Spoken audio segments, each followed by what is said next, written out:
Good morning, everyone. Fourth day of competition at the 2023 Arica Cultura Bodyboard, presented by Pride and Gobierno Regional de Arica y Parinacota. I'm sorry, that was natural.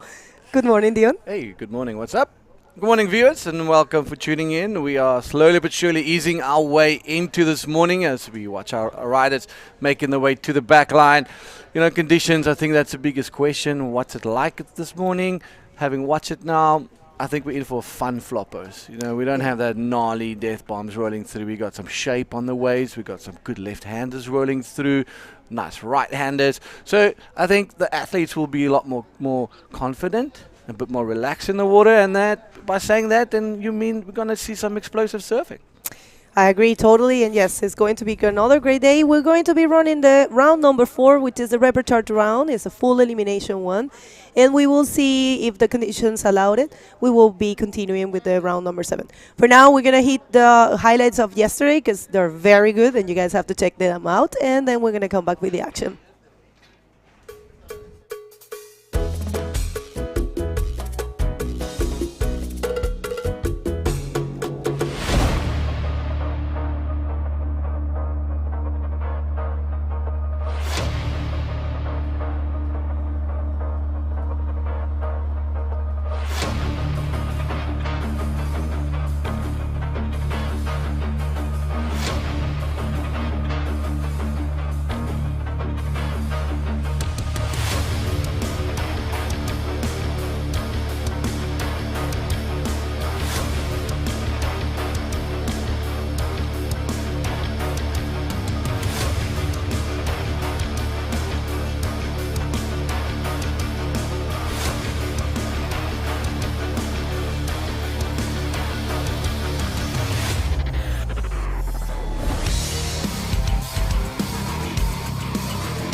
Well, welcome to day 4 of action on that heavy high note of this epic highlights reel, ladies and gentlemen. We're going to throw you guys into the water, Biggo, and let's talk about this heat. It's one of those heats that's not supposed to happen right now. You got Brahim, you got Ethan, you got Maxime, bunch of mates out the water, but now they're vying for that spot in round number 7. Full French heat right there, and all of them coming from being seeded in the previous round. So Brahim Idouchi in red from Morocco, Ethan Capdeville from France and in yellow, and Maxime Castillo from France in blue. I said full French, not because, of course, Brahim is from Morocco, but I was referring to the language. Of course, there they have Arabic as well. And we are going to be having an event in Morocco, so I'm pretty sure there is a few people tuning in. And this is the first wave for young Ethan Capdeville, one of the revelations of this year, doing a great job in Antofagasta. He just starts with the round roll, and that's a 4 points score for him. And we have a mini score for Brahim. It's a 0.75. And as you can see, people, there's a texture, but it's an offshore wind that we have right now. And first one for Maxime. All right, Maxime opening his account. He's looking to improve on everything from yesterday. Nice little cover up, punches out the ball, and there you guys can see this morning and follows up with a quick little rolo. But oh, bang, hot on his heels. Brahim Adish on a screamer, drops his legs, turns into that barrel, spits him out. Where is he? Unfortunately, just couldn't find that exit out there, Biggo. So, the guys, you can see it immediately. Lots of waves being ridden off the bat, looking comfortable. Rolos at the end section. So, guys, seeing that the direction is cleaned up quite a lot. And I think we're in for a super, super fun day with some explosive surfing here at round number 6. Heat number 1, day number 4 of the Arica Cultura Bodyboard presented by Pride Bodyboards. And if you just join in, share the feed, let everybody know that we are live and watching real-time action here from El Flopos. The first wave for Maxime was a 4.5, and the second wave for Brahim, it's coming around the 1.5. So these are the replays. This was the first for Maxime, and that was some barrel time, so it's enough to get the biggest score so far. And of course, he combined there with the roll. So good job for him. Maxime, who yesterday we didn't see him too connected to the wave, but today the conditions are smaller and cleaner, I will say, in terms of shape, and that was Ethan. He was not going to be able to exit that barrel, but yeah, I could say that you said it at the beginning. It's smaller, and the shape, it's better from yesterday. I mean, yesterday actually we had amazing conditions. It was glacier and bigger, but yeah, this is what we want to see. This is Arica, and like Mumble said, if you love this sport, share and subscribe to this YouTube channel. And if you want the information from the first hand, check the IBC World Tour official website, and also the scores and everything that it's happening right now. It's there, scores alongside with the streaming. Just go to ibcworldtour.com and you'll see a huge green line at the bottom of the website, and it says live. You just click there and it takes you to the area where the scores are. Oh, Biggo, a little bit of a paddle here. Might see a good left-hander turning all that little bit too deep. So who's turning? No one. Both of them looking down the line, wondering in case it's going to be worth going. But that's a good-looking wave. We didn't see many of these lefts yesterday, but the lefts we saw was high-scoring potential lefts. And we saw our first 10-point ride. We saw some high scores. Closer to the end of the day, the guy starting to throw down some air reverses. Matias Diaz, he's incredible surfing from him. He's such a technical rider. Pierre chucking out one. Tanner, throwing out some air reverses. So we're definitely going to be seeing a lot more of that today. So super excited. And stay tuned. Let everyone know we are live right now and keen to bring you all the action here at El Flopos. Maxime holding it down with a 1.15 and a 4. Oh, that's Ethan Capdeville, my bad. And then Maxime with a 4.5. He only needs a zero point 0.6 for that lead. And Brahim just trailing a little bit behind them in second priority. And he needs a 3-point ride score for that second spot. So 3 riders in this heat, Biggo. And we're moving from 3 riders in this heat, around 6, and around 7 is 3 as well. Correct me if I'm wrong. And then we've got right. man on man from round number 8. That's right. And I'm telling you, we're like you said, we might be seeing a lot of air reverses, and I think we might be seeing a lot of different maneuvers today because of the size and the shape of the wave. I dare to say they will just go a little bit more radical and show some variety of repertoire, which is the judging criteria. One of the aspects that the judging criteria has this year for the IBC World Tour. Remember, the judging criteria we have been showing you. It might change depending on the wave. The judging criteria might change. This is the one that we have been using for Antofagasta and Arica. But yeah, it depends on the wave, on the conditions, on so many things. But this is the general judging criteria of bodyboarding. So maximum degree of difficulty and commitment, radical control maneuvers, speed, power, and flow, critical sections. Yeah, variety, aerial maneuvers with a high degree difficulty, and let him go. But look at that right-hander just peeling down there. It looks super fun. Cleanly executed and completed. That is very crucial. So Yes. when you land, you got to show full control on your landing, and then you can throw your board or ditch out, whichever way you see. But you have to show that you've got full control on that landing and style. It's unique to every rider. But guys like to make those inverts and air reverses look really good with those cross legs or split legged inverts and cross legged air reverse. 16 minutes to go in this heat. Ethan holding it down. So yeah, like I said in the beginning, Bigger, this is the type of heat you don't want to see right now. Top 2 riders will make it into round number 7, and guy coming in 3rd place will be going home. And the competition is just getting a lot more stronger. So we'll be seeing a lot of these big names clashing especially in round 6. And yeah, it's just going to be unfortunate because it could be your finals. These guys surf incredibly well. Ethan, one of the young super grumps coming out of France, and just holding it down and showing his skill in Antofagasta in here as well. So it's super incredible to watch him surf amongst the big guys. And talk about the devil, there he is. Look at his style. He is exceptionally smooth on the water. Look at that. He hooks into this right hand barrel. Maybe a little bit too deep, but I might eat my hat. Thank goodness I'm not, but he almost made it out. That was really close. But he is so smooth, and that's what I like about the future generation. Ethan really impressed us all back in Antofagasta, and he said it himself. He has been preparing a lot during the winter. It's a very tough winter there in France. It's very cold, and the waves are very good actually in that time of the year. So he has been facing tough conditions with cold, and they surf mainly beach breaks, the Le Land. That's you've been there.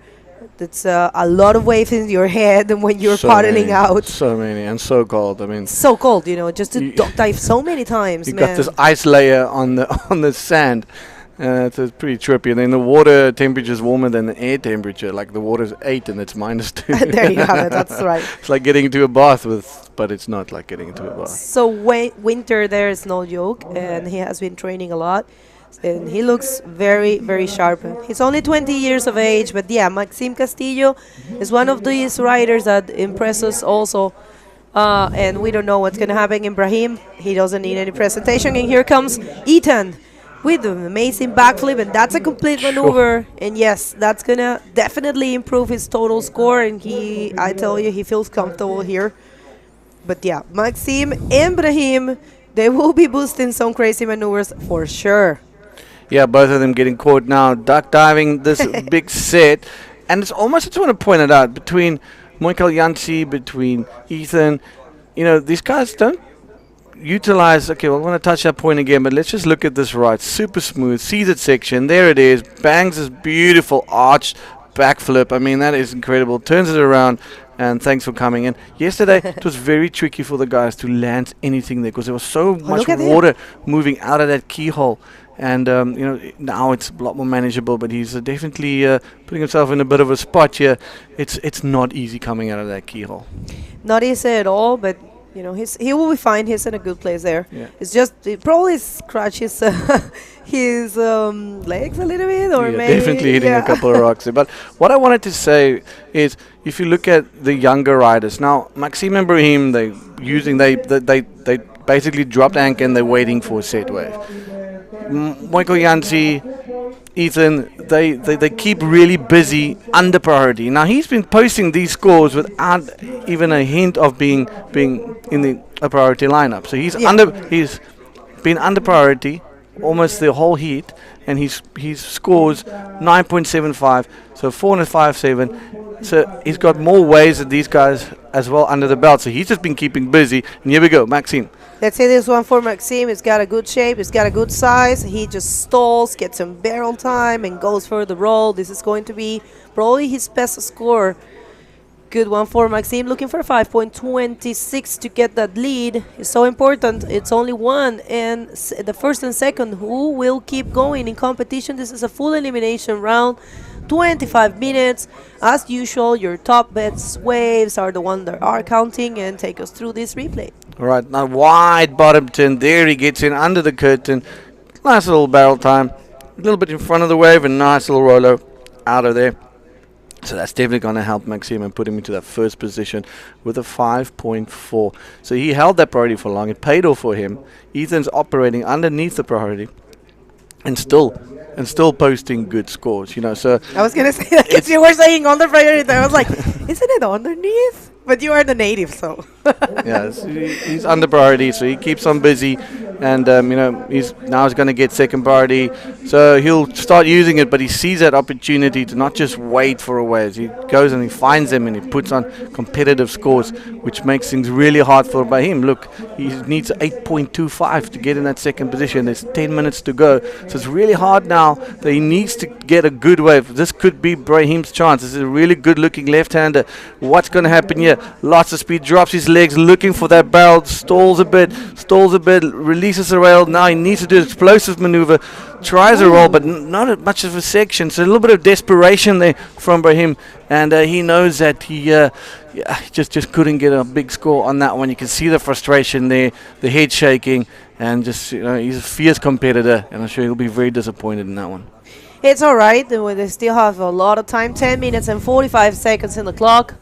And he will be fine. I think he will get the chance. He has tiny scores. That's nothing for Brahim. Brahim is one of those guys that can change the situation any given moment. He just needs to find the wave. Yeah, those guys have been in this competition throughout the whole, the whole period. Yeah, I just want to say in French, salut à tous, partagez, suivez-nous. Merci pour le support. Je sais pas comment on dit ça, mais thank you everyone for supporting us, for being here, for your amazing messages. We have received a lot of love from you, and it's great that you are enjoying this live feed. This is all for you. Remember, you're the fuel for our engine, so thank you very much. And everyone back in Morocco, in France, and Reunion Island, and everywhere, we are very happy to be here. And this is Maxime, gets another barrel time in a not too big wave, but I think this one might, I don't know, he has a 4.5 and a 5.40. Let's see if this one is enough to improve his total score. And I don't know what it was. Yeah, a bit of a small wave, not one of the set ones. Nice little barrel. Gets a lip there. Luckily, he's wearing a helmet, and then just a quick little roll out. It should be very similar to his first ride. And yeah, there it is, a 4.15. So that just was just enough to get him back into that first spot. I mean, he needed a 4.10, and now he made a 4.15. But hold your horses using that priority. Ethan Capdeville, the French phenom, running down the line, looking for a section, lose a little bit of speed. Beautiful roller back into the channel. That is going to put him into that first spot because that was perfectly executed. A beautiful wave, and use his priority wisely. So bang makes it really hard for Brahim, which is now moving towards a combination situation, which is not good. Good news for Brahim. He's only sitting with a 3.5. Well, we'll see how that one goes. He gets a 6.5, and that's the best score of this heat. And like you said, that just catapults him to the first position. And right now, Maxime, it's looking for a 6.85, and that's a replay. That was a very well ridden wave. Lots of control. Just a roll there for good measure. Just, cherry on the top, we will say. And he is looking too sharp. Yeah, he's got good style. Man. I mean, look at that control. Yeah. Absolute, in full control of that rail, and that's incredible to see. He really surfs above his age, and it shows his maturity. His father, one of the icons in the sport, in French bodyboarding and world bodyboarding as well. So he gets to learn from the best. We had a conversation actually about that in an interview. Before the interview, I remember back in Antofagasta, I asked him, "Do you feel any pressure by being, Nicolas Capdeville, such a big name for French bodyboarding?" And he said, "No, not at all, my dad. It's just, what is this?" It's a nice barrel for Maxime. That's a combo he has been bringing us. The barrel to a roll, and this one right here, let's see, he stalls, gets the barrel, disappears, comes out. Let's see if he can find a place to perform something, and no, but this is going to be his first wave. For sure, Brahim. Yeah, absolutely. 7.9 is what he needs. Maxime, he was very close. And he might improve his lower score of a 4.5. But let's have a look. See there, Brahim definitely will make his situation a little bit easier. But the clock is ticking. And we've only seen... I think we've seen one right-hander ridden, so a lot of lefties coming through, which is quite cool to see. Flopos bringing it back again, and guys just duck diving under this one. And nice to see some left-handers coming back. So it's all out there. We're going to see a little bit of everything, rights, lefts, and everything. So give us a little shout-out. But let's look at this one quickly of Maxime. Nice little gas. Again, safe surfing, rolls winning heats. He knows what he needs to do. Looks back, saying, "Cool, nailed it. I'm going to make my way back into the lineup." Well, you know what they say, just go conservative, get the scores, and once you are a little bit more comfortable, you can start just boosting some different things. And I would like to take this opportunity to thank everyone that had made this event possible. I'm just going to throw these shout-outs to all of our sponsors in Spanish. Remember this event? Well, this event is presented by Pride Bodyboards. If you guys are curious about the brand, there's a lot to know about it. Lots of great technologies and sustainability, and you can check it out in the pridebodyboards.com website. It's in French, Spanish, and English. It's a pretty complete one, and the brand, it's amazing. And this is a replay for Brahim. Yeah, Brahim bouncing it around a little bit there in the pocket, gets a nice cover up, nice deep barrel, and a 5.5 for his effort. Unfortunately, the wave not giving him that section right at the end. It would have helped him even more, but putting him back into contention on the 5-minute mark, only needs a 5.56 for that second spot. And it's completely doable for him. We've seen him just impressing everyone, and everybody knows that it's possible for Brahim. So, thank you very much. Muchas gracias a Pride por presentar este evento. Vayan a la página web pridebodyboards.com. Está en 3 idiomas. No se van a perder de nada. También, este evento es presentado por el gobierno regional de Arica y Parinacota, la ilustre municipalidad de Arica, la Armada de Chile, Corfo y el programa Arica Siempre Activa, la Corporación Costa Chinchorro. Y también como auspiciadores tenemos a Olas Cero Plástico, a Rancio Bodyboard Tools, a Soul, al Hotel Arica, a Cerveza Artesanal La Ruta, Dicomex, Casa Beltrán, Fiesta Ámbar, Culmi, Aloha Sushi, y como media partners tenemos a ADN, a As.com, Latin Girl, Santos del Mar y Chile Surf. Muchas gracias a todos ustedes. Thank you very much, you guys had made this event possible, and it's great to be here. 18th edition of the Arica Cultura Bodyboard, a long story. We have a long list of champions. Big names have taken, only big names have taken this this event. Yeah, since its inception in 2004, we've seen, as Big as saying, some of the biggest names in the industry taking on El Gringo, now known as El Flopos. It's Ryan Hardy opening the first victory of a first World Tour event here at Arica in 2004, followed by Jeff Hubbard with a back-to-back with 2005 and 2006. And I mean, look at this. 2007, you got Ben Player to Mega. In 2008 to 2009, you got Mike Stewart, and then Dave Winchester. I mean, it's insane. Tommy Gary again in Yeah, 11th. Winnie again. Winnie again. I remember those years, man. It was so impressive. And Ben Player, that year, 2013, was huge. And we actually had, for the first time, the woman division here. And it was Loli Luz Marie Grande who took it. And let's see this one here. It looks like it's Brahim. Brahim needs to start the engine in this one. Is he going to get the 5? Not really. Oh, my. Oh, well, man. I admire Brahim so much, and he's such a great competitor. I really want to see him doing well. He didn't have the chance to be in Antofagasta, so this is his first appearance in the World Tour this year in this event. So I really would love, we don't have any preferences. We love every single one of the competitors, and we admire all of them, definitely. It's sad just to see people coming from so long and such good riders to leave competition. But this is not over, 2 minutes and 30 seconds. What Brahim needs is completely doable for a rider like him. And Maxime also, Maxime right now has a second priority, so he might get something big and improve his total score, and that's going to be more difficult for Brahim. But the one that has been just impressing us once again is Ethan Capdeville with a total of 12.25. What a kid, what a name, and I'm so glad to see French Boogie Crew and French Bodyboarding going big in the rankings once again with different names, right? Yeah, it's very very interesting how things have changed. Australia back in the day used to be the hub. All the top guys would come out of Oz, and we don't have a single Australian athlete on the world tour at the moment. It's just weird that it's a nation that was so powerful in that and controlled basically the sport with all the big name athletes. It's just we got no one at the moment here in Arica or in Antofagasta. Liam Lucas, he gave it a nudge last year, and he's exceptionally good surfer. So yeah, the Aussies need to jump back on tour, man. It's there for the take, and it's epic. We've got some good waves everywhere. Well, I mean, we had this conversation. I have done a few interviews, and the industry also has changed. Right now, it's more spaced more in this side of the world. So the growth is logical, for the sport.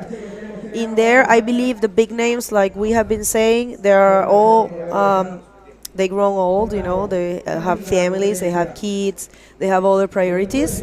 And back in the day, they were just giving everything for bodyboarding, but it's a natural thing. I think everything is a cycle, so we will see them again for sure. And here comes Ita Capdeville just for good measure. Jeez. Adding this one to his account, and I believe he might, I don't know, he has a 5.75, and this one right here might be the last chance for Maxime Castillo, and no, just ducks out. Yeah, 20 seconds to go. There was one Aussie at Antofagasta doing the DK, but I was gonna say I'm talking about the new generation. There's heaps of talent in that country. But 10 seconds to go. Focus is here in Arica, round 6, heat number 1, and unfortunately, the end of the road for Brahim Idouche all the way from Morocco. And here we go, Maxime, you hooting him on an absolute crack. Unfortunately for him, is not getting a score for that. So making it through into round number 7, Ethan Capdeville, Maxime Castillo, an all-French affair has made it through. We're going to be right back with some more high-flying action with the next heat here from Flopos after the commercial break.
All right, welcome back. Quick change in commentary. Welcome, Fabio. Good morning. Earth-shaking, earth-breaking morning for us. So got a nice wake-up call this morning. Tell us This about is an extreme place. I can tell you guys at home was our building today in the morning was shaking. So we are here at the 2023 Arica Cultura Bodyboard provided by Pride and the governor from Arica. Let's hit the water because we have a lot of action today. Thank you, Dion. Welcome. I'm pretty happy to be here again. Another day with great waves. Let's see the water because we have the second heat of this repecharge round.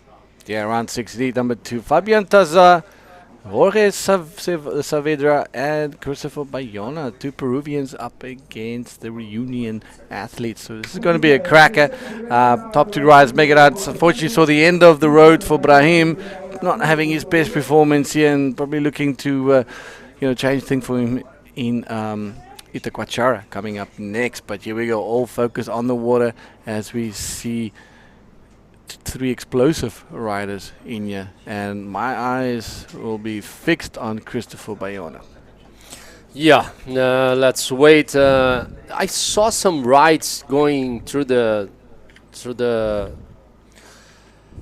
channel on the left side of your screen.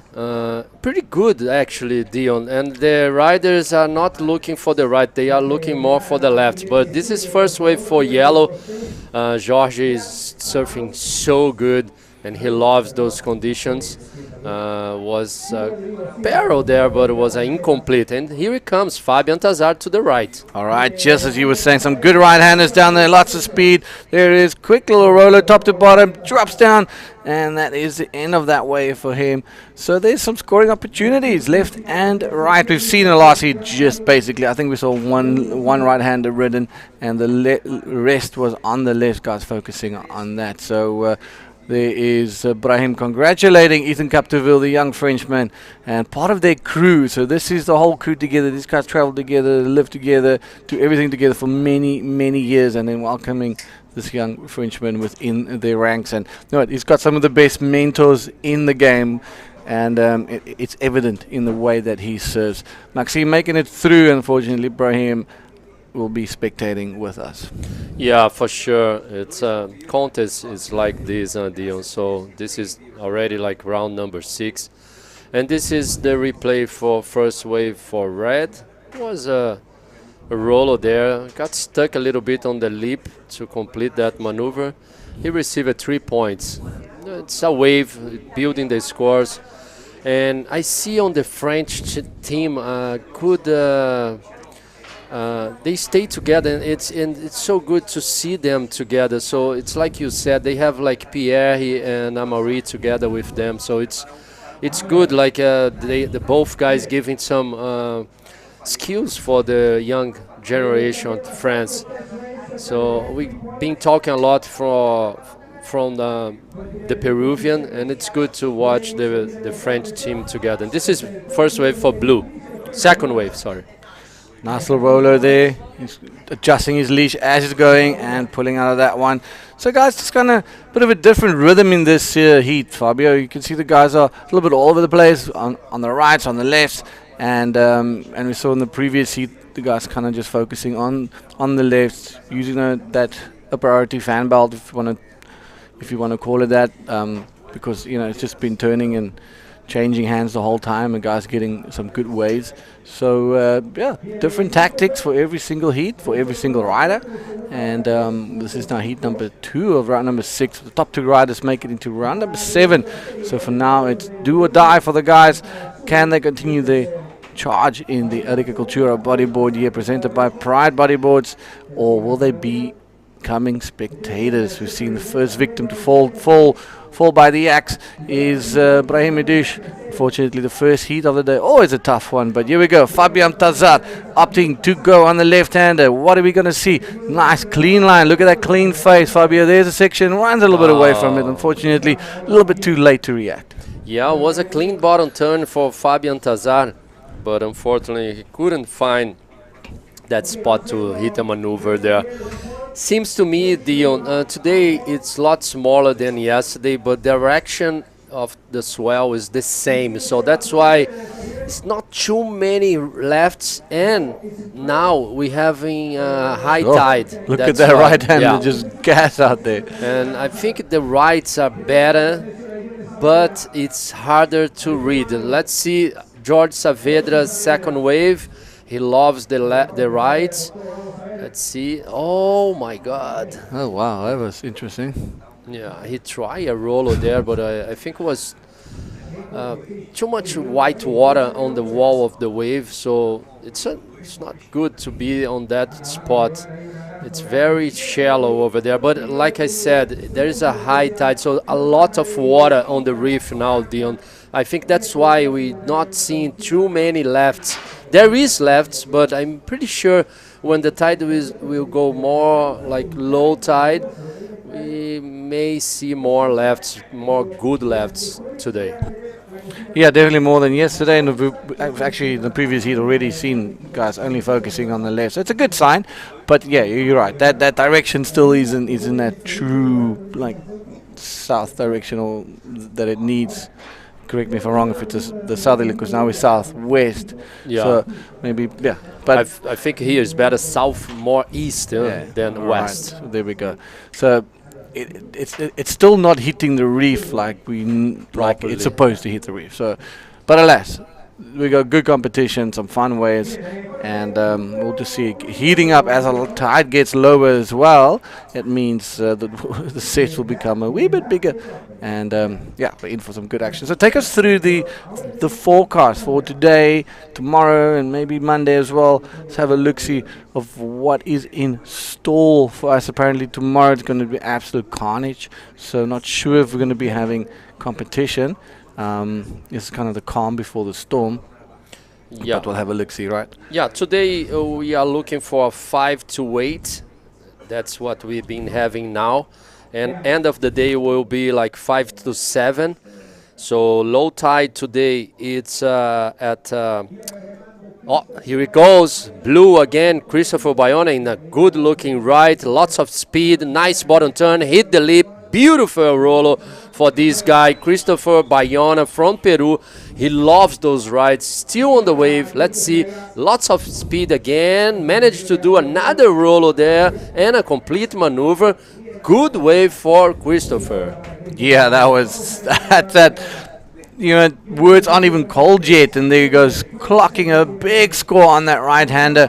As we wait for the judges to drop the score, we can see them real time here on our little setup here inside the commentary booth. But that, to me, is probably one of the most the outstanding wave from this morning with a 7.25 on that banger right-hander. It's there is a lot of opportunities outside, Dion. I saw those rides when I was outside. Let's see. This is the replay. Look, this is speed. Yeah, it's a big wave as well. Hits it through the lip just as it breaks. Perfect timing. Lots of speed on the landing, and goes for another one. And there we go. 7.25. Well, highest score of the morning so far. Yeah, that's it. Boys and girls back. So I think we have interview ready with Ethan Capdeville. Thanks a lot, guys. Yes, we are here with the first winner of the day. This is Ethan Capdeville. Ethan, the waves are very good. You train and Leland, which the shape of the wave might look like this one. You look very comfortable and you serve so good. So tell us a little bit about that. Yeah, the wave was perfect today. It's not too big. I think it's the perfect size for me. So yeah, the wave are very cool. I was very happy in the water, not so nervous. And yeah, so some wave looks like France, you know, with wedge. And yeah, it's pretty cool to surf a tree in this kind of wave. And really happy to win the first hit of the day with my friends. Talking about that, you guys are in the French Boogie crew, all of them belong to that crew. And it calls my attention, it's 3 generations that were in the water right there, because Brahim is 40, Maxime is 28, and you're 20. So how is it, how are you feeling to actually taking your very idols? These guys are probably guys that you have been looking up when you were growing and just becoming and training as a bodyboarder. Yeah, I look these guys since I'm very young. So I'm very happy to surf with this guy in competition, and it's a motivation to show how I surf and to show my level. So yeah, it's a good motivation and really happy to be in the water with two friends. It's always cool, only good vibes, you know. And yeah, very happy to show them what is my level now. Well, there you have it. This is the Friends champion of this year, 2023, 2022 Friends champion. Any words in French for your people back home? Ouais, ben gros bisous à tout le monde, la famille, les amis, Lola. Allez, on continue comme ça. La bise tout le monde. Et merci à mes sponsors Radbug, Sendocen et la Saibol. Félicitations. Back to you guys.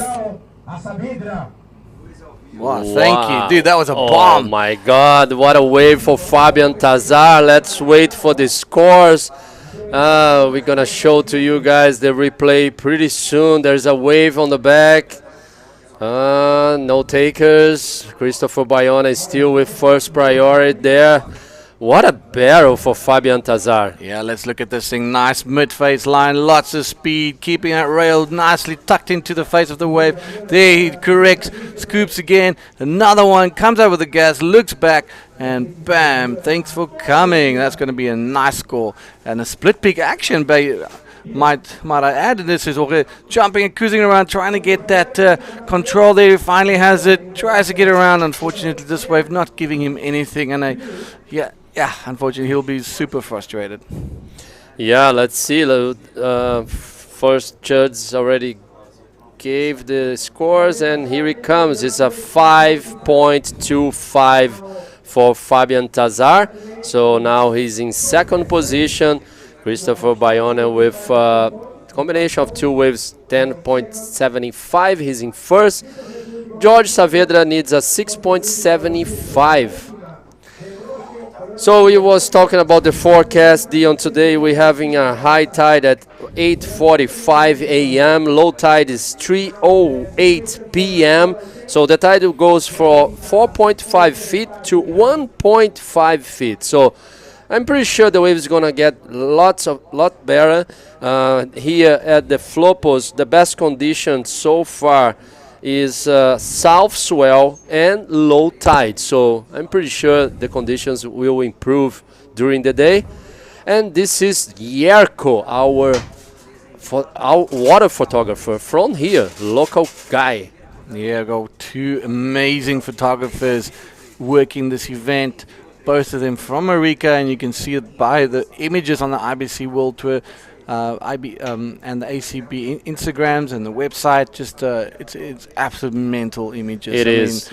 We were lucky enough to get an insight on that one from San Martino from the water on day one, and that was mental. And Jared Houston's like, it's incredible photos, like cover stuff. You know, it's these guys really know what they're doing. Best equipment in the world, you know, and it shows.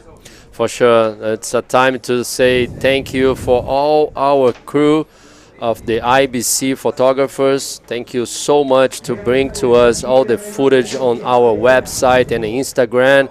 Thanks a lot, Fabio from Portugal, doing a great job on our social media.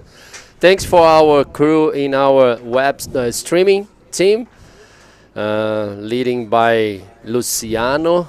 He's the man in charge here. And of course, our two friends, Rodrigo. It's not Rodrigo, huh? But everybody knows him. And Filipinho. Of course, I can't forget Sandro and these guys putting in the yard. Slot.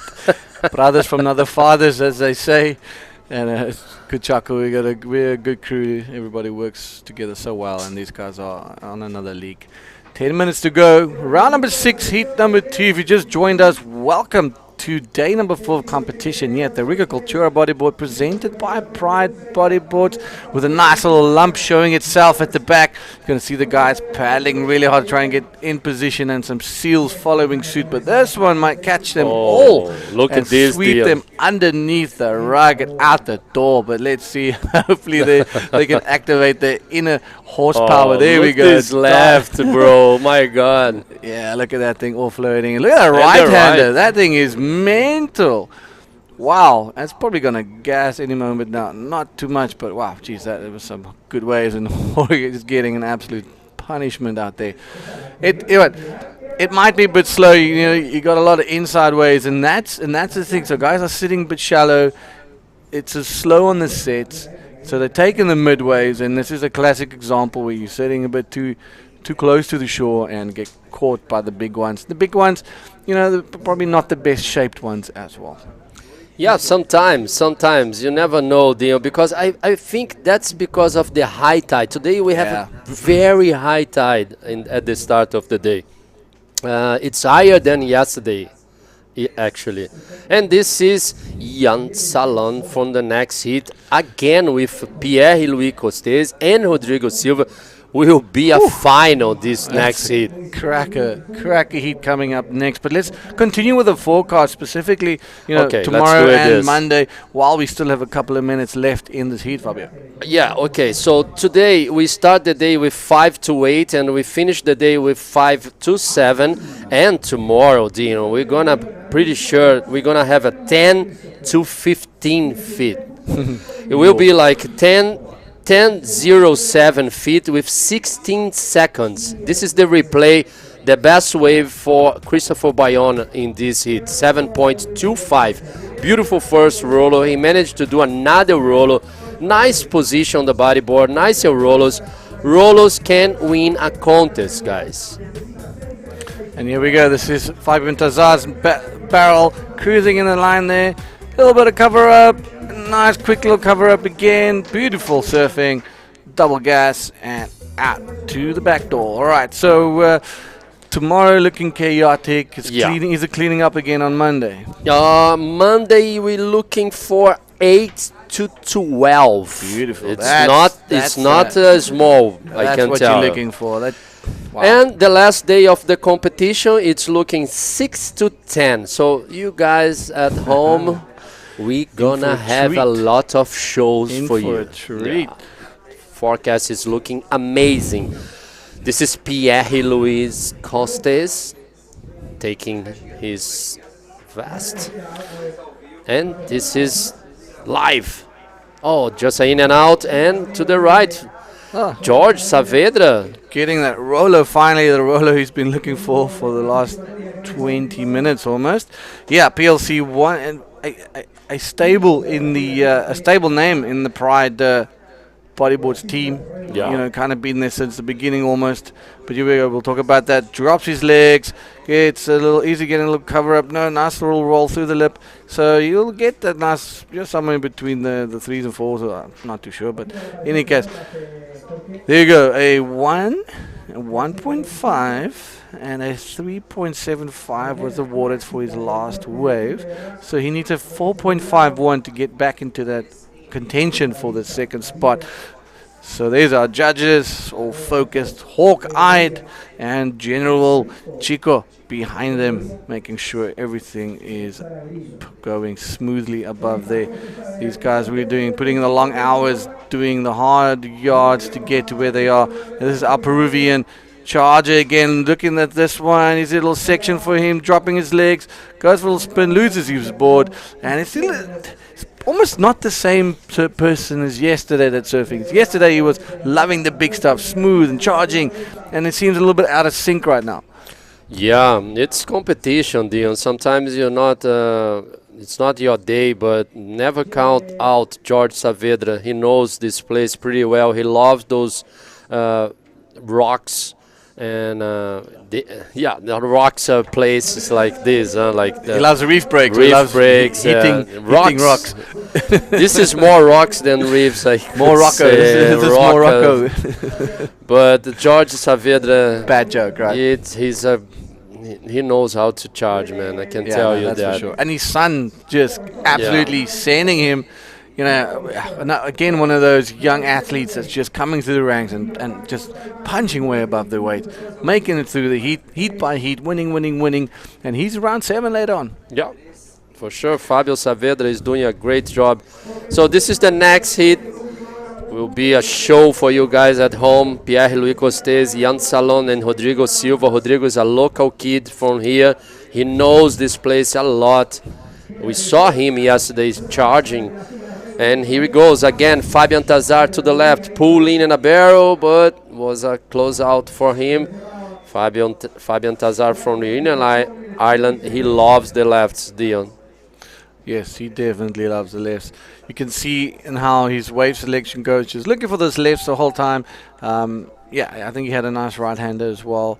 That was his first wave, was that right-hander. But he's now just been focusing on that. Christopher Bayona, a little bit quiet the last couple of minutes, holding on to that priority. So he wants to be looking at improving that 3.5 and pulling a little bit away from his competitors in this heat. So the next heat, we got PLC and Jan, both Frenchmen. But a little bit out of sync to see Pierre in the round number 6. Usually, that's a type of name that you would expect to secure his positions in round number 7 quite easily, but he had a really tough, difficult heat yesterday. Some good competitors against it, but one of those guys that you just cannot count out any single day. But that is PLC. But right now, Christopher Bayona, the Peruvian superstar, beautiful backflip, clean landing, Fabio, and that's exactly what he was looking for. The Peruvian team loving it, always bringing the vibe here, and it's always nice to have these guys around because they're all smiles. Yeah, for sure. Huge congratulations for the team for Peru, doing a great job. Christopher Bayona found that spot there. Was a good bottom turn, hit the lip perfectly. Look at this.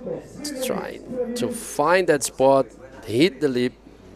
Good backflip for Christopher Bayona. He received 6 points, Dion. So he now is leading by far, like from the other guys. Fabian Tazar is looking now for 8 points to get the lead, and Jorge Saavedra 9.50 to get the lead and 4.51 to get second. Still plenty time for Jorge and Fabian to change this situation. Yeah, that's correct. And look at this nice wave standing out. It's probably one of those left-handers are going to really deliver. And a right-hander just running down the point. Super clean, though. I mean, we had some texture this morning. We had a look on the wind report that it's a little bit windy in the morning, and then a little bit later on, it kind of drops down to like 4 to 5 knots. So you can see there's a lot less texture since we arrived. So it's also going to be a day. It's fairly windless, and it's quite nice. So maybe we can run through a lot more heats than what we. Yeah, was yesterday was like this too. It's not normal, this wind here. After 1. It's like it's every single day that I was here before was like midday, lots of wind. But yesterday we had no wind, and here comes George again. Needs a 4.5 for that second spot. Drops his legs. One's running away from him. Quick little spin. Can he get a roll down? That is the question. Is he going to get a section, little something above him? And just quick little, almost half, call it about a kickflip, like almost no section. Hooks a roll, loses some speed. So out of desperation, he tried to take that one. And George not unfortunately able to post a 4.5. Christopher Bayona, second priority, and Fabian Tazar with first priority. All of them sitting on this right-handers. And here we go. Already a nice backflip. What's it going to be? Runs it away, and nothing happening there. So last minute to go. We're kind of leading into this phase where we can see who's going to make it. But wow, yesterday we thought Jared Houston and Robbie Berman was going to both advance to the next round up until the last few seconds. And then your Brazilian counterpart just coming in with a 10-point bomb. Yeah, it was unbelievable that wave for Sergio Machado. And this is Fabian Tazar going left. Nice bottom turn and a back flip for him. Ooh. Fabian. That is good. Sticking it back to Christopher Bayona. Look, he needed an 8-point ride for that lead. It's a tough one. Yeah, it's a tough one. It's I don't know. It's a tough one. I don't think he's going to crack it, but 8-point ride. We know what that looks like. But Christopher Bayona surfing exceptionally well. We're going to wait for that score quickly and just see if we might have a situation change. So a 4.5 for him on that wave leaves him in second position, and advancing through along with him is Christopher Bayona, the Peruvian, and the end of the road for George Saavedra. Don't go anywhere. Bego and Fabio in the commentary right after these commercial breaks.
Welcome back, everyone. We are here at the 2023 Arica Cultura Bodyboard present by Pride Bodyboards and the Governor from Arica. That's right. Welcome back, Bego. Nice, good day again. Lots of waves, lots of opportunity. Let's go straight to the water because we have a battle and will be like a final. Yeah, all of these heats are stock, so yes, let's take. Who do we have in there? Thank you, director. And we have, of course, Pierre-Louis Coste in red, Jan Salom. That last name, it's misspelling. We're getting that fixed. And yellow, and Rodrigo Silva, one of the twins, the Wonder Twins from here, one of the locals. And strong card. Remember, these are full elimination round. Only first and second will continue in competition, and the third will be leaving. So let's see who's going to be that person. This is a very difficult heat, Fabio. I have no idea who is going to take this classification. Yeah, for sure, Bego. And this is a split pick situation. Yellow goes right. Nice roll for yellow, combining with a quick cut there. And let's see if Jan Salon can find any other maneuver on this right. Yes, he did a air. Nice combination of maneuvers and a roll. Was a good way to start this hit. This young guy from France, Jan Salon, using his helmet, the white helmet. Jan Salon, and we gotta see the wave from Rodrigo Silva. He knows his place pretty well, Bego. Rodrigo Silva, uno de los gemelos maravillas, que es el hermano de Moisés Silva, y esta ola, la repetición para Jan Salon, que está bien, un rolo comenzando, buscando frenarse y buscando esta sección de acá, que es la segunda sección, o a veces la tercera, dependiendo del tamaño. Esa sería la tercera sección acá. Una ola bien trabajada, una ola bien completa para Jan Salon. Vamos a ver, y esta es la repetición de la ola de Rodrigo, que fue una situación de cacho compartido. Rodrigo se fue de una por lo radical. Wow. No quiere ir por los rolos, no quiere ir por lo básico. Él de una vez está mostrando lo que la nueva escuela hace. Así que buen trabajo de Rodrigo, buen trabajo de Jan, pero la ola de Rodrigo, como fue en la maniobra mucho más proyectada, mucho más en el área crítica y difícil de esta ola, pues recibe un 8.50. Qué buen trabajo para este joven de 20 años, comenzando el hit con un 8.50, Fabio. What a wave for Rodrigo Silva. If we can watch again the maneuver, director, was a beautiful backflip, totally in the air, and nice. I really like how he landed the maneuver. Look at this bottom turn, perfect hit, nice backflip there, almost hit the water already in the another with his head to the beach. Was beautiful and complete with a roller there. Wow, what a way to start the hit against Pierre and Jan Salon. Jan received a 5.50. So both guys, Bego, put some pressure on Pierre. Pierre will need to show to us what he's capable to do here in Arica. Well, I believe what Bartoro or Rodrigo Silva just did, it's a very smart, and that's a Pelican.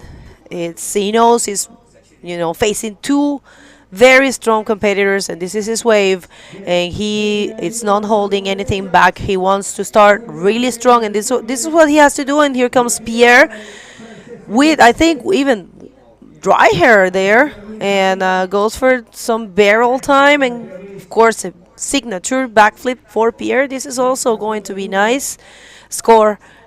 Let's see, Pierre right now, of course, with no waves under his belt. It's looking for a 1.51 to take the lead. And this is all about the first and second. Let's see this one for Pierre. Was nice, very smart to get this first barrel. And then he did a bottom turn, hit the lip, back flip as well. Use a little bit of the leg there to complete the maneuver, I would say. But let's wait for the scores. This is George Saavedra. Huge congratulations for him. Congratulations for Christopher Bayona. first place, and Fabian Tazar as well. So Fabian and Christopher go to round number 7. Well, that's a message of the new generation sending that strong message to the world. We saw the first heat, the 3 generations of riders from France, including Brahim from Morocco, and Ethan Capdeville taking that win. And right now, Jorge Saavedra, very experienced and competitor from Peru, doing a great job. But it was Christopher Bayona with only, if I'm not wrong, I think he's 19 years of age, or he will be turning 19 pretty soon. So it's great to see these names, guys. You guys have to keep your eyes peeled for these guys, because these guys are the future. We have seen Christopher, Michael Janse, Ethan Capdeville, Jorge Hernandez. In the ladies division, we have Luna. We have, of course, Araya Tabano, who's amazing, and we have also Hanna Saavedra.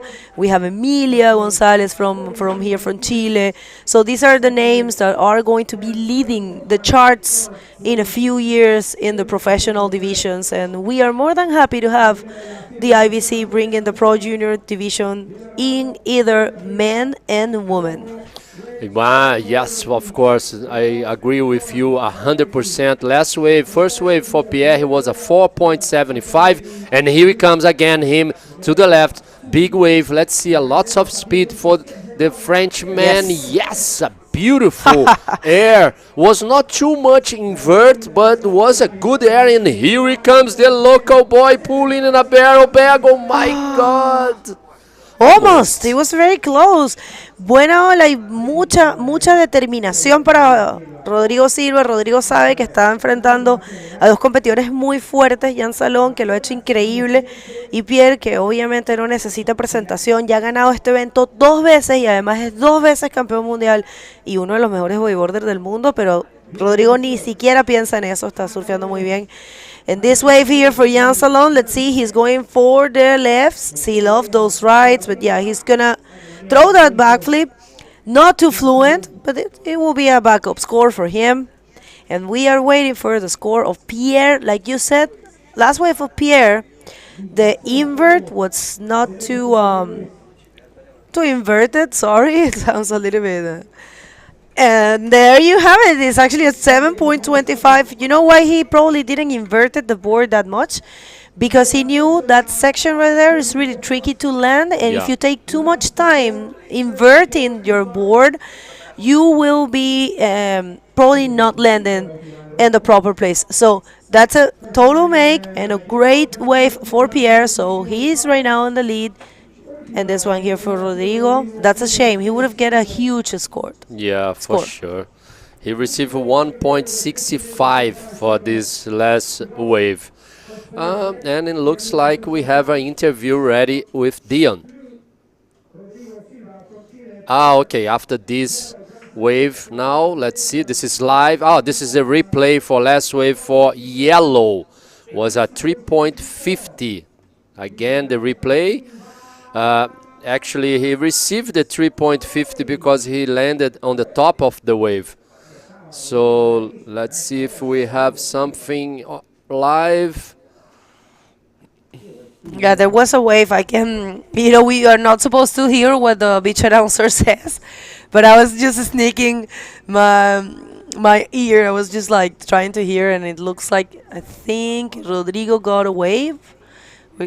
Okay, this one right here, looking good for Rodrigo Silva, stalling for the barrel. That was very good. Let's see if he came out of there. He came out, I don't know. I think he didn't. Yeah. He's trying really hard, and I think he's going to get it. Well, while we're waiting for that score, actually that was a 2-point ride. We have Dion ready with Christopher Bayona. Please, Dion, go ahead. All right, morning everybody. I'm here with Christopher Bayona, aka Jungle Boy, as he hails from the Amazonas. Christopher Bayona, felicitaciones. It was good surfing. You must be feeling very great and relaxed. Ya, nada, muy contento por mi desempeño ahora en la ola acá del Flopos. Estoy muy contento porque me tocó las olas, gracias a Dios. Nada, mi desempeño en el lago fue solo estar tranquilo. esperar las dos mejores que me ayudaron a pasar al siguiente hit. Good wave selection in your heat, going for the right-handed 7.25. Take us through that wave specifically.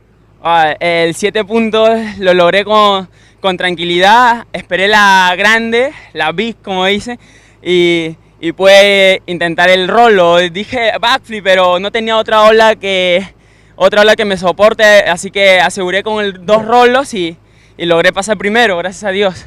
All right, fantastico. You want to give a shout out to anybody back home? Oh, obvio, mandarle un saludo a mi familia, a mi mamá, a mi hermano, a mi bebé Joshua, que sé desde casa me están apoyando. Los extraño mucho, estoy mucho tiempo fuera ya del país, ya los quiero abrazar, estar con ellos siempre. Pero nada, ellos saben que es por mi meta de lograr estar en el top 16 del mundo y lo lograré gracias a Dios y nada, independízate ya. All right, guys, back to the action. Well, felicitaciones, Christopher, excelente, pero what happened out there? We saw an amazing maneuver for Pierre-Louis. Let's see, that replay is going to be very good. Well, it was actually a 4.90. I believe it's the place where he executed the maneuver. Yeah, maybe it was not too big, the wave. Let's see the replay pretty soon. But he increased a little bit the lead. He's now with 12, 15 points. So Rodrigo Silva now is looking for a 3.65, and this is the replay for red. Lots of speed, hit the lip there. I really like that 3.6 actually. It's not easy to do that maneuver, especially on the contest. No, I think definitely it's one of the most difficult maneuvers, if not the most difficult maneuver in bodyboarding, the 360 forward. But yes, he actually, the judges know the potential of the wave today, so they're not just giving. They're waiting for those maneuvers in more critical sections and in bigger waves, in bigger sections, I will say. So it's an accurate score. It's a 4.90, but it's enough to, like you said, increase his lead. He is right now with a 12.15. And Rodrigo looking for almost nothing for him at 3.61, because Rodrigo has the highest score of the heat. He just needs to change that 2-point ride. And I tell you, Fabio, this is a good moment for him to do so, because if he leaves the door open to Jan Salom or Pierre, they will be changing those scores and the situation will be more difficult for him. For sure, Bergo. This is a good time to show to you guys the judging criteria, maybe, so you guys can see how the judges are doing and what they are looking for. Because Bergo just told you guys was a good maneuver, very difficult, but was not in a critical section and the wave was not too big. So judging criteria is over there, Bergo. Take this to the people at home. Yeah, well, maximum degree of difficulty and commitment. Radical control maneuvers, that was a radical and control maneuver, but probably there the critical sections part, and maybe not too met, and aerial maneuvers with a high degree of difficulty. The 364 was aerial, but not too aerial as we are expecting. We have seen actually Pierre doing amazing 364s here, so I think that's what the judges are looking for. And Jan Salom stalls there, found some cover up, and that roll, man, I don't see Jan Salom too connected or too, I would say, too effective in this heat as we have seen him before. But you never count this guy out. We always say the same thing. There's still a lot of time, Fabio. 10 minutes, it's a plenty of time, especially when you're 3. Yeah, for sure. Plenty time still. And here he comes again, the local kid, Rodrigo Silva on blue. Good wave, stalling. Now he releases to get so much speed, and that's it. Last wave for Jan Salom was a 3 point, so he didn't change anything. He's still looking for a 5.01 to get second and looking for a 6.66 to get the lead out of Pierre. Last wave for Rodrigo was just 1 point, didn't change anything. He's still looking for a 3.65 to get first. Still 9 minutes and 20 seconds, first priority with red. This is an elimination round. This is round number 6. After this round, all the first and second place will be together with the guys who won the round number 5. And this is Manuel Cepeda. He will be against Sócrates Santana from Brazil and Fábio Saavedra from Peru. What a hit on the next one, huh, Bergo? Yeah, that's going to be amazing. Those guys are surfing really good. This is the last chance that they're going to be getting. El próximo hit tenemos al chileno antofagastino Manuel Cepeda, que hizo excelente trabajo en su casa, y a Fabio Saavedra, quien está ahí justo tomando la lycra, peruano, también revelación, con apenas 18 años, haciendo muy buen trabajo hasta ahora en este evento y viniendo de buen trabajo también en Antofagasta. Y Sócrates Santana, 2 veces campeón mundial junior y uno de los riders más fuertes que tiene en estos momentos, puesto 5 en Copacabana, Brasil, y va a estar buenísimo. Pero ahora es todo acerca de Pierre-Louis Cost, de primero en este hit, con un 4.90, un 7.25, Rodrigo Silva, nuestro actual campeón nacional, y hermano de Moisés Silva, un rider muy bueno, ambos gemelos que se potencian fuerte, bueno, mellizos, porque vienen de bolsas diferentes, no son bolsas iguales, son mellizos. Y Jan Salón, que es un rider increíble, que se ha mostrado muy bien en todos los eventos, pero que en este evento en particular, perdón, en este hit en particular, no lo hemos visto tan efectivo o tan conectado o tan fluido como lo hemos visto en los hits anteriores. Todavía queda tiempo, los scores están ajustados, Fabio. Estos chicos se tienen que cuidar. ¿Qué podríamos recomendarle? Primero, Jan Salón rápido trata de hacer ese score de 5.01. Rodrigo cambia rápido ese 2. Y Pierre, tampoco te confíes con el 4.90 porque los otros riders no necesitan tanto para tomar esa primera posición. No es algo que está definido, Fabio. Yeah, for sure, Bergo. And this is Sócrates Santana getting ready for the next hit. Rodrigo Silva, it's with second priority now. We just saw Jan Salon pedal for a wave. That's why he lost second priority to Rodrigo. Pierre is still looking for another wave to change that 4.90 that he has the backup score. Still holding the first priority. Let's see. 6 minutes 30 seconds to go. Not too much action now, but this place is looks like when you hit here, sometimes you see the waves and say, oh, okay, it's not big. I can surf. It's easy. Small waves. I go outside, and then the set's coming, and it's totally different. This is the Pacific Ocean, so Arica always deliver some good waves for our contest. Arica, por supuesto, siempre mostrando buenas olas, uno de los lugares más especiales para la práctica de bodyboard, con forma perfecta para este deporte. También la frecuencia de olas, yo creo que es algo muy, muy importante aquí. O sea, prácticamente jamás en la vida vas a ver Arica flat. Aquí el Flopos. El otro día que estaba flat en todo Chile prácticamente, aquí nosotros surfeamos bien agradable. Un poco más peligroso cuando está chico.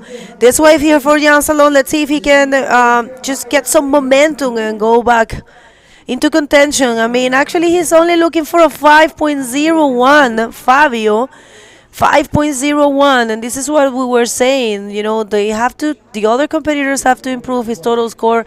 I don't know if that's going to be it. 5.01 is what Jan Salon is looking for to change the situation and take the second place. This is the replay for Yellow. Very smart decision for him. He was holding the third priority, so under priority he got the best wave for him on this hit. He got a 5.75, taking him to the second place, putting the local kid now needing a 2.75 to get second. Smart decision for this kid from France, Bergo. Well, he just did the job. He got more than what he needed. Entonces, el mensaje que estábamos mandando para Rodrigo Silva, se lo volvemos a mandar. Este es el momento que tiene que tomar esa ola, buscar ese 2.75, porque ya no se va a quedar tranquilo con esos scores. Cambia la situación, Jan Salón recibe más que el score que necesitaba, se queda con la segunda posición y la clasificación. Importante entender que en este en esta etapa del campeonato van a avanzar primero y segundo nada más. El tercero colocado se despide de la competencia. Esta es la ronda de repechaje, la ronda número 6. Y los hits tendremos 8 hits de 25 minutos, con 3 personas cada hit.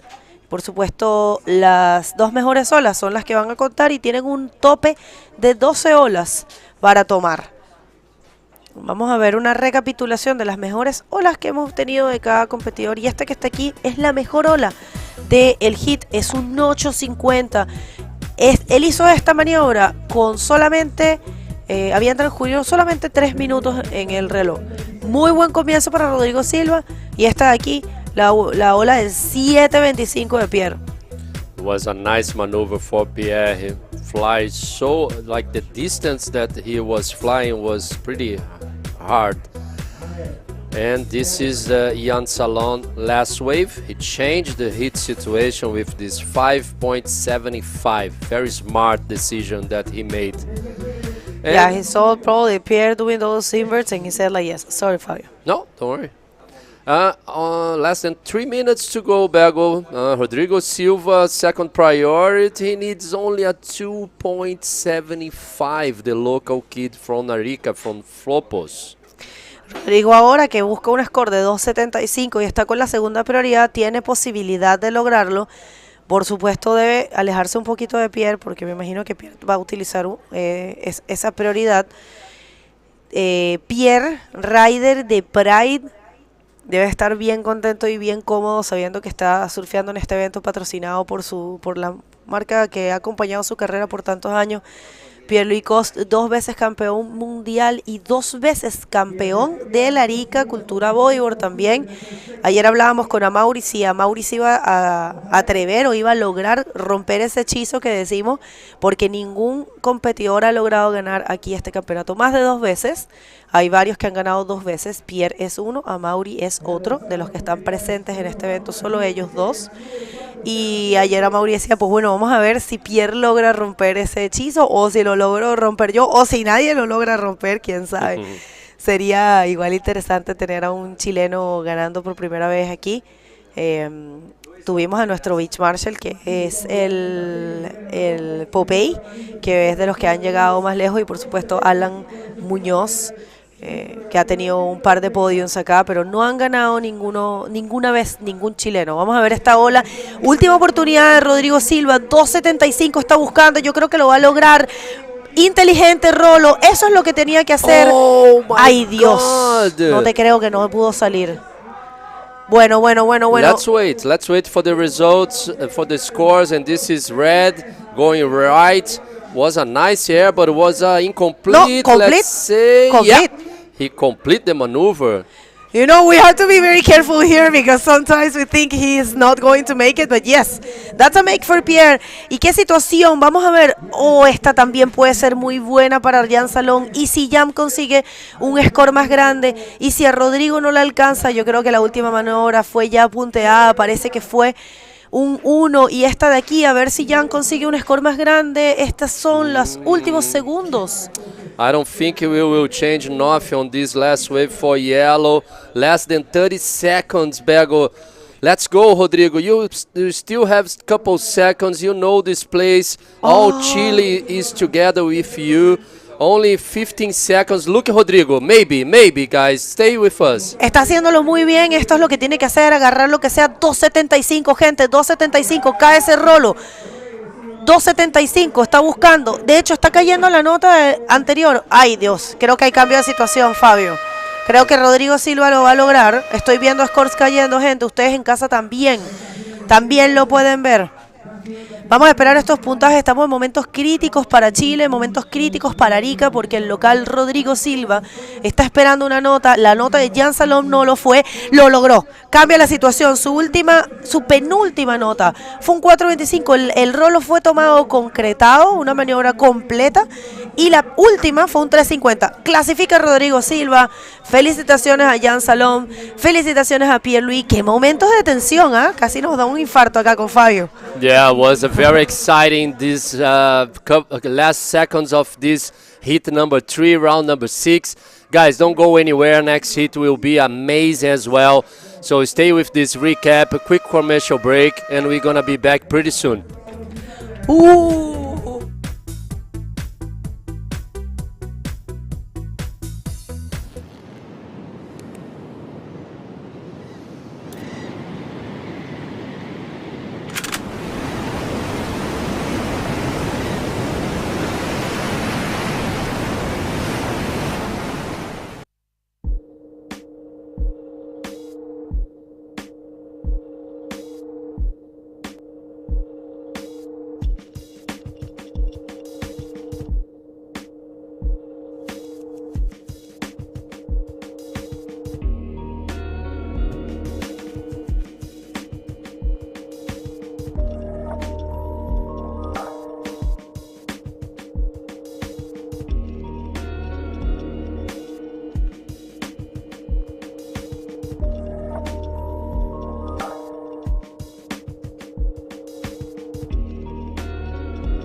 Welcome back, Dion. Oh my God, that was so intense. Yeah. Tuvimos un momento súper intenso, pero Rodrigo Silva logró cambiar la situación y avanzar. Felicitaciones a Jan Salón, que ha sido un rider increíble. No se halló mucho en este hit, pero bueno, es acción.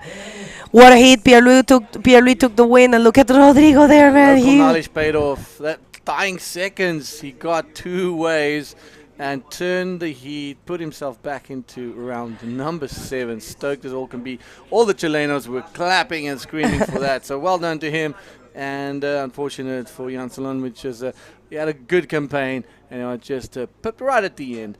But it's all good. Socrates Santana, Manuel Cepeda, Fabio Sevreda, another cracker of a heat. And if we throw back to the water as we are here, we see some scores have been written, so we'll be bringing you those replays right now with Sockdog with a 6.75 and Manuel with a 6-point ride and a 3.75 by Fabio. So we'll be running you through that. Let's just see what happens with this set. Big up. wow, Socrates already with a 6.75. Vamos a hacer un poquito de español. Sócrates ya tiene un 6.75 y aquí viene Manuel, que ya tiene un 6 también y está segundo, y Fabio solamente un 3.75 hasta ahora. Qué manera de comenzar el hit mientras estábamos en comerciales. Estos dos riders, un 6.75 y un 6, ya lo vamos a ver. No se preocupen, que lo tienen seguro nuestros directores y nuestro gran Soreva, que es el encargado de los replays. Ya va a venir. Ustedes en casa recuerden compartir. Este es el 6 de Manuel Cepeda. Muy bien ejecutado. Yo creo que es una decisión muy inteligente, tal vez no ir tanto por los tubos, sino por las maniobras aéreas y radicales. And this one is a 3.75 for Fabio. Yeah, Fabio with the openings account.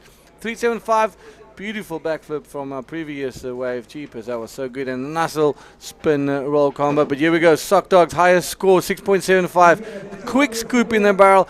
Gets a nice cover up, and another one coming out there. Look at it, it's exploding on that shallow reef, and he'll be stoked on that one. So quick live action with Manuel Cepeda kicking out of that one. So we'll try, maybe he scored or maybe he did not. We'll be in a little replay. The guys are absolutely on it. So we got an interview ready with PLC and Fabio. Pierre, first win in this contest. Yeah, first win, yeah. Finally. How you feel in the water? Nervous, really nervous.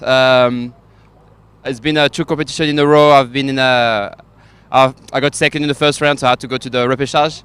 And it's I don't know, I get really nervous this first round, to be honest. Like, I'm actually more nervous in the first round than I am when I make the quarterfinal, for example. So yeah, I was really nervous, and I started really badly with Rodrigo Silva scoring an 8.5, like an excellent ride, and then Jan Salun also getting a good wave. So I didn't start really good, and there were not many waves. So I'm kind of happy I managed to get a close out and risk it.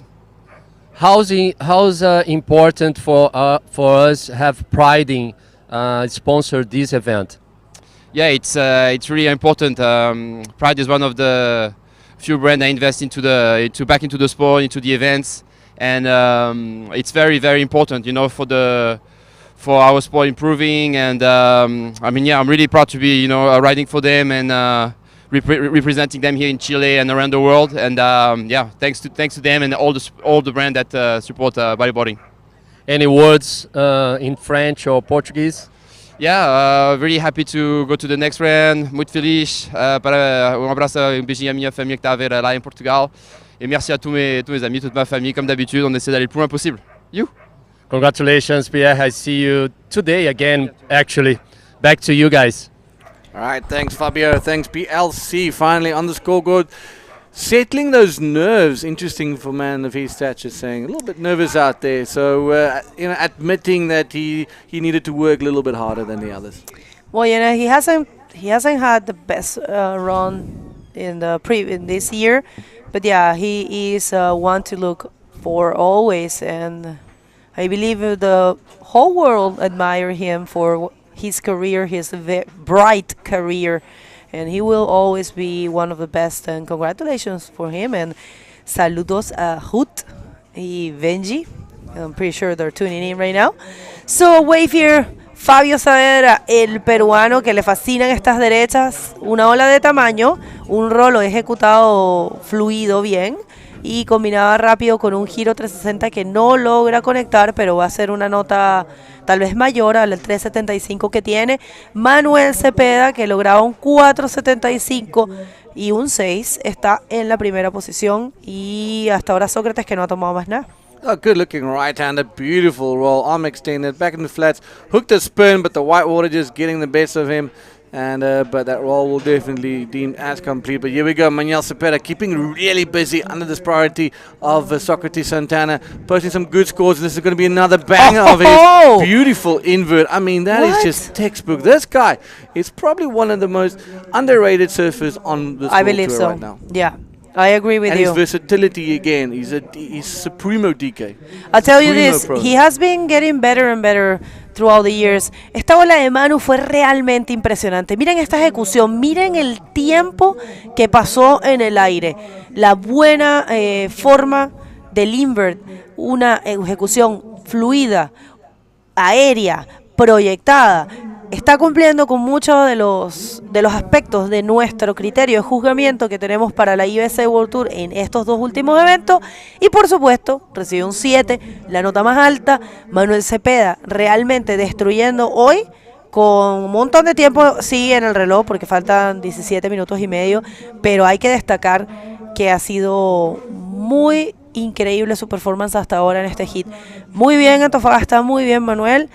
No por nada ganó las dos categorías, tanto en Drobny como en Pron, en el circuito regional de Antofagasta, y además tuvo excelentes resultados ahora en el primer evento del año, y por supuesto está sembrado en este evento porque viene de tener también el año pasado los mejores resultados de su carrera. Él está sembrado en este evento como 9º, y el año pasado quedó en el ranking mundial 10º. Así que Manuel Cepeda dando muchísimo de qué hablar. Chile has a bright future, man. It's just Manuel. That execution, that invert was just perfect, meeting all the judging criteria, and here comes Socrates. All right, Socrates Santana, known for his aerial splendor. Here we go, nice backflip. Look at that thing, tweaks it around, but the whiteboarder just catching him, and I think he'll be super upset with himself on that one. Not using that priority to the best of its ability. He's only got a single scoring ride, and take you guys through this. Comes down the face, not much of a barrel on offer, but a nice section as he cruises a lot of speed. There it is, clean hit, but he hits it, lands it perfectly, but on that boil, on that moving water, right in that keyhole, it's really tough to hold on. Well, guys, if you don't know, we have a great calendar this year. We are jumping to Itacoachara, and that will be the closure for the South American leg this year. South American leg of the IBC World Tour this year with 4 events. We're coming from just kicking off the tour this year with an only women event in Arcerol Mitagua in the Bodyboard Pro. That was really impressive, and we crowned for the second time our Master World Champion. That's once again Mariana Nogueira. And Antofagasta Bodyboard Festival was 11 days of amazing competition and amazing bodyboarding. We are currently in Arica Cultura Bodyboard, second stop for the men division, and we're going to the third stop for the men division in Itacoachara Pro. That's from the 9th to the 18th of June. And the Garden Island Boogie Classic is a full Drobny event in Kauai. And we are going to be doing once again the marvelous Maldives Pro back there in Mali, in the stunning islands of Maldives. And what else do we have? Ooh, we're visiting the baguette land of baguettes. They were going to France for the La Salle Pro and then jumping across the border to the longest standing event on the calendar, which is Sintra Pro, jumping into the southernmost tip of Africa, which is the Walker Bay Pro, and to the northernmost part of Africa in the Moroccan Pro, and then ending in off for the Gran Canaria Fronton King in absolute dramatic fashion. I mean, that wave is just the way you end a grand world tour, and that location and that wave just really showcases our sport at its utmost pinnacle. 14 minutes 18 seconds bigger. Manuel Cepeda really asserting his dominance in this heat. Fabio Savreda keeping busy as well, but Socrates, he's got a 6.75, wants to throw away that 1.5 and put himself back into contention. Top two riders make it into round number 7. We're into heat number 4, and it's going to be a jam-packed day, some good fun waves. We called it this morning saying we're going to be seeing a lot more fun waves, fun Flopos instead of that moody, angry Flopos from the last couple of days. So the guys really enjoying themselves out there and posting some good scores. Yeah, I agree with you. And I have to say something we regret to inform. Do you guys notice right there in the calendar that the Sandy Beach Junior Pro has been canceled? We don't have that event anymore in the calendar. Lamentamos informar que el evento que era solo para Junior en Sandy Beach, en Hawái, ha sido cancelado, no lo tenemos más. Por eso ahora que les mostramos el calendario no lo vieron ahí. Así que bueno, cositas que pasan. No, tratamos siempre de llevar todo, pero a veces no es posible. La organización local no pudo concretar el evento, pero bueno, tenemos un calendario increíble y ese se lo habíamos recién presentado. So yeah, you know how it is. We regret not having the Sandy Beach Pro, but yeah, probably next year the event will be back. And thank you, Jeff, because I know he has been doing a hard job to try to pull it out. It wasn't possible this year, so it's fine. We're going to be crowning the Pro Junior Women World Champion La Salle Pro in Arcachon this year, and we are going to be crowning the Pro Junior Men Champ in Gran Canaria Fronton King. For the Dropney and for the women and also for the men, we have no idea where we are going to be crowning because it depends on the points. Remember, this year your 4 best results are counting in these 3 divisions. Actually, Dropney has 4 events and the best 2 results are going to be counting. So in the men in this division, best 4 results. The Christ blessing Arica from above. Yeah, been blessed by waves, that's for sure. It's been super fun, yeah. 4th day of competition at the Arica Cultura Bodyboard presented by Pride Bodyboards, and we are looking at this drone footage pulling back. It's not the drone, it's actually the camera. It's some proper zoom lens. I must say the Chilenos aren't morning people, because this morning at 5 a.m. the music got turned off. In the weekdays, the music gets turned off at 3 a.m. So very interesting. It's a nice way to know time to wake up when the music stops. So at 5 a.m. this morning, the music ended in the clubs close to us. So pretty funny. So we'll probably see them run about midday coming back. And then I would like to take this opportunity to thank everyone that has made this event possible. Remember, this event is brought to you, is presented by Pride Bodyboards. Go and check Pride Bodyboards website is pridebodyboards.com. Lots of cool information there about technology and sustainability and about the support to the sport they have been always bringing with a great team and supporting this event. It's marvelous. And we have also the support of the regional government of Arica and Parinacota, la ilustre municipalidad de Arica, Armada de Chile, Corfo y el programa Arica Siempre Activa, and I'm going to get back to that now. Socrates Santana, Dr. Siño, in and out, nothing there, so I can keep going. Thank you guys for allowing me introduce our sponsors. Un momento importante de agradecer a nuestros patrocinadores. También tenemos a la Corporación Costa Chinchorro, a Olas Cero Plástico, a Rancio Bodyboard Tools. Hay un stand aquí de Rancio Bodyboard Tools con muchas cositas si lo quieren venir a chequear aquí en el evento.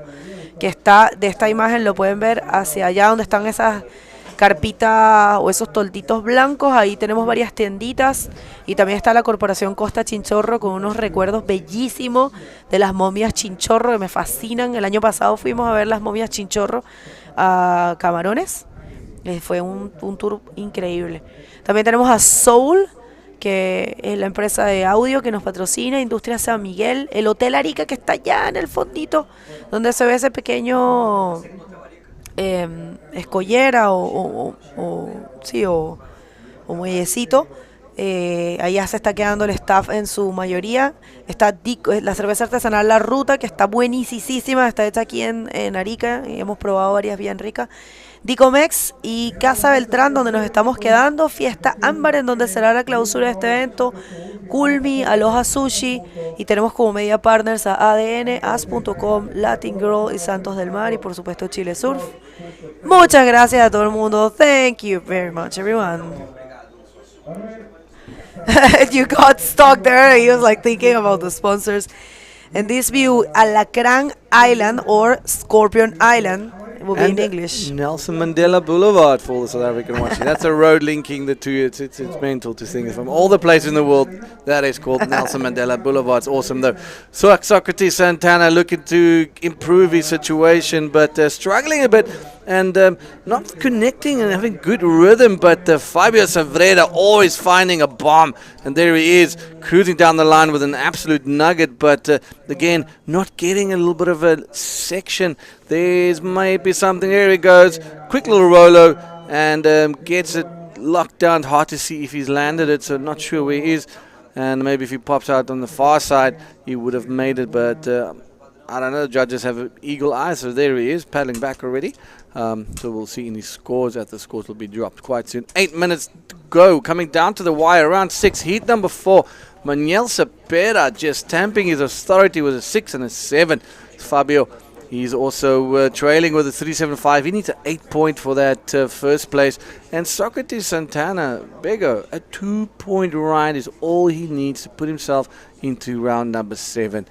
I mean, it's a small task, but a big ask come these type of conditions and these type of riders. Well, I think all of them are completely capable to get those scores, but yeah, Manuel has been doing a great job. We need to stand out that. It's just so refreshing to see new names, to see these guys that have been working really hard to improve, and just to see the fruits of their efforts, you know, just to see how they have improving. It's really good. Estábamos conversando con Fabio que, bueno, con Dion, que Fabio Saavedra necesita un 8 y Sócrates un 2 nada más para clasificar, ojo, que no es tomar la primera posición, y que es posible para ellos lograrlo, pero que nos queríamos resaltar el gran trabajo de Manuel Cepeda, que es un chico que ha trabajado súper fuerte, valga la redundancia, que se ha empeñado en mejorar, en ser un gran rider, y se están viendo los frutos de su esfuerzo. Es muy bonito ver cómo él ha avanzado a través de los años y ahora es un excelente bodyboarder en tanto Drobny como en Pron. Muy buen trabajo para el chileno, and we have a wave here for Fabio Saavedra. All right, Fabio looking to something better than a roll.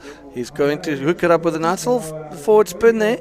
But he's looking for that end section, and that's the cherry on top, and just a sweetener to kind of just improve his 3.75.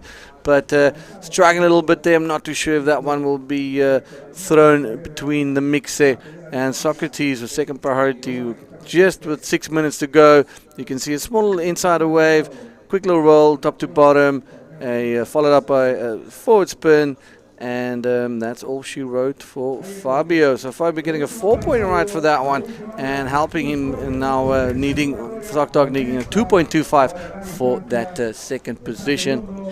También quiero resaltar el trabajo de Fabio, porque recibe un 4 de esa última ola, tiene una sumatoria de 9, está haciendo el trabajo, está siendo conservador, está haciendo maniobras básicas, pero son suficientes para lograr los puntos que necesita para mantenerse en la segunda posición. Tiene que cuidarse, tiene que buscar un poco más, es lo que él está haciendo, nos damos cuenta de eso, porque realmente para alguien como Sócrates Santana con una nota de 6.75, un 2.25 es prácticamente nada. O sea, Sócrates, que ahora tiene la segunda prioridad, va a escoger bien su ola y seguramente va a hacer algo grande que le va a dar un score grande también. Entonces, Fabio debe buscar mejorar su sumatoria. Porque, yeah, I'm saying that Fabio needs to improve his total score because the 2.25 for 2 times Pro Junior man, World Champion man, and someone as solid and as strong as Socrates Santana, it's basically a walk in the park. Yeah, let's have a look at the recap of the heat's best waves. But Manuel Cepeda, the standout in this heat with a beautiful backflip back into the face, and still cruising down the line, kicks out of that one. And here we go, that is Socrates Santana, 6.75. Nice little cover up there, another little barrel coming through for him. Hard, has that water exploding on the reef. And Fabio Saavedra, big O. Esa fue la nota de 4 de Fabio Saavedra, perdón, esa fue el 5 y esta de aquí es la mejor ola del heat, the best wave of the heat, such a high invert, such a well inverted one, and the execution, the projection, the landing was just perfect, and that's why he gets the highest score. Manuel Cepeda con una proyección, una ejecución, una radicalidad en esa maniobra, tuvo altura, tuvo inversión, tuvo muy buen landing, muy buena, terminó la maniobra de muy buena forma, entonces recibió el score más alto. Y aquí viene, esto puede ser el 2.25 que Sócrates Santana está buscando, y por supuesto que va a ser, entra en el tubo, y ahora Fabio Saavedra se va a poner un poco más complicada la cosa para él. That was definitely more than a 2.25. Yeah, this is going to change the situation for second place, Bigo. And where is that going to leave Fabio? So nice little barrel. He stalls, he sits with a foam ball. Very clever surfing from Socrates. Staying in the barrel a little bit longer, giving that illusion that he's getting a deep one. But hold your horses. Look at Manuel Cepeda on an absolute screamer down the line. Are we going to see an explosive maneuver? No, we are not. But whoa, a lot of action happening here. Well, we did have a change of situation. 3.65 is what Socrates got, and he was second. And this right here is the answer, the immediate answer of Fabio Saavedra. Vamos a ver, porque Sócrates logró cambiar la situación con un 3.65 en la última ola, y ahora esta era la respuesta inmediata de Fabio Saavedra, que está buscando un 5.41. ¿Podrá Fabio cambiarle la situación a Sócrates con estos combos que han sido clásicos, que han sido conservadores, pero que le han dado los puntajes que ha necesitado, simplemente haciendo el trabajo? Este joven peruano de 18 años consigue un 5, no es suficiente, sigue necesitando un 5.41 para tomar la segunda posición, y solamente quedan 2 minutos con 10. 2 minutes to go, and that was a tight exchange. Look at those scores, a 10 and a 10.4 bigger. And now Fabio, even after that right-hander posting, he's got 2 5s, he needs a 5.41. 2 minutes to go. Socrates scraping in there on the skin of his chinny chin, because I'm sure there was a couple of nervous moments out there, because he heard a lot of whistles from the shore, and I'm sure he had a little bit of a panic. And after hearing the scores, a 5-point ride for Fabio is just not enough. Socrates just doing what he needed to do. But talk about Socrates, there he is, gunning down the line. He needs to throw away that 3.65. What are we going to see? Nice little tweaked invert, sweet landing, Bego. That might just do the job. Invert day so far today in this round number 6, in this heat number 4. And like you were saying, I believe he might be increasing his total score with this one. And I especially enjoyed to see him destroying the waves in both left and rights. Good wave there for Dr. Sino. That's a good execution. And he gets a 5. So yes. No, I'm sorry. I was watching the last wave of Fabio. Waiting for the scores. Aguardando las notas. Pro Socrates Santana. And I think it will be it's a 6. So definitely it's a huge ditch of the 3.65. Well played. Yeah. Well played, Socrates Santana.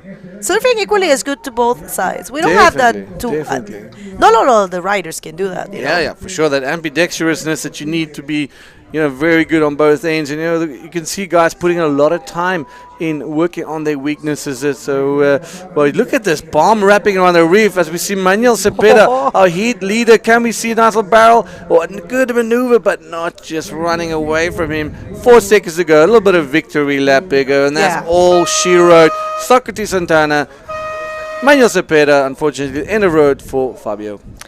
Bueno, felicitaciones al joven Fabio Saavedra. Esto es solo el comienzo de su carrera. Ustedes en casa no se vayan, vamos con una recapitulación y comerciales.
Welcome back. Quick change in commentary. Fabioso back in the booth. Fabs, that was a nice fun heat. Sock Dog coming back in the end and just putting himself back into that round number 8 and another cracker heat. This is one of the heats I really want to watch today. So let's jump into the agua por favor and take us through this lineup.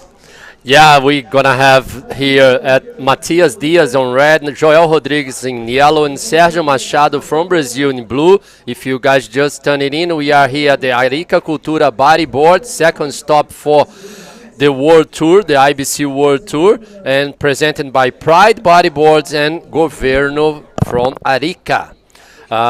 We're gonna have 25 minutes heat, best 2 waves will count. 1 Brazilian, 1 Portuguese, and 1 Chileno. I will speak a little bit Portuguese now. Então, galera, a gente tem o Sérgio Machado aí nessa bateria, ele que tirou um 10 unânime ontem, com um tubaço, virando nos últimos segundos contra o Jarrett Houston, que foi o atleta wild card aqui, que recebeu o convite para já competir nas fases, nas fases que entram já os pré-classificados da competição. E temos também o Joel Rodrigues, o atual campeão nacional português, fazendo uma belíssima campanha já na categoria masculina. E agora temos o Matias Diaz, primeira onda. All right, one of the stylish riders going Mark II down there. Tried his luck on that one and just running away from Matias Diaz yesterday, putting up a stellar performance.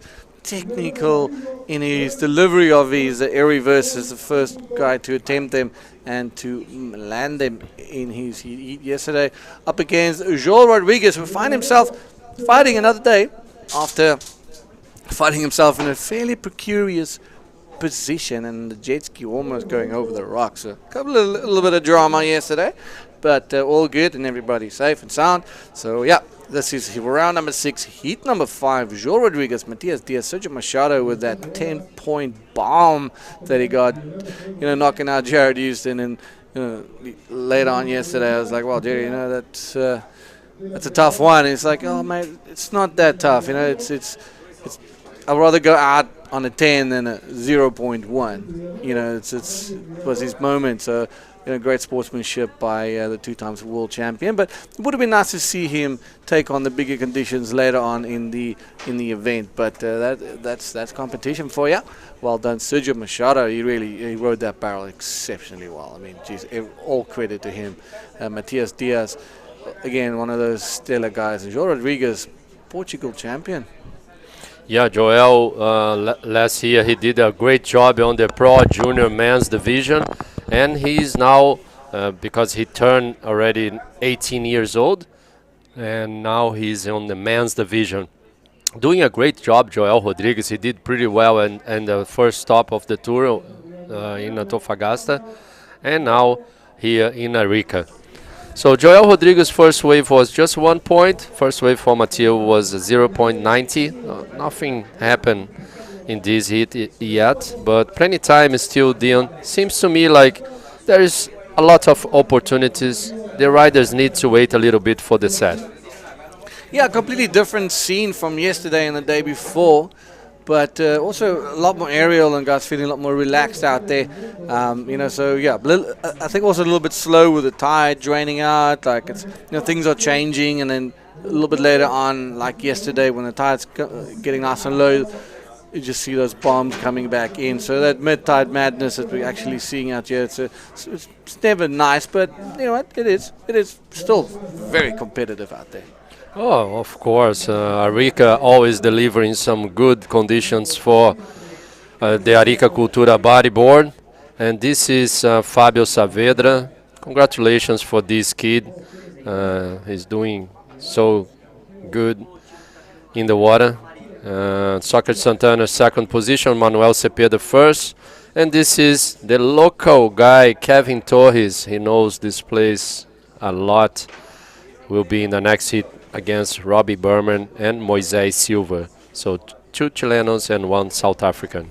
Yeah, that's a heat you cannot miss. I mean, Robbie in good form, Moisés Silva in exceptional form, and KT, Kevin Torres, also one of those guys that knows his place like the back of his hand. And here we go, 10 points, Sergio Machado cruising down the line. Beautiful backflip, a little bit on top of the wave there, Fabio, and tries to follow up with a bump reverse out there. Like this kid's he's out here just throwing it out to all the boys. Like let's play, let's dance. Yeah, for sure. Sergio wants so badly do great in this event. Like he said yesterday for us, he was not supposed to come here, but I think he made a great decision to come to Arica Cultura Bodyboard, and I'm pretty sure he will be in Itacoatiara as well. Esse é o replay aí da segunda onda, da primeira onda, na verdade, do Sérgio Machado. Um bonito backflip ali, ficou um pouquinho quando ele terminou a manobra, ó. Vocês podem ver no detalhe, ele bate certinho, faz a manobra muito bonita, mas volta bem ali em cima do lip e recebeu 4,50. Ele na volta ali ainda tenta fazer esse invertido aéreo, não completa a manobra. Eu acho que se ele tivesse voltado mais à frente ali da primeira manobra dele, do backflip, ele teria uma nota melhor. Mas começou já bem com 4,50. And here we go. Matias Diaz going right. Just in and out for Matias Diaz. This kid has a very nice style. He's from Iquique. He knows how to surf those reef breaks pretty well. Yeah, definitely one of Pride's up-and-coming riders, and someone that they're investing in, and rightfully so. He's one of those athletes that can really turn the heat and turn heads with his style. His free surfing is exceptional, and just comes so smooth, as smooth as they get. It's just a pleasure to watch him. It's like poetry when he surfs. So again, Pride delivering some of the best athletes in the world. We've got Isabella Sosa, you've got Tristan Roberts, you've got Matthias, you've got PLC, just to name a few. So they've got a lot of world titles within them, and they've got a good stable of riders. One of the sponsors of the event as well. So Pride Bodyboards keeping to the forefront of bodyboarding development, both for their products and on their athletes. Yeah, thank you so much, Pride Bodyboards, to put the efforts to make this Arica Cultura Bodyboard happen. Let's see, first priority, Joel Rodriguez. He's only surfed a wave at 1 point, and Matias Diaz, third priority. Sergio Machado with the best wave so far from this heat, second priority, leading this heat. I'm thinking Dion, Sergio is doing a different job than yesterday. Yesterday he started very slow, and then he got that 10 points. Was unbelievable performance. But I think Sergio was making another job today, like another perspective for him today. Yeah, definitely different perspective, because the fact is it's different type of waves today. A lot smaller, and he waited so long with priority for that last wave, and that just came his way.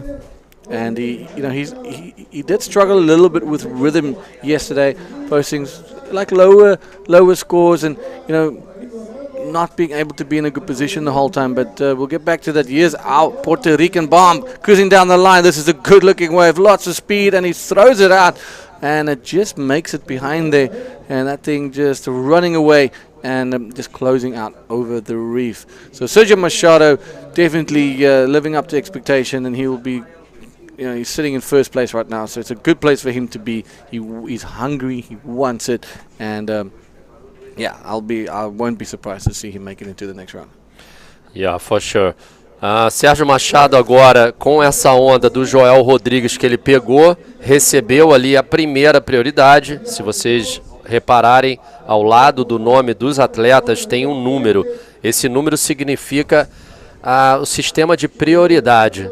Se vocês quiserem entender melhor esse sistema, vocês podem fazer o download do livro de regras da IBC, que fica na página da web da ibcworldtour.com. Vai lá embaixo na página, do lado esquerdo, você consegue clicar e fazer o download. It's very, very important, the priority system that was telling in Portuguese. Dion, on the left side of the names of the riders, there is a number, and this is the priority.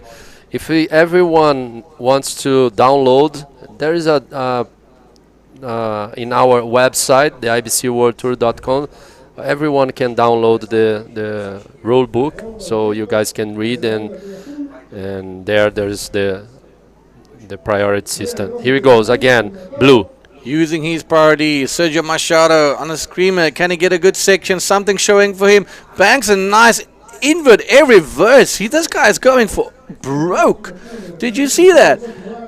This is our first inverse attempt. That was incredible. We did not see that one coming. We're going to take you through that replay.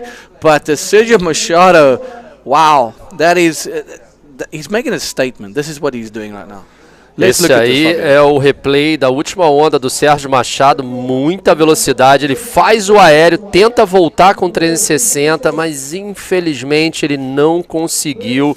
O Sérgio está querendo explodir mesmo nas manobras, fazer uma manobra bem diferente para ganhar uma nota bem alta.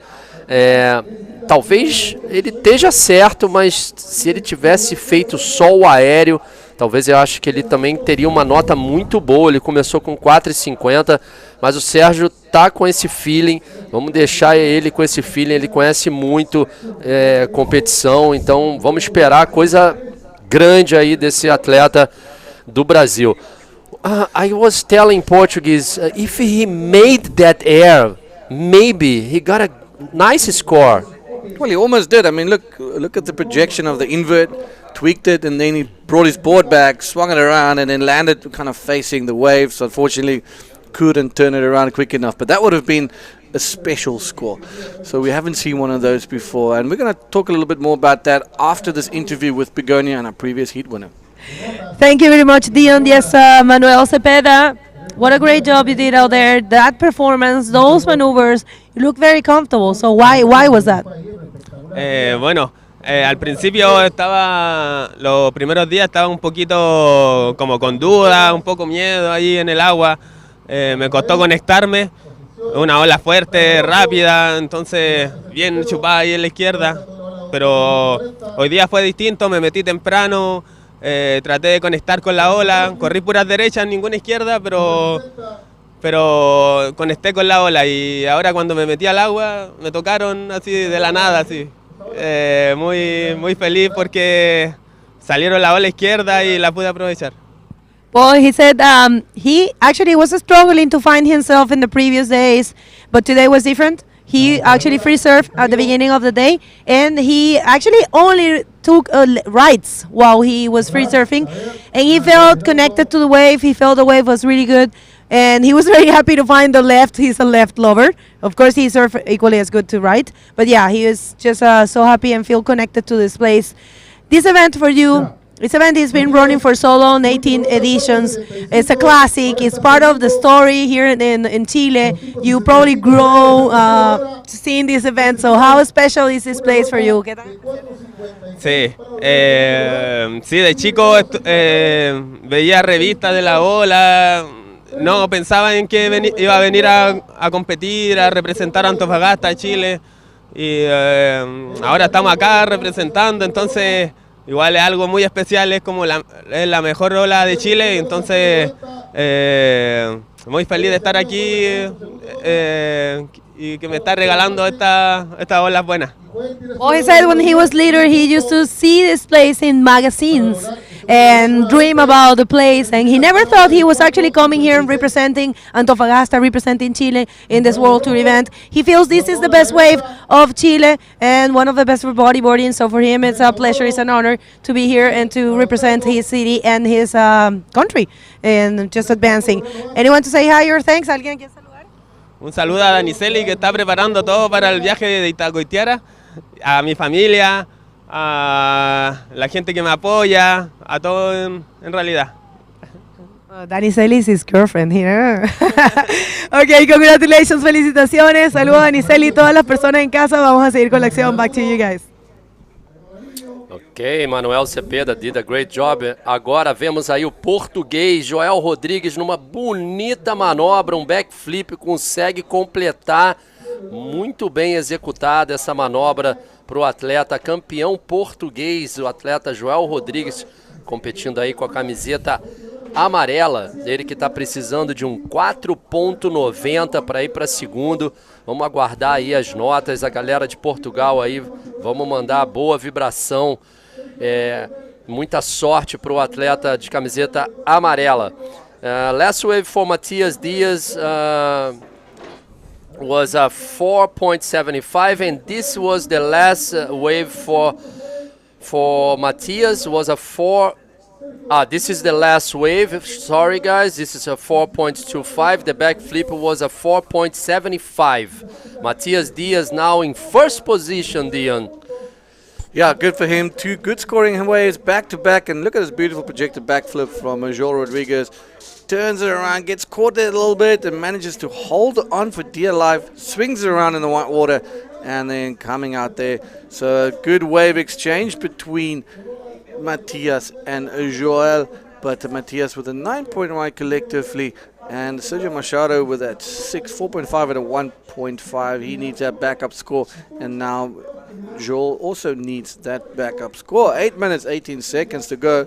Couple of waves offloading, and Sergio with that priority, he's going to be fairly patient, and I won't be surprised to see him holding on till the last minutes until he really finds a good wave. But Matias Diaz, he's not done yet. I think he's out to prove a point, and he's going to be looking and sniffing out a nice little bomb. He took a left and then he went right, so it's an indication that there's definitely some good scoring opportunities out there, Fabio. É isso aí, galera. Agora o Sérgio Machado está com a prioridade número 1. Ele que está com uma nota 4,50, está precisando trocar aquele 1,5 ali, que é a segunda nota dele. O Joel Rodrigues está com a prioridade número 2. Então, o brasileiro e o português aí com as prioridades para escolher a melhor onda que eles quiserem. E o Matias Dias em terceiro, com a terceira prioridade. Matias Dias está em primeiro lugar agora com 4.25 e um 4.75. Lembrando que essa fase, o primeiro colocado e o segundo colocado passam adiante e o terceiro dá adeus à competição. And this is the men's round 6, hit number 6. Next hit in the water will be Robbie Berman from South Africa, Kevin Torres from Chile, and also we're gonna have Moisés Silva. This kid from Chile, he's from here, from Arica, and he's been surfing amazing. Yeah, you got two locals, two Flopos locals up against the flying Robbie Birdman, aka known as Birdman right now here in Chile, because people get a little bit confused with his surname, Birdman, and yesterday's invert. Well, you know what, he might as well just embrace that name as Robbie the Birdman Berman. We was talk about him yesterday, Dion, and this kid, he's improved himself a lot, like from last year to this year.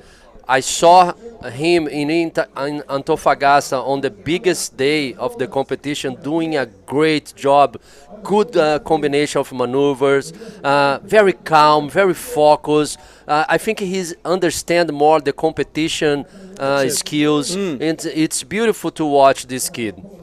Yeah, I think you nailed it on the head there. He understands the whole scene a lot better. Your first year is always a bit of your shaky year. You know, it's very seldom that you're going to come on tour your first year and assert any form of dominance. But yeah, Robbie Berman really improving himself and working hard off season, as we see. Sergio Machado looking to shake off that 1.5 and shakes a little water out of his head. Little high line, looking for another section at the end there. Can he get something? Nope, unfortunately, just that Rolo. But João Rodrigues also throwing away that, not throwing away, but using his priority with a good, solid power roll, if you can call it that. Now, Matias Diaz got the pick of the litter with that priority right on the 5-minute mark. So João Rodrigues going to get a good score for that one. We'll probably bump him very close to that first position or keep him in that second. We're not too sure, but here we go. Nice little Rolo. O Sérgio Machado usou ali a prioridade número 1 que ele estava. Pegou essa onda, eu acho que ele foi bem inteligente de pegar essa onda e não esperar muito. E depois vem o Joel Rodrigues também, usando a sua segunda prioridade, que passou a ser a primeira depois dessa onda do Sérgio. Fez esse ao rolo.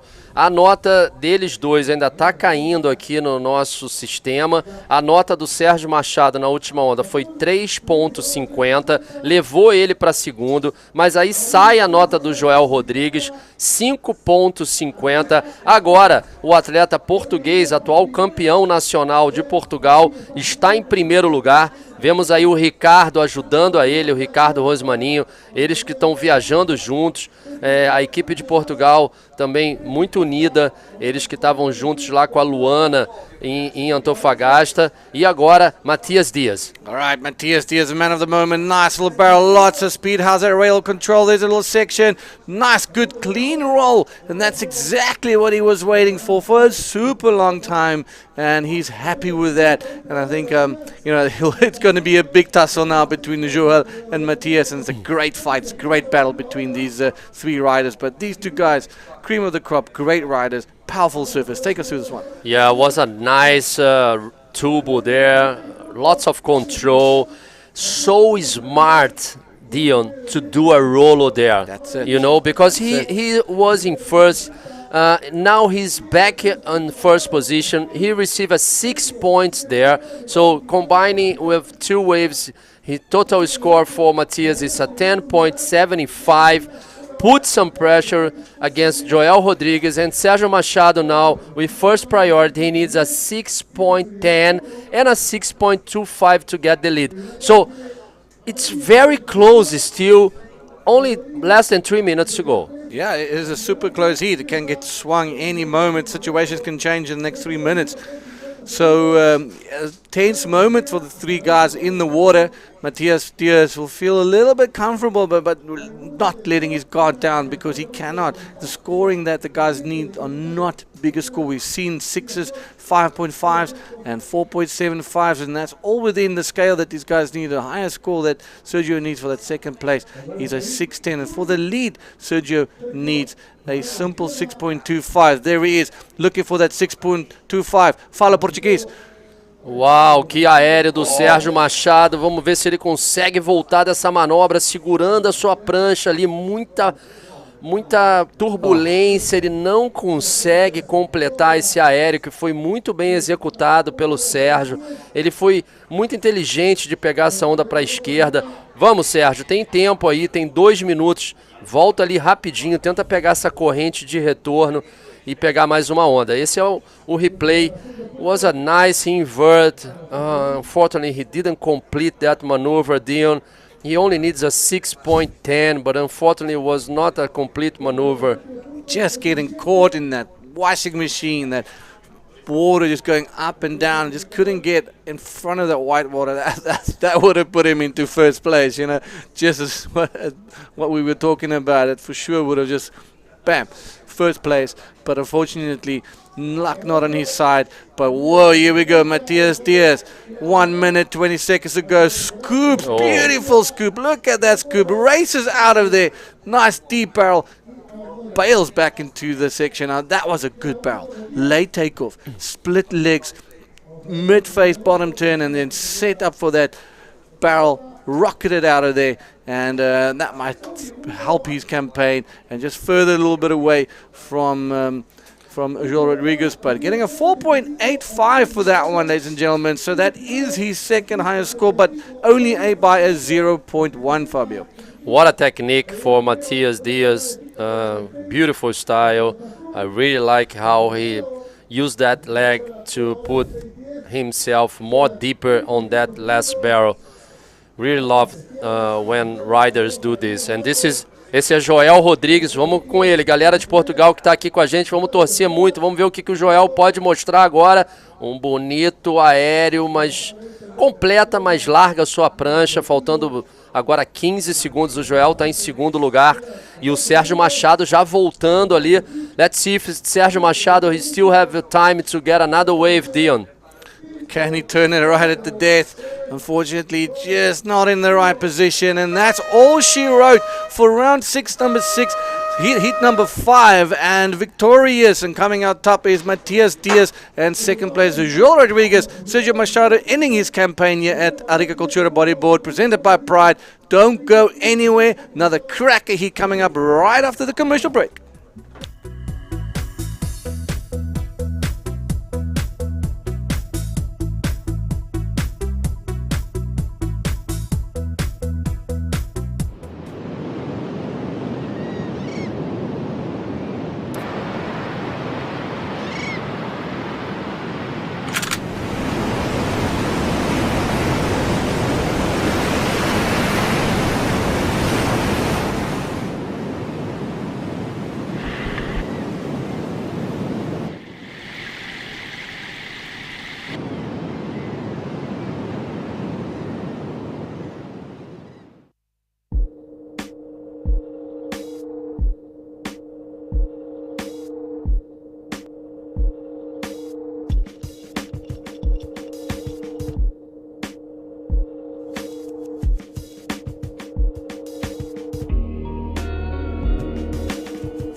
Welcome back to everyone. We are here at the 2023 Arica Cultura Bodyboard, present by Pride Bodyboards and the Governo Ariqueño. No, yeah, that I've... Gobierno Ariqueño, regional no? de Arica y Parinacota. Arica. Bueno, bienvenidos a todos. Este es el cuarto día de competencia. Sí, un evento increíble en su 18ª edición. Vamos al agua para ver quién viene en este hit de full eliminación. Tenemos a Robert Berman desde Sudáfrica. En rojo a Kevin Torres, un local en amarillo, y también tenemos a otro local y también rider de Pride, que es Moisés Silva en azul. Robbie also rides with Pride bodyboards, so I mean he uses the Pride bodyboards. What a hit in the water. 2 locals and 1 South African. Let's see, a lot of action today, Bergo. Waves are still delivering some good opportunities for the riders. And we've been seeing now Matias Diaz and Sergio Machado leaving the water. Congratulations for Sergio Machado, did a great job. Parabéns, Sérgio, fez um belíssimo trabalho aí. Parabéns a todos os brasileiros que estão com a gente, ligados aqui no nosso YouTube. E ao Joel Rodrigues, que faz uma campanha tremenda. Um alô aí para toda a Tuga Power, a galera de Portugal.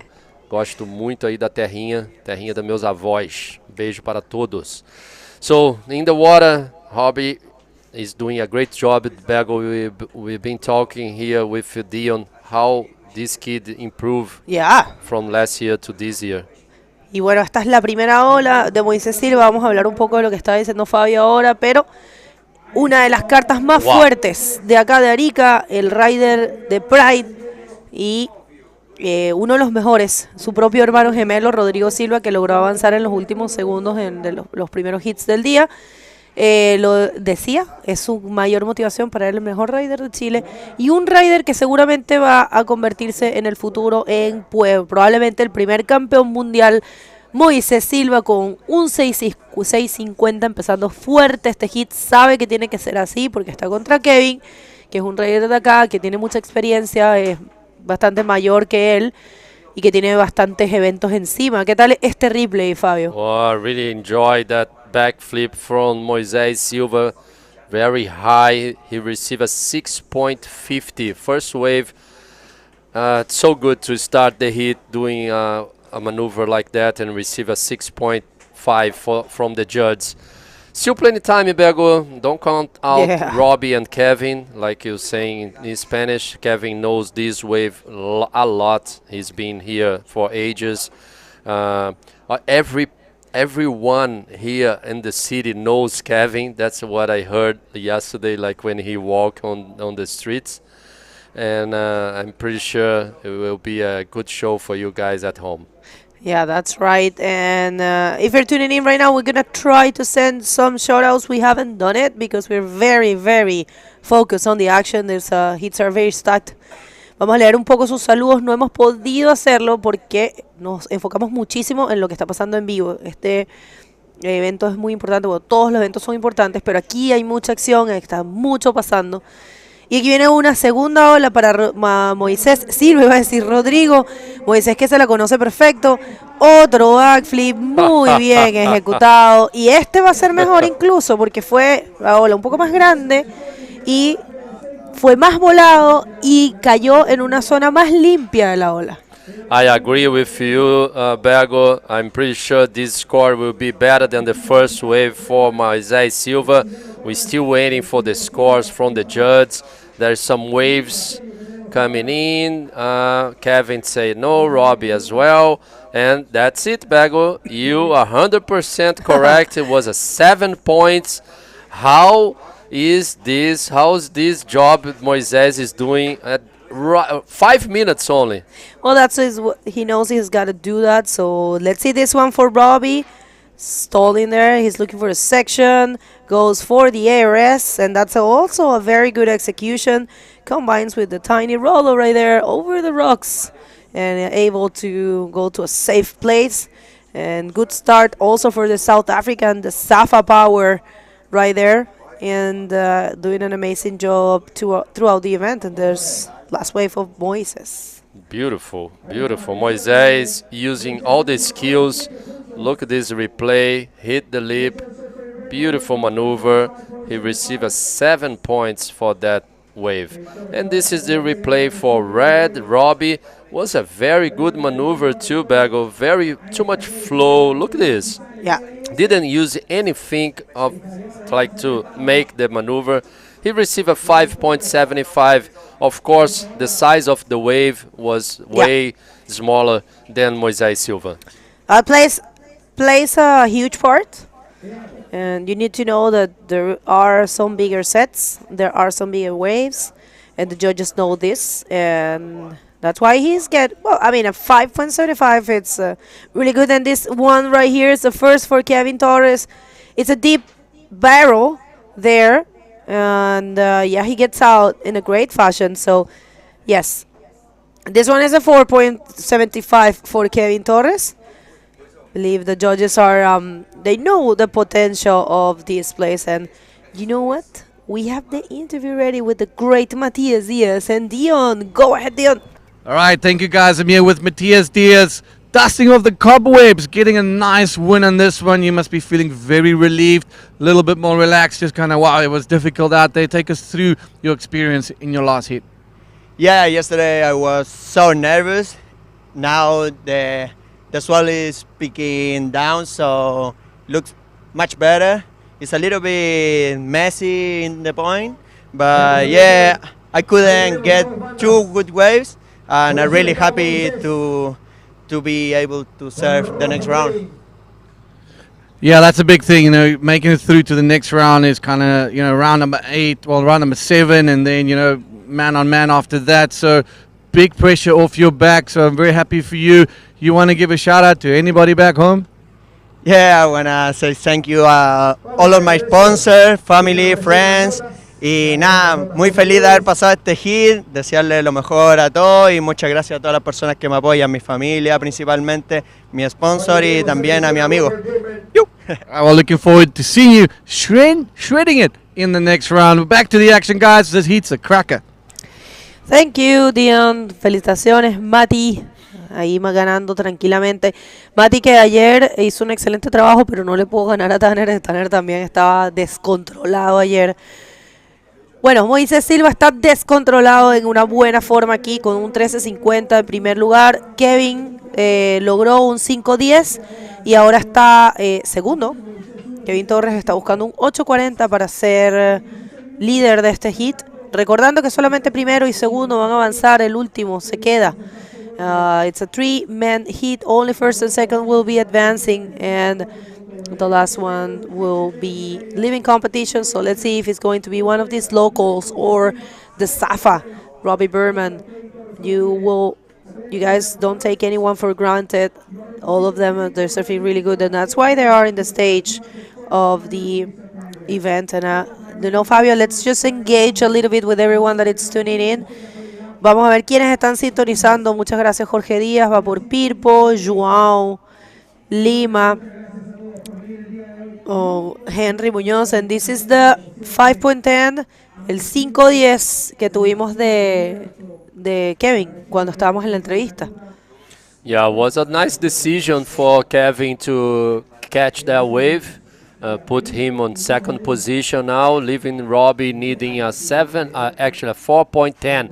So next hit, we're going to have Michael Yancey. He's there now, getting ready for this hit number 7, round number 6, against Gabriel Braga from Brazil and Juan Fischer from Chile. He was being nice with the dog. Thank you for being a dog lover. Robbie Berman here. Let's see this good-looking wave. Goes for the pocket maneuver and not landing that one. Yeah, that's a ditch for him. And yeah, so we have Keith Wesley. I think you're from South Africa as well, right, Keith? Remember seeing you last year all the time. Gastón Blanchini desde Argentina. Kiko Galdós. Gracias, sí, Kiko, un saludo gigante. Tenemos 1900 espectadores. La verdad que este evento siempre trae muchos espectadores. Deberíamos tener un poquito más, porque este evento es muy, muy bueno. El año pasado teníamos igual, yo creo, todos los días cerca de los 2.500 y en la final tuvimos 3.000 y algo.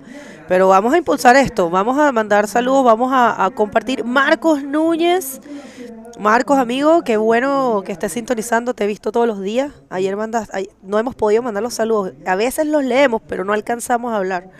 Marcos, un argentino que está viviendo ahora en Francia.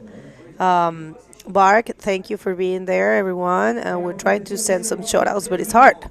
Wave here for our boy from South Africa, coming from Cape Town. He actually has a house right there in Onrus, where we're going to be going for the Walker Bay Pro, and that's a roll. That's a complete maneuver for him. And he will be changing that 1.35 he has as a backup score. And just, building his scores to try to get that second position or maybe the first one. But yeah, do you know that Robbie has a house right there? Actually, Onrus is his backyard. So it's I dare to say he's a local from there as well as Tristan Roberts, and we're going to have the Walker Bay Pro there again this year. Looking forward to go to South Africa and meet everyone. It's going to be a cracker. Beautiful, beautiful venue for our 2023 IBC World Tour. So now Moisés Silva, the local kid with first priority, and Kevin Torres with second priority. Last wave for Robbie was a 3.75, didn't change anything. He's still looking for a 4.10. So this is the hit number 6, round number 6. After this, round number 7, still 3-man's hit. Es así, 3 personas en estos hits. Voy a seguir con los saludos porque sé que hay mucha gente. Kevin Catalán, Kevin, amigo, un abrazo gigante desde Matanzas. Nos saluda desde la caleta de pescadores apoyando a la Armada Chilena. Si quieren comprar pescadito, el papá de Kevin saca los mejores pescados allá en Matanzas. Bodoque Flopos, que está aquí presente y siempre ha estado en todas las transmisiones, que no vive acá en Chile, pero vino a este evento. Tenemos a Pedro. Pedro, me pedía la entrevista. Miren, nosotros tenemos rotaciones. Me hubiese encantado hacerle la entrevista en español a Matías, pero también debemos recordar que el idioma universal es el inglés. Tratamos de hacer portugués, tratamos de hacer un poquito de francés y mucho español, pero no se puede siempre, ¿no? Así que por eso no me tocó la entrevista con Matías. Y este es un inver bonito para Kevin Torres. A ver, ¿logrará cambiar el 475, Fabio? Yeah, it was a nice decision again for yellow. Kevin Torres using all the skills, doing a great job.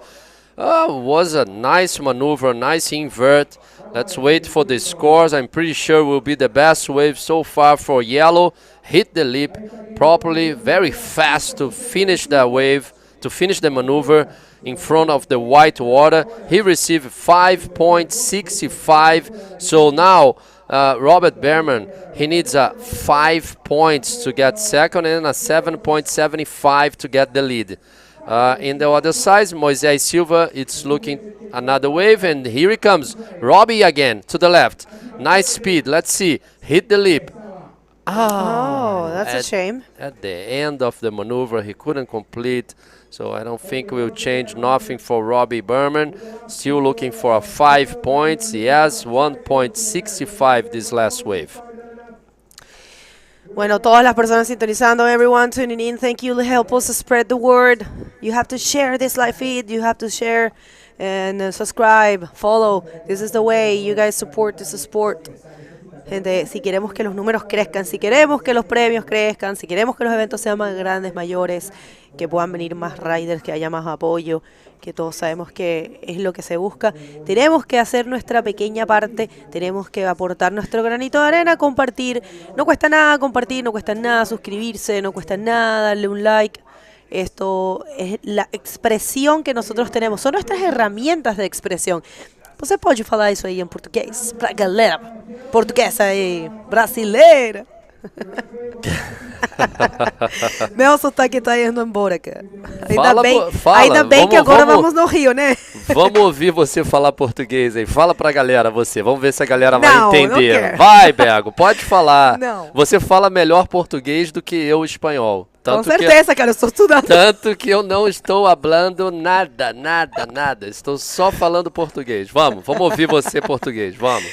Gente, tem que compartilhar. Compartilhar. Olha aí, ó, não vou falar nada. Compartilhar.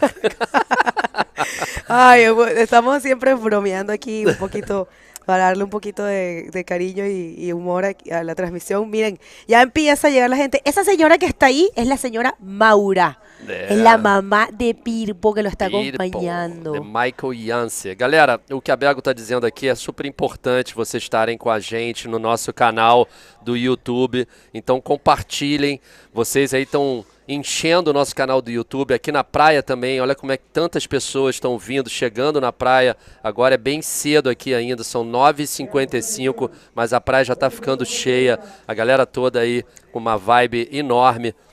Todos torcendo muito para os atletas locais e, logicamente, olhando a performance de todos os atletas internacionais. This is Robbie going right. A good roller for him. He's looking for 5 points only. Let's wait for the scores, Bego. Yeah, it's been a bit of more slower hit. Let's see this one. Generating some speed. Stalling now. Kevin Torres, he knows this section. Goes for a very aerial backflip.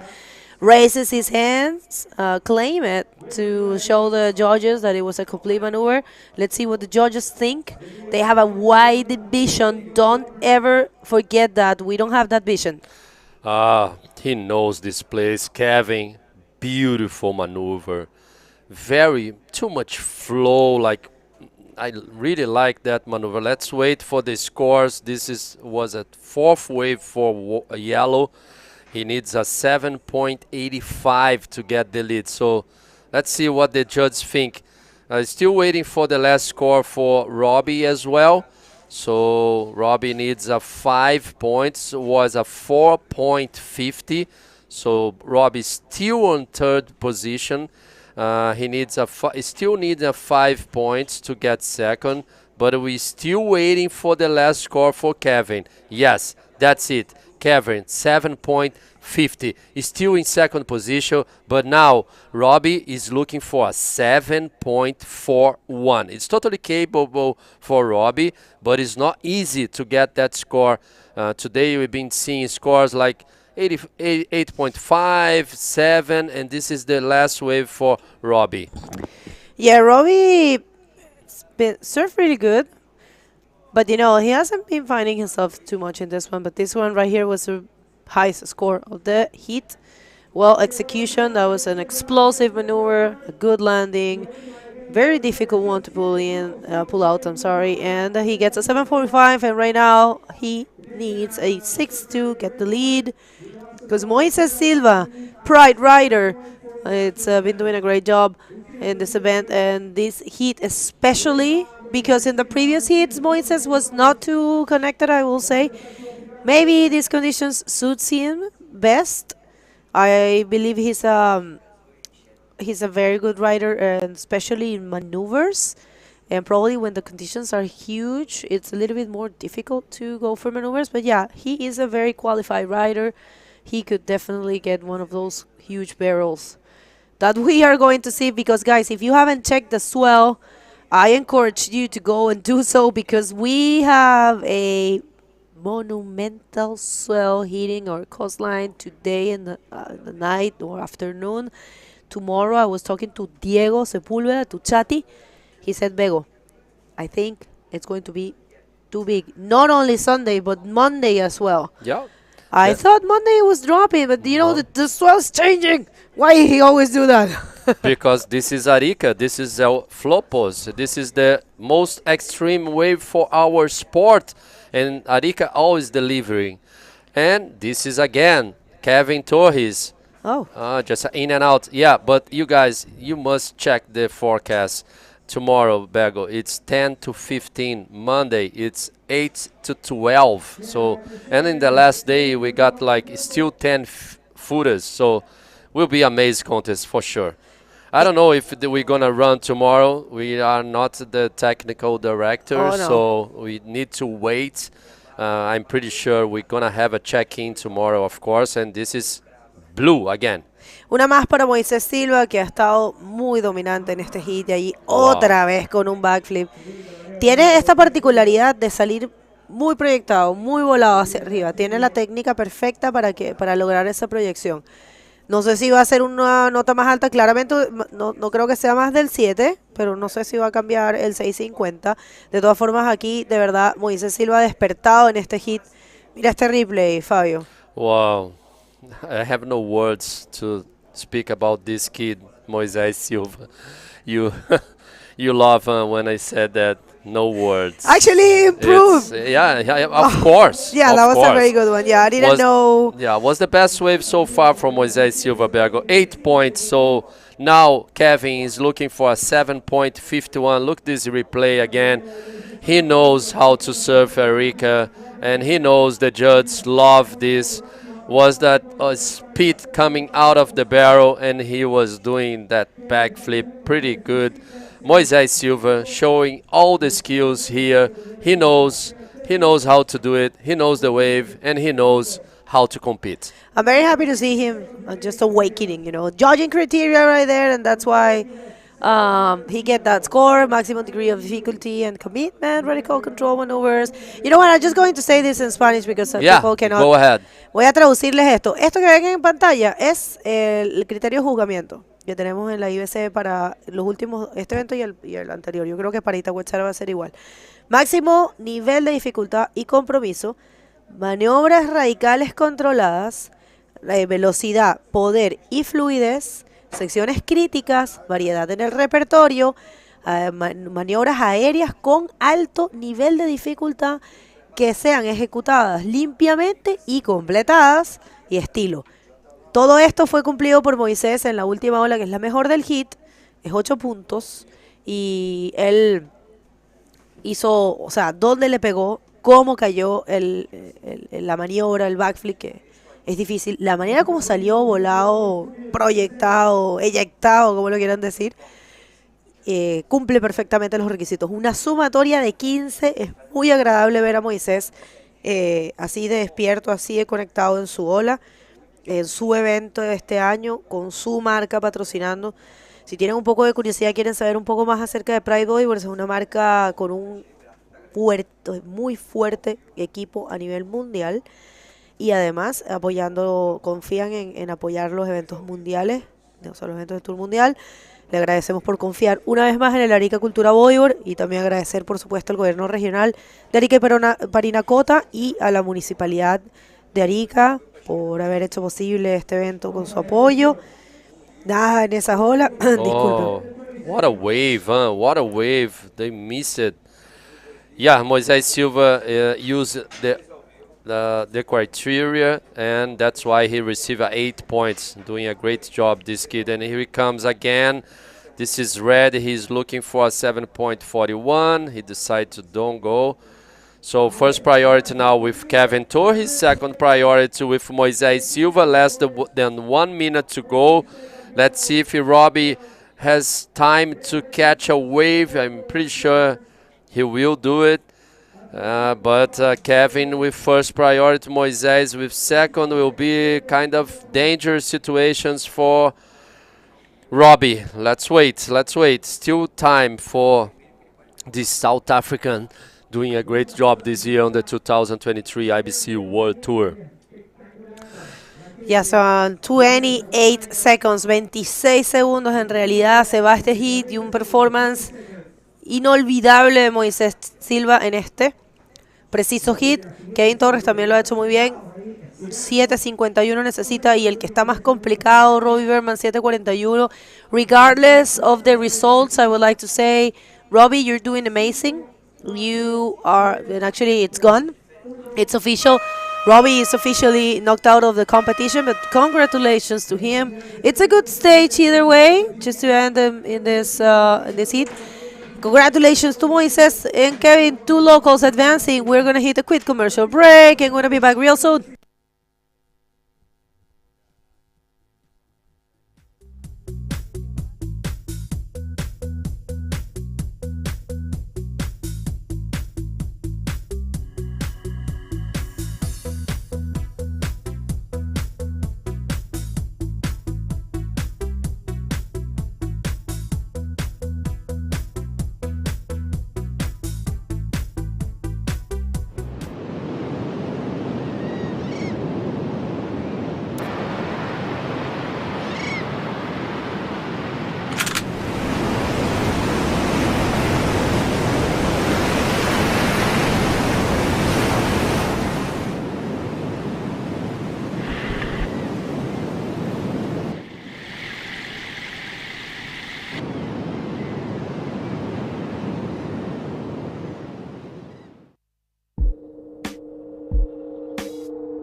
Welcome back, everybody. This is the 4th day of competition at the 2023 Arica Cultura Bodyboard, an event presented by Pride Bodyboards and Gobierno Regional de Arica y Parinacota.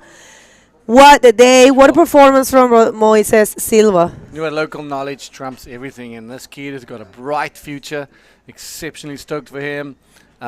Kevin Torres as well, and other locals, like just showing their local grit here, understanding the wave, leaving Robbie frazzled and scratching around and trying to post some scores. So well done to Robbie for his efforts. Getting this far in the event is no small achievement. But let's go to the agua and let's get some action. Yeah, take us through this heat. El agua, tenemos un peruano, disculpen, varios días aquí poniéndole bueno como quien dice, Michael Yance en rojo, peruano, Gabriel Braga y en amarillo, estoy aquí con un mix de lenguas, y Juanito Fischer, el iquiqueño, en azul. Este hit también va a estar buenísimo. Michael Yance que nos ha dejado boquiabiertos con su performance. 16 años, viene de ganar en Antofagasta la categoría Pro Junior. Aquí él está como jugando, nada que perder, mucho que ganar. Él ha estado muy fuerte y con 22 segundos todavía no logra marcar nada a nadie. Y ahí el público aplaudía a Moisés Silva. Moisés getting applause there. Well deserved. Such a great performance for the Pride Bodyboard local rider Moises Silva. Yeah, kind of like a household name in this place when it comes to bodyboarding. Both him and his brother and these two kids got a bright future ahead of them with, Moises just being the pick of the litter. And here we go, Gabriel Braga all the way from Brazil. Cruising down the line, looking for a little something nice. High line, there it goes. Keeps it high, drops it down now. There's a nice section building above him. Massive backflip into the flats and a super clean landing. That is going to be a high-scoring ride for the rider in yellow, Gabriel Braga, all the way from Brazil.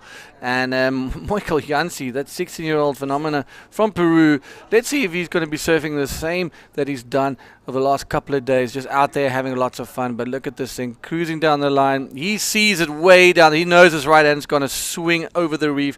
There he is, releases a bottom turn, sees it section. Beautiful backflip. Wham, lands it, turns it, and there he goes. Completo, por favor. Gabriel Braga is very strong also. Riding for Pride. We have the interview ready with Fabio and Moises Silva while we're waiting for those scores. Actually, score for Gabriel Braga, 8.25. What a way.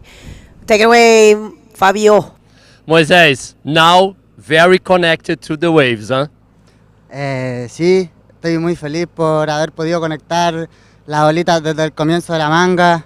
Estaba muy motivado y estaba con el deseo de poder conectar las maniobras, ya que ayer me tocaron súper buenas olas, pero no logré concretarlas. Y bueno, hoy día vine un poco más con más decisión, más confianza, motivado, gracias a mi familia, a mi hermano y a toda la gente que manda ahí la vibra y da los consejos también, al tío Santi, al Alan y a todos los que están ahí siempre, a mi coach de toda la vida, al Pedro, y entramos conectados hoy día y se pudo hacer un buen trabajo, gracias a Dios.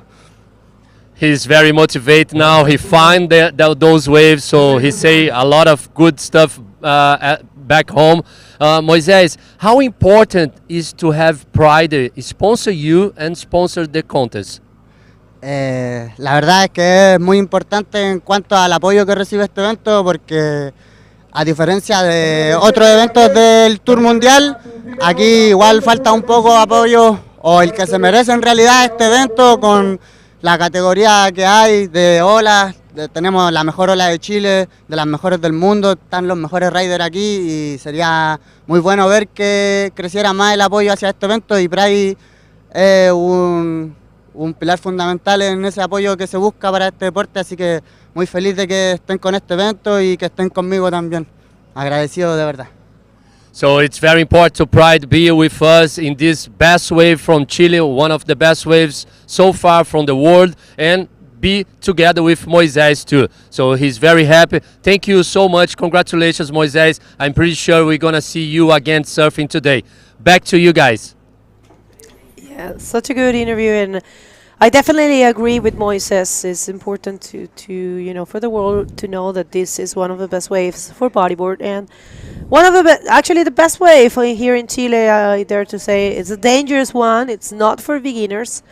And that's Eli. That's the Silva's aunt. She has been supporting their career since the very early ages of these kids. I remember perfectly. They were small, very, very small, Dion, and she will take them to every single event. Oh, that's amazing. Here we go. Juanito Fischer finally opening his account. Good looking wave. Quick little cover up. Looking for that section. Otherwise, they're not going to post a massive score on that one. But Gabriel Braga cruising down the line, searching for the right-hander. Beautiful tabletop invert. Tweak that thing super far and lands in the flat. And Gabriel Braga definitely stamping his authority, throwing the challenge out to the other guys that he is here to mean business. That is going to be a cracker score as well for him, posting two massive scores now on the right hand is 8.25, which is, I think the highest score of the day, one of the highest scores of the day. But here we go, the 16-year-old leaving, and not sure what the priority status will be. If he was there alone, will still retain the priority. If someone was close to him, he would lose the priority, but it seems like he'll stay as is. But let's look at this Gabriel Braga one, cruising down the line, sets himself up nicely, regains control in there, nice rail work, and there it is, releases, sees it, and there's that invert, beautifully tweaked, nice projection, good smooth landing, ticking all the boxes of what the judges want. And we see another wave stacking up here on the reef. This is Michael Yancey all alone at the back, screamer, right-hander. Esta ola es una ola con tamaño, una ola con proyección para Michael Yance, es de las más grandes que hemos visto. El que ama estas derechas, un rolo en esta segunda sección, o sí, depende del tamaño, esta derecha te puede ofrecer varias secciones, a veces hasta 4, depende del tamaño de la ola. Él sigue y era esa única maniobra. El tema con la derecha es que arranca un poco débil, un poco lenta. O sea, no lenta, perdón, un poco gorda como para ejecutar una maniobra aérea, y también al ser así como con bastante tamaño te genera mucha velocidad y es difícil poder frenarse. Y esta ola es Juanito Fischer, el iquiqueño, que buscaba un poco de tiempo, un poco de sombra en ese cover up, y esta viene por el promedio de los 3.50, this one here. Yeah, there we go, Michael Yancey, nice little roller, good size, good looking wave. Judges awarding him a 4.75 for his efforts, and Gabriel Braga getting a 6.75 for that invert on the right-hander, so a 15-point collective score for him, and it's difficult. Juan Fischer in combination land for that first place, needs a 7.5 for second, and Moko Yancey as well in combo, so not a good place to be. Both riders fighting for that second spot right now, because you can see Michael Yancey needs 2 more new scores. He's got to start from scratch, so second place, it's where the battle is right now. And 15 minutes 20 to go, still ample time as we see our next heat getting ready. And our next heat's also going to be another jam-packed heat with Armida Silveres from Española and Jon Aymar from French, and then another Chilean rider that also it's dangerous, and that's Sasha Damjanic. Sasha Damjanic, it's a great competitor from Antofagasta, and yes, this guy right there is from Canary Islands. It's Armides Oliveira and Jon Aymar, another of the young revelations of France. He did a great job last year in this event, and this year he's got the chance to be seated because we had 4 no-shows on the top 16 this year here in Arica. So there were 4 spots to be seated, and it was taken by Matias Diaz, Jon Aymar, Socrates Santana, and Ethan Capdeville. They had the chance to be seated in the non-elimination round, and there you have them. Right there, Jon Aymar coming from Anglais, Biarritz. Yeah, signing his Ronaldo shirt. Oh, here we go. Bomb at the back. Juanito Fischer cruising, skipping like a stone on the lake. But where's that section, my man? This is your moment. We haven't seen a big one like this in a while. But unfortunately, the classic big ones that just keep on swinging wide. Looks good on the takeoff, and then just, hands you a whole bag of lemons. And unfortunately, not able to make lemonade from those lemons. I tell you what, I think those big rides are not the best choice. They're kind of, they give you lots of speed, like I was saying before, and it's difficult to brake to find that section.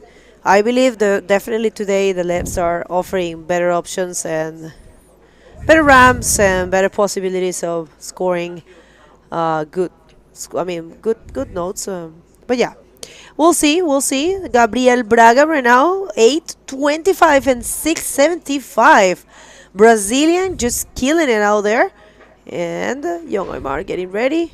And if you're just getting here, if you're just tuning in, this is the 4th day of competition here at the 2023 Arica Cultura Bodyboarding event presented by Bodyboards and also by the Gobierno regional de Arica y Parinacota is the regional government here, also la municipalidad de Arica, y tenemos una gran cantidad de colaboradores también. La Armada de Chile, Corfo y el programa Arica siempre activa. La Corporación Costa Chinchorro. Tenemos también auspiciadores como lo son Olas Cero Plástico, Rancio Bodyboard Tools, Soul, Industria San Miguel, Hotel Arica, Cerveza Artesanal La Ruta, Dicomex, Casa Beltrán, Fiesta Ámbar, Culmi, Aloha Sushi y nuestros media partner ADN, as.com, Latin Girl, Santos del Mar, Chile Surf. Y ustedes en casa, ¿dónde están? ¿Qué está pasando? ¿Están viendo el evento? ¿Lo han compartido? ¿Le están dejando saber al mundo que el bodyboard está fuerte? Que esta es una de las más fuertes fechas que tenemos, porque esta es una de las mejores olas para el bodyboard del mundo y de las mejores acá en Chile, la más radical. This wave right here, one of the most radical waves in the world, shaped for bodyboarding. That is absolutely correct. When this place fires, well, you know what? It's just an absolute playground for the bodyboard, and incredible to see this wave. And you know, it's very different watching it real time versus watching it on screen. You know, on those big days when you see these towers just rolling in, these massive A-frames barreling left and right, and guys disappearing, coming out and hitting big sections. It's truly something to behold. You know, it's if you and it's enthusiasts and you ever want to come to a competition where you're really going to see some of the best riding out there and some of the wildest waves, Chile, Arica is one of them. Come here, experience it, because it's you can only get it here, nowhere else. Fronton as well. If you're standing on the cliffs looking down, it's a special place. But look at these bombs all floating, catching everybody offside, and that classic maneuver. Everybody sits on the inside, waiting for those ones. But here we go. This is Michael Yancey, not taking no for an answer. Midline drags his legs, looking for a little ramp. Unfortunately, again, just pushing over the reefs, keeps on stalling. Doesn't give up, man. This kid he's got endless energy. It's amazing. 6 years, look how fast he's swimming now again. Brrr, there he goes. But you know, the rights are not really providing. That's what we have been saying. But I mean, Gabriel got a pretty very good ones. Maybe we can see the I'm pretty sure we're gonna get to see the best waves of this heat, which were in the hands of Yellow.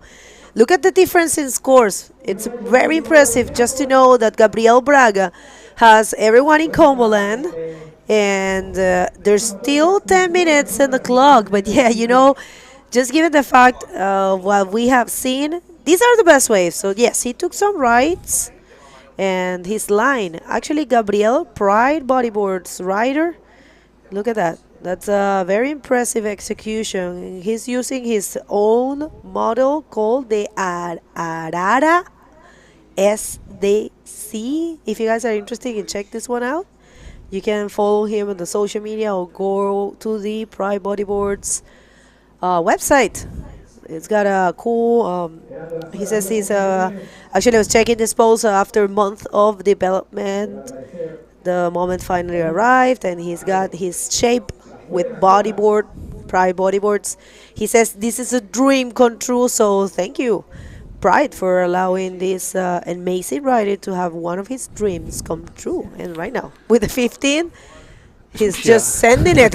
He must be loving that new board, because 15 total score is a big ask for the other boys, and just focusing on those right-handers, Bego. They have been delivering for this man and this man alone, and another good-looking right-hander. There's that section, even a bigger backflip, beautiful landing, quick turnaround. I mean, this is a mark of a champion. He is just having fun all day long. Look at that, connects with another Rolo. This is definitely going to improve his situation and pull away further from Michael Janssen and Juan Fischer. He needs to improve that 6.75. I would put maybe, yes, he's going to probably do that, pull away from them. And yeah, it's a dark place being in combination so early on and throughout the entire heat. Look at this one, big up. Yeah, no, Gabriel, it's definitely reading this place perfectly. I remember last year he also served really good. He is very consistent. His style, it's very unique and very clean. So I'm seeing some scores there also dropping on a very good range, you know, in the between the 8.5 range. Let's see what happened there, but yeah, what a hit for Gabriel Braga. He is beyond happy. We're also waiting for the score of last for blue. We're gonna get to see that one. And you guys at home, you want to check the scores and you want to check everything. Yeah, actually no, it was yeah, it's a 9-point ride, man. What is happening with Gabriel? Pirpo. Pirpo on the right-handers that keep on delivering for the boys. Can he squeeze his head out of that one? No, Bego. But here we go. Here's your man, Juan Fischer, cruising down the line. A beautiful left-hander. Stalls a little bit, waiting for that barrel section. There it is. Heaves over him. There he comes out. He's going to feel a lot more relaxed and a little bit more composed, and just happy that he managed to score a good. That's going to be a good score because it's a nice left-hander, and you'll probably push him into that very close into that second position. So the battle's on for second spot.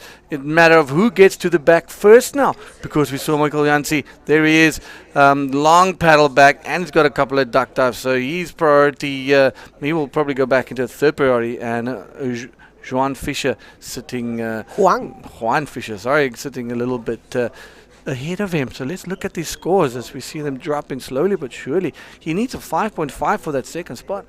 That's right, and well, en este punto, gente, cuando ya vemos a alguien con 9 y 8.25, que es el caso de Gabriel Bragas, 17.25 total, todo se está quedando, todo se está todo se reduce a la segunda posición. Esta última ola de Juan Fischer cuenta, estamos esperando a que caiga. Juan necesita un 5.50 para la segunda posición. Entonces ahora lo que vamos a ver es una batalla por ese segundo lugar. Una batalla para Michael Janse y Juan Fischer. Y ahí Michael Janse recibe un poquito de ayuda para regresar al line-up. Había quedado en la zona de impacto. Y bueno, está bien eso. Vamos a ver si Juan Fischer, el iquiqueño, recibe ese score que necesita. Miren qué lindo, un bebé pidiéndole a Arvides Oliveres que le firme la camiseta, qué bonito. Aquí en Arica se vive mucho ese fanatismo y ese amor por el bodyboard. Lo decían los australianos siempre y los americanos y todos los que venían de países diferentes, lejanos, que ellos en sus países jamás habían experimentado tanta pasión por el bodyboard como aquí. Eso se vive acá.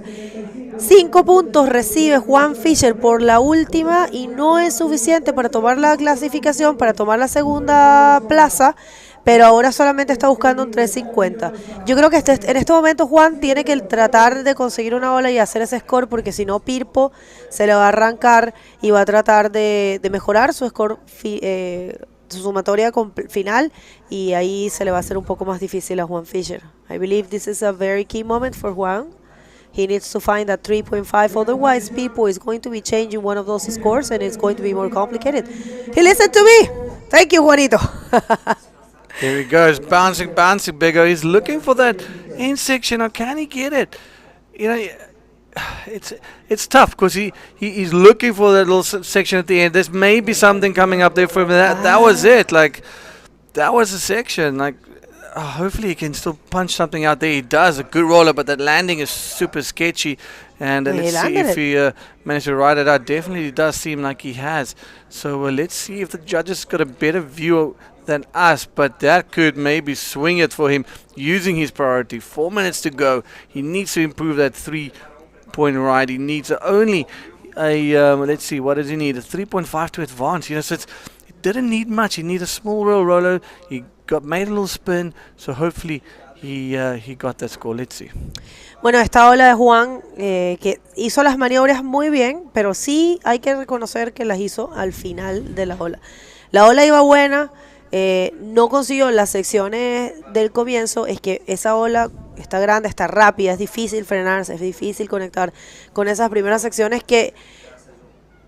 o sea, siendo difícil, igual vimos a Gabriel Braga marcar los scores en esas secciones, en esa derecha, así que vamos a ver, están cayendo los scores, parece que van a ser suficientes, parece que Juan Fischer va a conseguir la nota, y yo creo que está súper bien. 4 puntos, cambia la situación. Juan Fischer desde Iquique, un bodyboarder con muchísima trayectoria que está hoy en día enseñando a los futuros campeones como Max Whitman, que sé que está sintonizando, y su propio hijo, y Vicente y todos esos niños del Club Océano que son increíbles. Acaba de cambiar su profe la situación y acaba de entrar en zona de clasificación.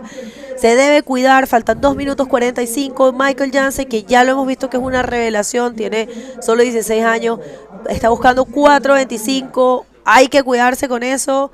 Vamos a ver qué pasa, pero bueno, un hit interesante con un performance perfecto de Gabriel Braga, dejando solamente un puesto libre. This is like a man-on-man hit right now, only for the second position, man. Yeah, absolutely. 17.25. That is a massive score for these for these guys to chase. 2 minutes to go. Michael Jansi needs a 4.26 for that advancing position. So quite tense times between him and Juan Fischer. Juan Fischer is very far down the point, so the chance of him making it back to the lineup and getting away is very slim, and it's leaving Michael Jansi in second priority, and he only needs a 4.26. So for him, we know it could be a 2-roll wave, it could be a nice backflip wave, a roll spin combo on a good size wave. So very achievable, and it would be heartbreaking if Juan has to watch this unfold in front of him and he gets a score. But if the ocean goes flat, well, then it's going to be all she wrote for Michael Jansi, who's been in exceptional form, charging through all of his heats and finding himself here in round number 6 from the beginning of the event. He won in Antofagasta, the Pro Junior division. So definitely someone to keep your eye out on for the future, as this young 16-year-old has been putting up a stellar performance here at Arica. And you know what? We have a poll right there in the chat in YouTube. Guys, jump in the chat in YouTube and vote. Who do you think is going to take this win? It's pretty obvious, though. But yeah, tenemos una encuesta. ¿Quién gana? ¿Quién gana este hit? Claramente va a ser Gabriel. Pero ¿quién toma la segunda posición? A ver. Michael Jansen o Juanito Fischer. 45 segundos. Es Juan Fischer, la voz de la experiencia, la voz de la... De la tradición de bodyboard iquiqueña, podrá mantenerse en este gran evento en el Arica Cultura Bodyboard, en su versión número 18. Un privilegio, un placer para todos los que estaban aquí presentes de seguir avanzando en un evento tan prestigioso, un evento que tiene tanta historia y que ha sido ganado por grandes figuras del bodyboard. This is it. Last 10 seconds, and could the experience of Juanito Fischer allowed him to keep going in competition? Yes, it did. It's official. Gabriel Braga in the first position with a pristine performance, and Juanito Fischer advancing. Congratulations to Michael Jansen. Don't go anywhere. We're going to go back real soon. Don't go anywhere.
Welcome back. Another change in commentary. Fabio joining me here. Fabio, Gabriel Braga putting up an absolute clinic, and not sending him to the shop, sending him to the butchery, because that was that was a massacre.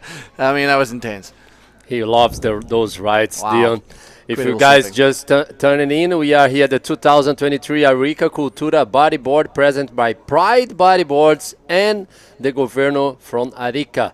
So let's go straight to the water because we have a lot of action. Next hit will be hit number 8. Armindes Oliveres from Spain, Jon Aymar from France, and Sasha Domenic from Chile. Will be a nice, good battle. Yeah, we're seeing some scores. This is during the commercial break. Armides with an incomplete. But here we go. This is Jonamar. Score still dropping for the young Frenchman. But wow, look at that freight train of a barrel sitting in that thing and comes out with a beautiful little loopy roll. I mean, that is textbook surfing. Beautiful riding from him. Couple of good scores dropping for him. And here we go. The young Sasha Damjanic. Love watching this guy surf out here. He's so good and he reads it so well. And look at the little section. Nice little rolo. So both of them, and unfortunately just sticking that landing. So we will let Fabio give you guys the scores on that. Yeah, first wave for yellow was a 7 points. Really like that barrel. I enjoy a lot make barrels. And Sasha first wave was a 4, and first wave for red was just an in and out 1 point. And here it comes, battle there for catch this wave. First priority, it's oh okay, this is it. Pull in, back. Oh! Backdoor barrel. Jeez, he punched through that thing. No one was expecting him to come out of that back door. Yeah. So much speed, and that foam ball just chasing him through the keyhole. That was cool. Second wave, second barrel for Ian Amar. Seems to me he's very connected on those today in these kind of waves.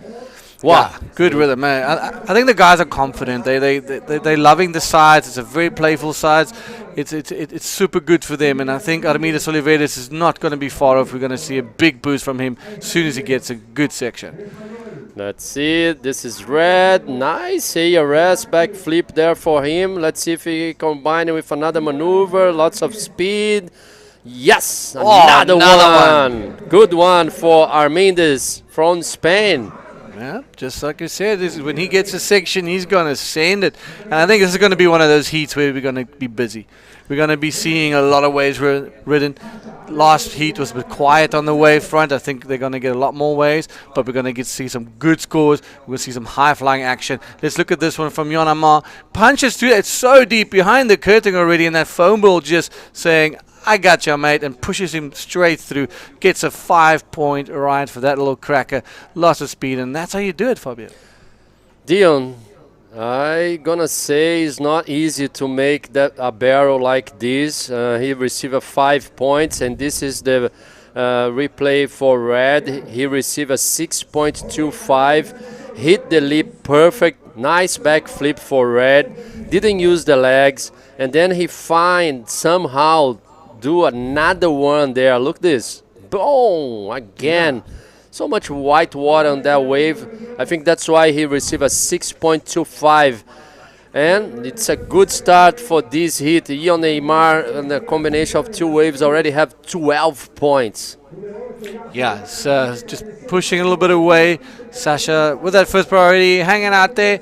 He saw the scoring potential, so he's going to be sniffing out those left-hand bombs, that's for sure. And Armides, he's going to be keeping himself very busy under this priority, trying to get another 6-point plus. So here we go. Gabriel Braga, previous heat winner, an absolute massacre. Johan Fischer making it through, and Michael Janssen unfortunately ending his campaign here. But kudos to this young kid from Peru, 16 years old, all the way into round number 6. Incredible surfing, and is really shown the world that he's got what it takes to be a future champion. All right, well, this is the last heat of round number 6. It seems like we'll be moving into round number 7 after this, and some good surfing coming up with the couple of the big boys making an appearance. So make sure you guys tune in, and don't go anywhere. Tell your mates we are live here from Arica, Chile, for the 2023 version of the Arica Cultura Bodyboard. This is 18th edition of this event since its inception in 2004, and this event has seen victories and wins and losses by some of the biggest names in our sport, and it's steeped within the history of our sport, this event here at this northern Chilean place called Arica, bordering Peru and Bolivia. Yeah, and will be great to see if actually we have Amaury is still in the competition, and Pierre as well. So both they both win they both won here 2 times, and if Amaury or Pierre win again, so we're gonna have the major wins. We can say this in English, Dion? No, they'll have the most wins. So no one, what Fabio's trying to say is no one has won more than 3 times here. So both of those athletes are sitting on a 2 times win here. Quick little scoop stall there for Yonama, and a nice little roller, just keeping very busy. So what Fabio's trying to say is Mars and PLC's got 2 victories here at Arica. Now, if they win here, they'll be the first athletes to make it a triple victory here at Arica. So a lot to go, a little bit of extra motivation for them, or a little extra pressure, depending on which way you look at it. Yeah, it's good. I think it's good for them to know this. We told them already, so put more pressure for us who watching, so we can maybe see more a better performance from both riders.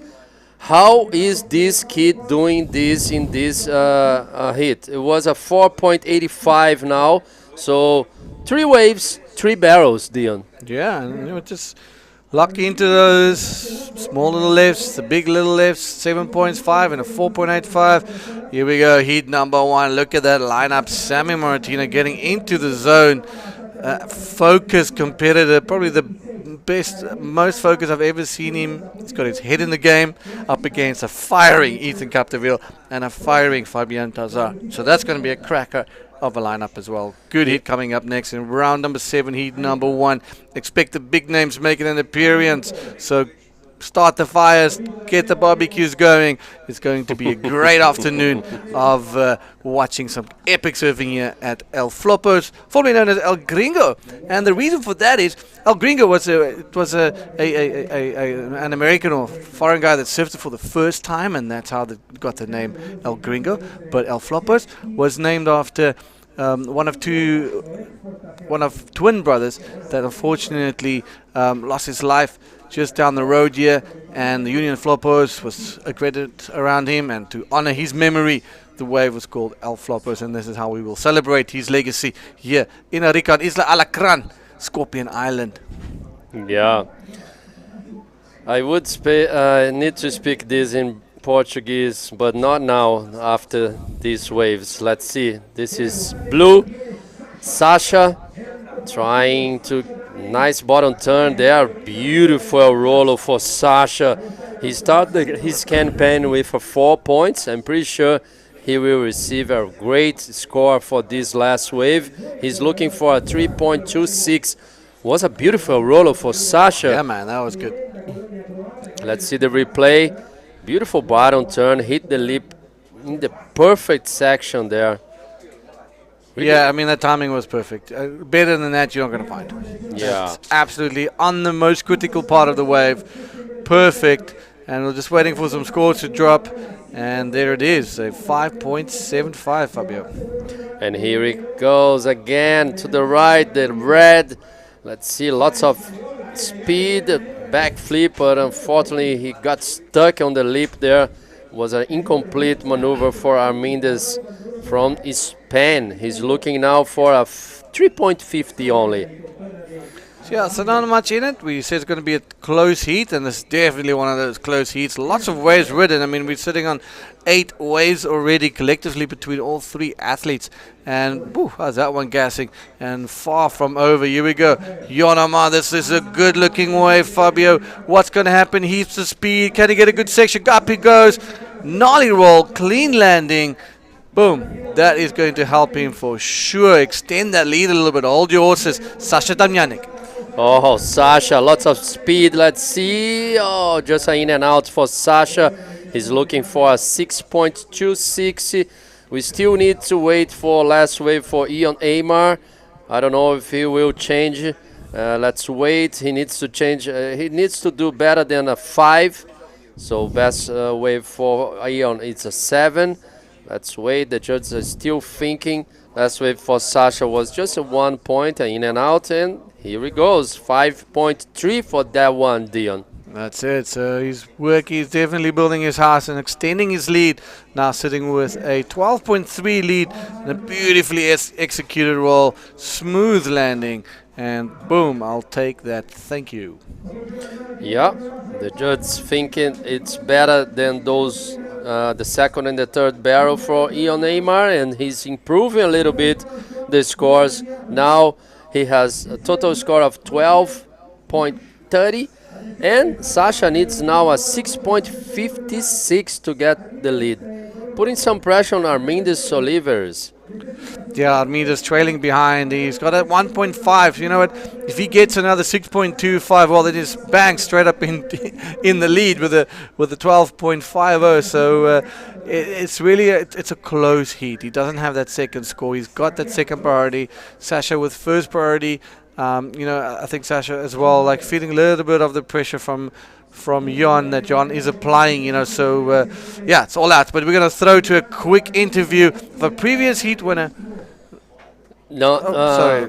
I think we still need to wait a little bit. Yeah. My bad. In my ear was like bigger intervista. But alas, Jon Neymar, Sasha, Armindes throwing it down here. 12 minutes ago, Fabio, round 6, heat number 8, the last heat of round number 8, and then we're moving into the critical round number 7, and then winners from that heat moves into round number 8 where the man-on-man action begins. Yeah, for sure. Round number 7 is still 3-man heats, of course with priority system as well. First heat will be insane. Will be Sammy, Ethan, and Fabian. And like you said, it's very critical now, because after the round number 7, we go straight to round number 8. It's a man-on-man hit, so most of the riders, they love to do a man-on-man hits. I think it's more easy to compete, only 2 guys in the water, especially with the priority system, so give more chance to the riders to choose the best wave so far. But of course, the 3-man hits is good to guys back home at home, watching more people in the water, more action. But for the riders, I think they prefer the man-on-man hits for sure. Yeah, man-on-man, it's so explosive. And what's not to love about man-on-man, dude? Because it's just you and another dude in the water. Yeah, you got this whole lineup for yourself for 30 minutes. I mean, come on, that's worth the money to pay to surf a place like this, firing all alone with another brother. But look at this brother cruising down at Sasha Damjanic. He needs to post a bomb. He's looking for that thing. Can he see something? Full gas, Fabio. He's going to turn and burn. Punches through the lip.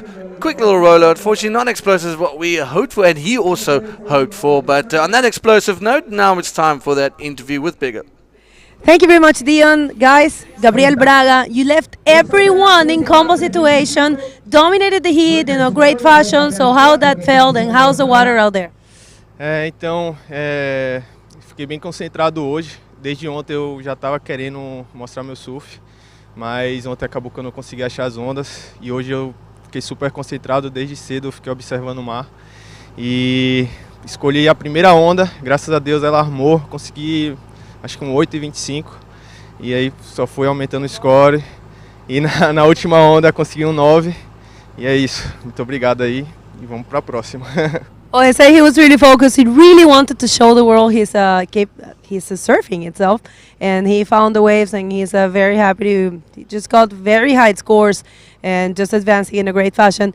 You have your board, it's your shape, you said it yourself, it's a dream come true, it's a Pride Bodyboards model, so tell us a little bit about it. Então, esse é um projeto junto com a UCLA, né, que é a marca que patrocina também no Brasil, e foi um sonho realizado ter meu próprio shape ainda na maior marca de bodyboard do mundo. E sem palavras para esse momento. Esse ano tá vindo cores novas, estão animais, e aguardem que vai vir novidade. Well, his board is a project with UCLA, which is a representative for Pride in Brazil, and for him it's a dream come true. He is going to be throwing new colors this year, so you guys in Brazil know that this is going to be available for you. Anyone to say hi? Você quer mandar um alô para alguém? Quero mandar um alô aí para todo mundo do Brasil que está me assistindo. Quero agradecer também a torcida, minha família, minha namorada, meus amigos. Um abraço, galera. Vamos para a próxima.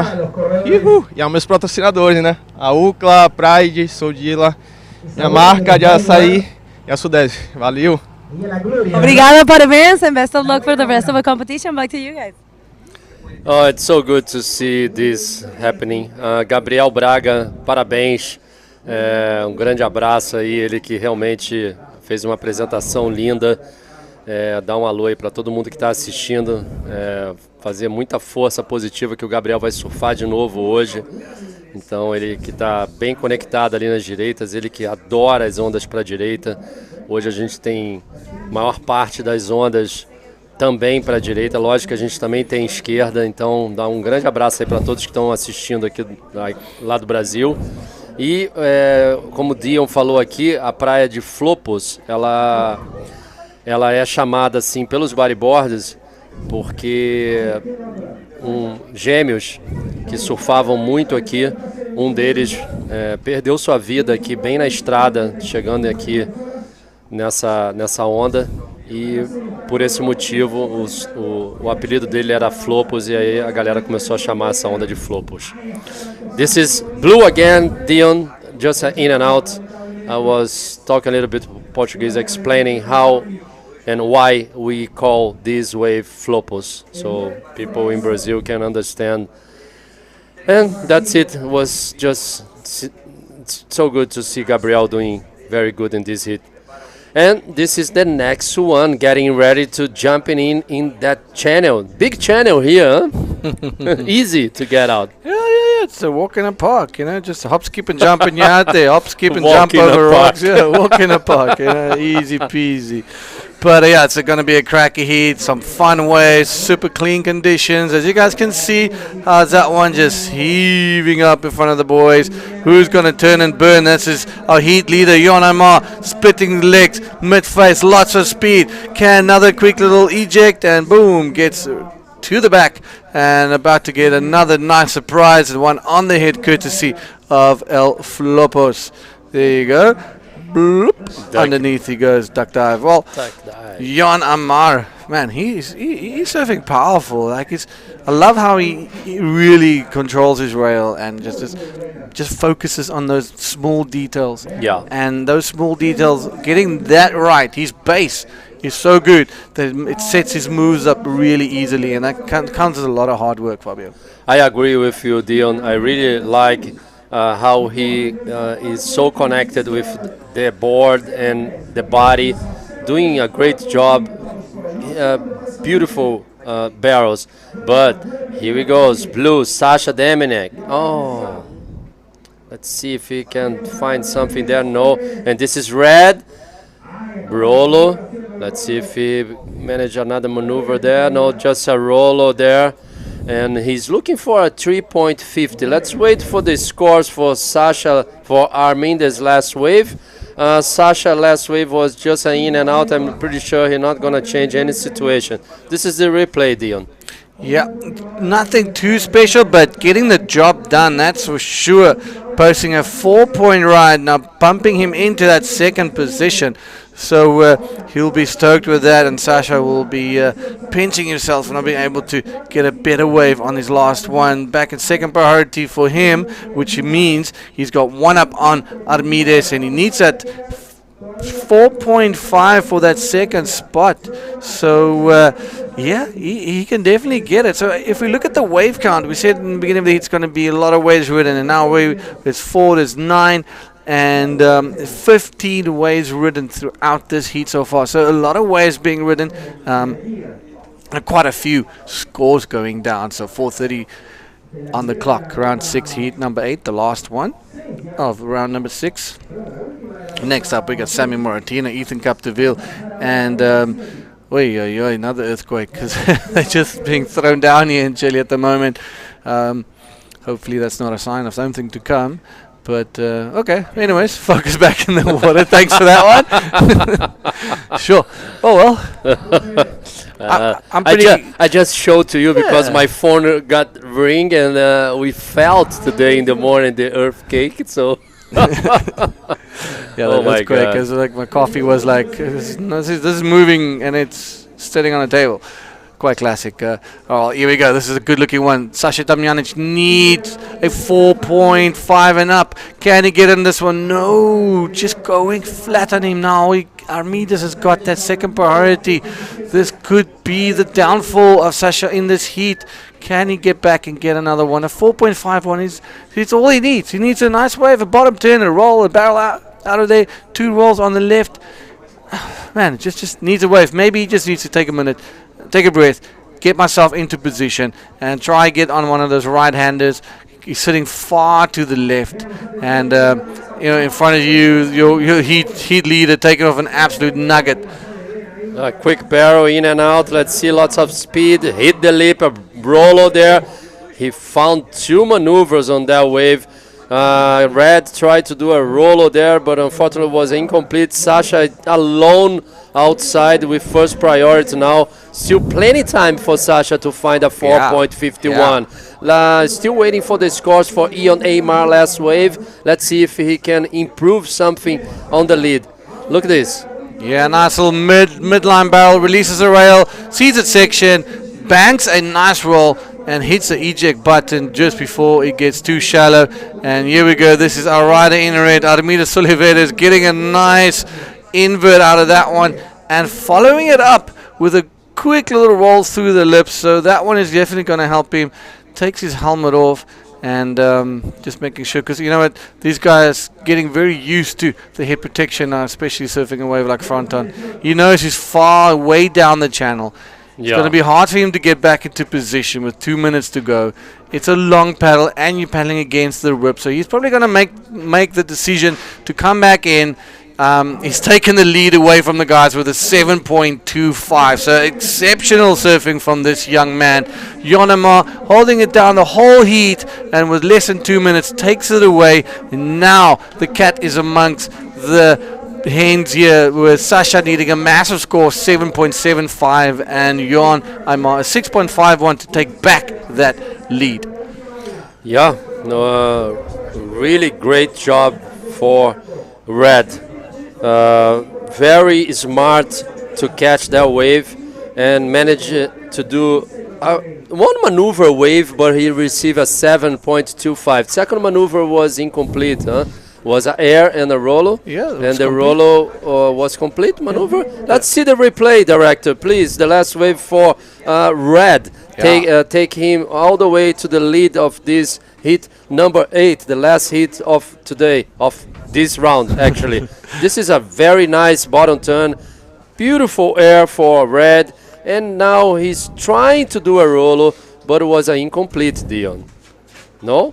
I think it was an incomplete maneuver for the second maneuver there. Can't see. Actually, he received a 7.25, put him on the lead. Great job for the Spanish guy. Let's see if Jon Aymar have a chance to change. Don't take out Sasha Demene. Using first priority. Let's see. Stay together with him. Sasha in the barrel. Full gas, full gas. There's the gas. There's a heat turner right over there.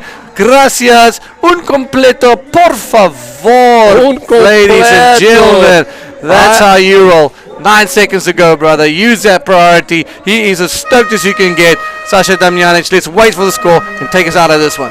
Wow, what a way to finish this heat. Let's wait for the score. I'm pretty sure he will receive a high score. That's it. And 9 points for Sasha Demenic. He's going straight to the first position. Great job for Sasha. And a great finish, the round number 6. Don't go anywhere, guys. Stay with us here. We're going to start pretty soon the round number 7. Quick commercial break.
Welcome back, everyone. We are here at the 2023 Arica Cultura Bodyboard, second stop for our world tour, presented by Pride Bodyboards and Governo from Arica. Gente, lo que acabamos de ver es otra de las cosas que sabemos que pueden pasar aquí en Arica. Sacha Damianic, el antofagastino, desde tercero de no clasificar en los últimos segundos, hizo algo muy parecido a lo que hizo Sergio. 9 puntos, un tubazo, pasó primero. Vámonos al agua, no nos queremos perder de nada. Qué performance tan impresionante. Qué buena hit. John Aymar, que estaba clasificando, se quedaba. Y wow, Sacha hizo un trabajo increíble, así que felicitaciones a Chile, felicitaciones a Antofagasta. Es Sacha Damianic en primer lugar y Armides Soliveres en segundo lugar, así que qué maravilla de hit, una de las cosas especiales que pasan solo aquí, Fabio. Wow, Bergo, what a hit we had. Last hit, number 8, round number 6, was unbelievable. And this is Sammy Morgentino, round number 7, just start, first wave for this round. Yes, big roll for Sammy. Control there to complete that maneuver. Let's see. Sammy Morgentino will be against Ethan Capdeville and Fabian Tazar. That's right. This is the first heat of the round number 7, full elimination round. One more round before the man-o-man. And this one right here was a very difficult one to pull in, and there you have it. He actually did. That's a tricky area. He gets a 3.75 because it wasn't that fluent. Don't forget, we need fluent maneuvers, and the execution was okay until the landing. He lost some control, but yeah. Ethan Capdeville from France, Fabien Tassar from Reunion Island right there. Very impressive hit that we just saw, and every hit is going to be impressive from now on, for sure. And I have to say, throughout the whole competition, it's been really impressive. It's been really great. And Sasha Damianic just changing everything in the last 3 seconds, as well as what Sergio Machado did.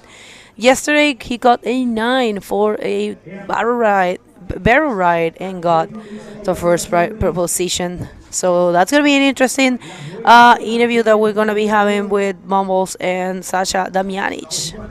Yeah, for sure, Bergo. Sasha, you never can count out him. He's surfing so good, that guy. So Fabian Tazar first wave was just at 0.75.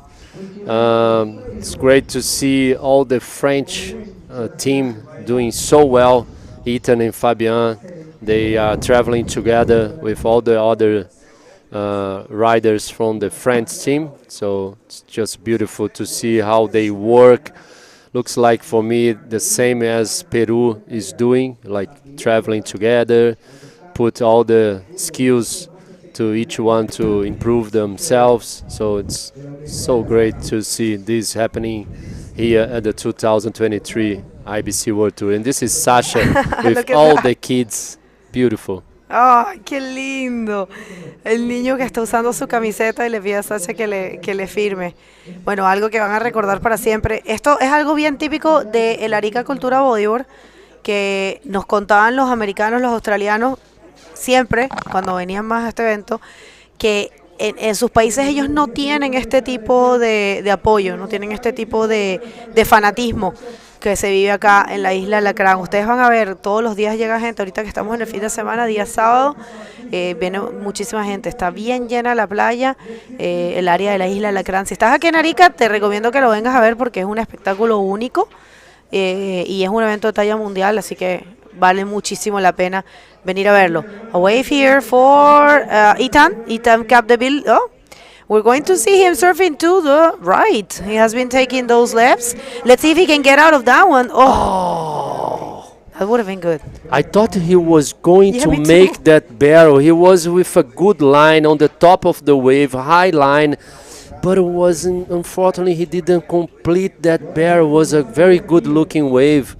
Sammy Morgentino just lost first priority now. Fabian Tazar will be first priority. He paddled for that left, but unfortunately it was not a good option for him. Let's see if Fabian is looking for this one. No, there's some waves on the back as still. But let's see. Let's just wait for this next wave. No, that's not. Maybe. Let's wait a little bit, our director, because there's a set coming, and Fabian Tazar with first priority, Sammy Marantino in second priority. Let's just wait few seconds. I don't know. Maybe, maybe, Bego. Yeah, it looks like someone's going to take this one. We Just- have the interview ready, but we don't Yeah. want to throw it until we see if someone's going to drop this one. Yeah, not really happening. Let's see. There was just one more wave coming in. Okay, let's show the interview. Do you think this one is going to be a taker? Let's see. Let's see. Well, you might be right. No, let's go for the interview, huh? Yeah, that's right. Go, take it away, Leon, please. All right, guys, I'm here with Sasha Danjanic. Sasha, 9 seconds, 9-point ride, keeping it lastminute.com. You must feel over the moon and happy with that one. You shattered a couple of dreams back in that barrel. So, you know what, your charge continues, so you must be feeling like $1 million right now. Yeah, actually it was pretty crazy. The hit was a lot of better waves than the one I got, but I was a little bit frustrated at the end. But I was still with some faith, so I just wait to the last seconds. I saw one wave coming. It looked like a close out at the beginning, but when I took it, like it came to the reef and it was just perfect. I was really deep, so 1 second I was like I wasn't sure if I was gonna make it, but no, really happy with that wave, and yeah, glad. I'm so happy. Well, you deserve that. So round number 8 now coming up next for you. Sorry, round number 8, round number 7 coming up for you next. So the nerves can settle a bit. You made it that far. Reset, focus a bit. You want to say a shout out to anybody back home in Spanish? Sí, muchas gracias a toda la gente que está apoyando, a mi familia, a mi esposa, y nada, a todos mis auspiciadores, Vende Comex, de Versus, ARS Pro Board, ahí si se me queda alguno, ahí lo vamos a estar publicitando, así que nada, muy feliz, un abrazo a todos y muchas gracias por estar apoyando. All right, gracias and congratulations. Back to you guys. Mad action in the water. Let's go. Again, at the end of the heat, situation change. Sasha, congratulations. We're going to see you again surfing today in round number 7. We just started the round number 7. Still Sammy in first position with a 3.75. Ethan Capdeville in second with a low score, 1.50. And Fabian Tazar in third with a 0.75. First priority with Fabian, second priority with Ethan. Sammy has to work out his skills under priority. Underneath priority, that's right. Sammy Morentino coming here underneath priority, which means without the priority. And he is looking for that section. He's going to fly for sure, and of course he does. He is great in those inverts. And yes, that's a nice way to, just to throw some scores. It's been slow, this one. It's 10 minutes has gone, and they haven't really get too big scores. Thank you very much, everyone, for tuning in, for sharing this live feed. What about this wave here, this replay, Fabio? Beautiful wave for Sammy. Lots of speed. Long bottom turn there. Hit the lip properly. Find how somehow to complete the maneuver in front of the white water. He received a 6.75 for that maneuver. Put him a little bit more relaxed in first place. Now Ethan needs a 9 points, and Fabian Tazar only needs a 0.76 to get second. But like Bagot said, only Ethan and Fabian didn't find any wave yet. So still plenty time, Bagot. Going for the waiting technique, Ethan and Fabian, they have to be careful. That technique, it's not really working for everyone. The good thing about the Flopos is that the waves are so good that you can boost the 9 in the very last seconds, as Sasha just did. But yeah, waiting technique sometimes is tricky. And look at this guy right here. We haven't seen him too much to the right. It looks like he's choosing in this heat to go more for the rights, and it's not paying off for him. I was gonna say that, and I wanted to just hold my words, but I will send a message to him: stick to your lefts because you have been surfing really good on left, and you're wasting valuable time. And that guy right there, Christopher Bayona, 18 years. Look at my God, these guys are very well trained, and it's impressive. They 18 years of age. And in the back you see Jan Salon, I think, and Young Aymar. Unfortunately, both of them out of competition, and that's not a nice feeling, especially for them that they were surfing really good in Antofagasta and they were coming very motivated for this event. But well, they will have one more chance in the South American leg at the Itacoachara Pro, right there at the beautiful and unique Itacoachara place in Niterói. How cool, how amazing is Itacoachara? It's a closed area, a huge, well, it's not that big, the beach itself, but the vibes there, and that elephant mountain, and the waves are so good. Looking forward, right, Fabio? Oh, of course, it's a beautiful place, very good wave for bodyboarding. Itacoatiara always delivers some big waves, and Giuliano I was going to ask you that. send to me the forecast for Itacoatiara.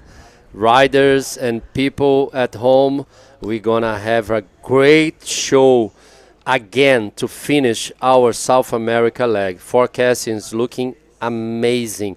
And you guys know Itacoatiara, it's very powerful, one of the biggest shore breaks and beach breaks that we have in Brazil. Gracias, Giuliano Lara, for putting up again this event. 11th edition for Itacoachara Pro. We're going to be celebrating that next. We're living on the 7th, and everyone's living on the 7th, and that guy right there, man in an hour, Dave Howard, 9 times Drobny World Champion and an excellent prom rider as well. I love his style. He's always, he wears the wetsuits and socks and shoes as well. Yeah, of course. This is so cold, in my opinion, and I'm pretty sure Dave feels the same because he's from Hawaii. Hawaii don't have those kind of water there, but he used to surf in Chile. He knows this place pretty well, and I'm pretty sure the next hit will deliver a great entertainment for you guys. And let's see, there's a wave there. We're seeing Sammy Morentino paddling, and we're seeing yellow, Ethan Capdeville again going right. Let's see if he can find something there. Nice bottom turn, hit the lip, backflip. Oh, was a beautiful how he did that. Just a little bit more to complete that maneuver, Bego. What do you think, guys? Do you think we should be sending the go left vibes for Ethan? Quisquilla, Ethan, Quisquilla. Oh, yeah, he hasn't been too connected. Yeah, he knows perfectly what's the mistake. And maybe he just wants to prove that he can surf really good to rights as well. But the lefts have been actually serving him. But this one right here, that was a very good maneuver. But he had a hard time to turn that backflip around. I think Bego, he don't want to use the legs to complete the maneuver. He wants to do a clean maneuver. So if he do a clean maneuver, he will receive more score. And here goes, red to the left, lots of speed, hit the lip, big air, but it was incomplete. Well, Sammy Morentino's holding a 6.75 and a 3.75. Sammy very connected to this place, coming from the early rounds. Sammy Morentino set himself his goal this year. Look at that beauty. That's a gem here. Arica, one of the best places for bodyboarding in the world. So yeah, Sammy, his main goal is to classify for the next year top 16, and it's I think it's happening. Look at that, showing off, but unfortunately not able to land that one. But he's still in the first place, and the other riders haven't been lucky so far. 9 minutes and a half, Fabio, and the waiting technique is not paying off for Ethan Capdeville and Fabian. Ethan actually has been taking waves. but he hasn't been choosing the best ones. And Fabian, it's been too patient. Let's see if it pays off. There's still some time. Yeah, of course. Last wave of semi, it sometimes is very hard to control the speed here at Flopos. I think that's why he couldn't make that air. He flies so much, like it was a long distance flying in the air. So maybe that was the problem, that he can't complete that maneuver. Look at how fast he hit the lip there, and he flies so high and long distance. So that's why maybe he. I think he did. I don't know. Didn't you notice that he had like second thoughts when he was approaching the lip?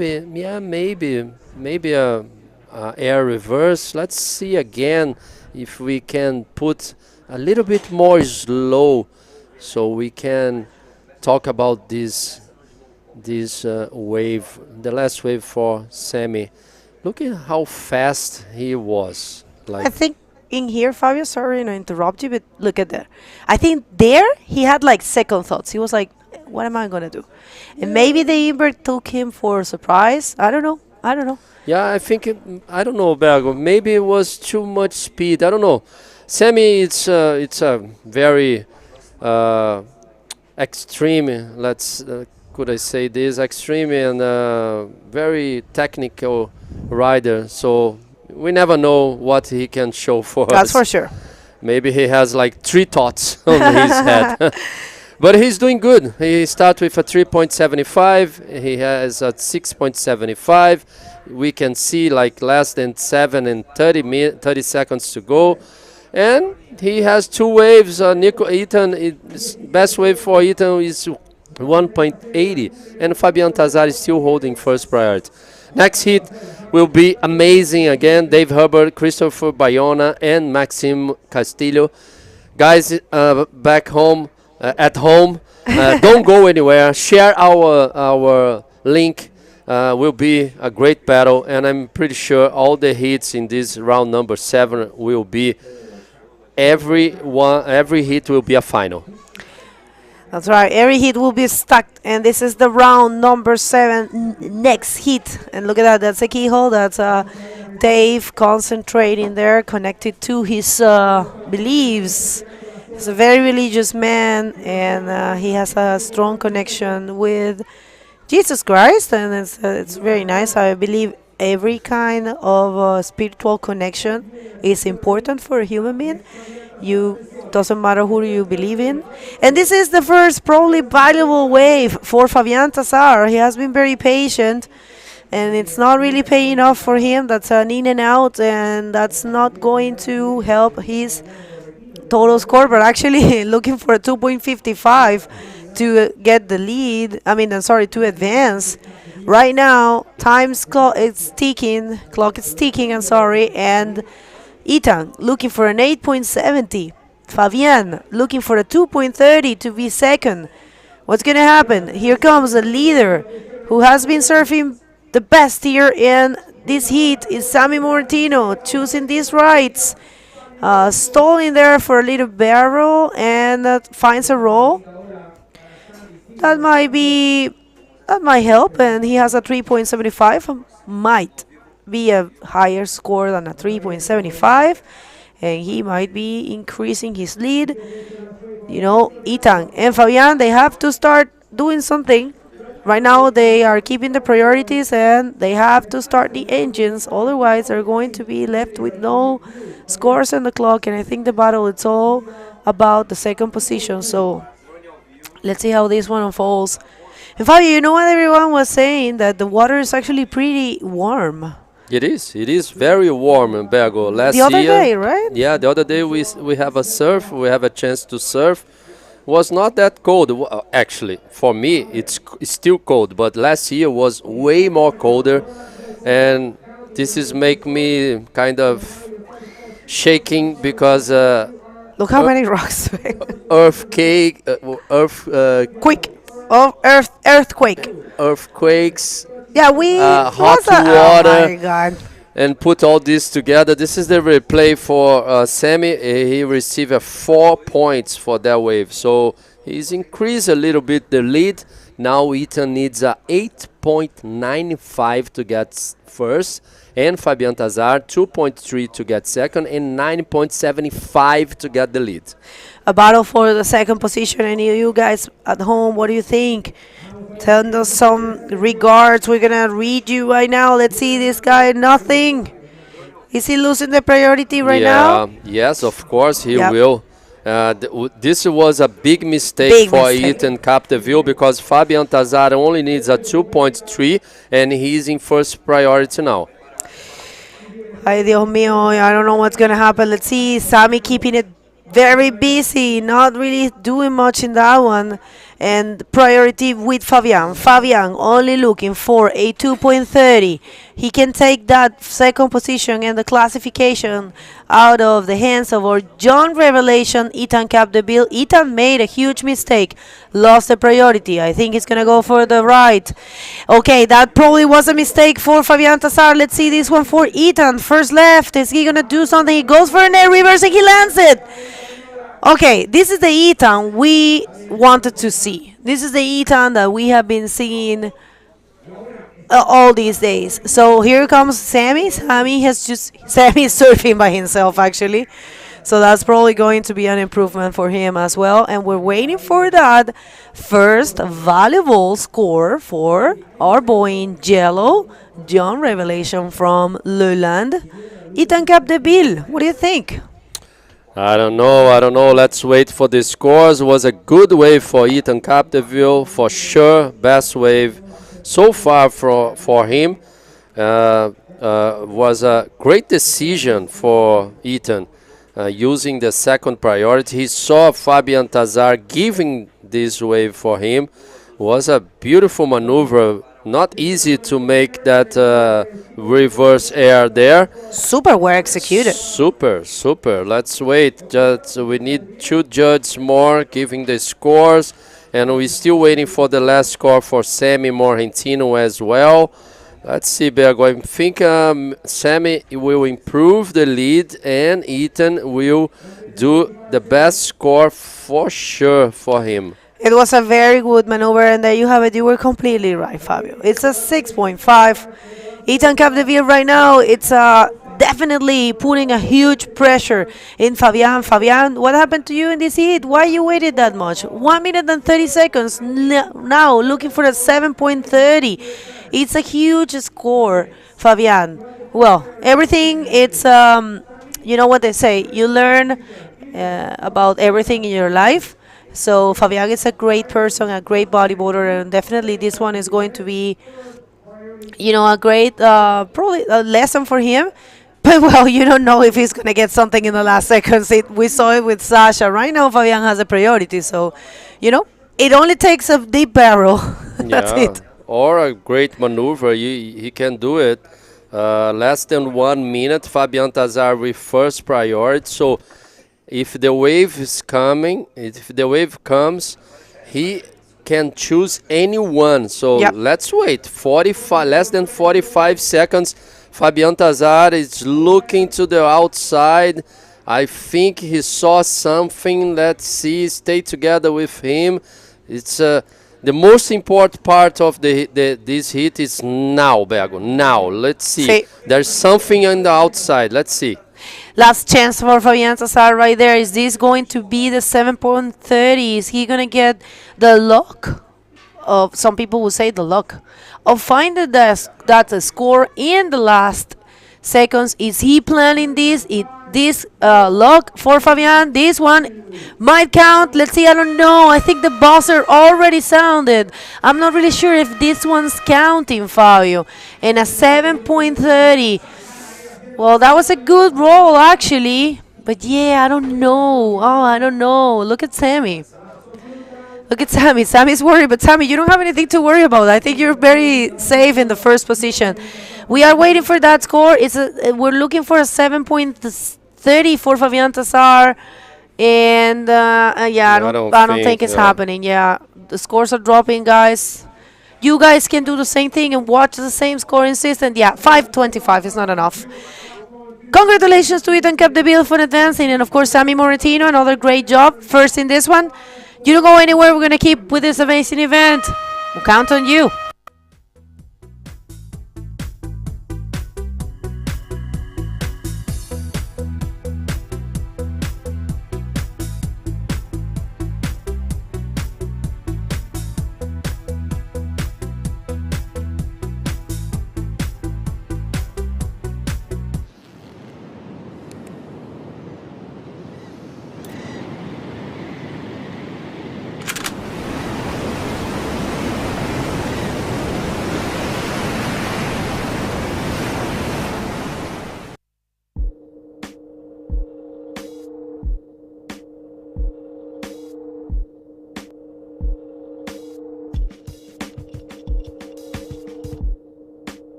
Welcome back, everybody. This is the 2023 Arica Cultura Bodyboard presented by Pride Bodyboards and Gobierno Regional de Arica y Parinacota.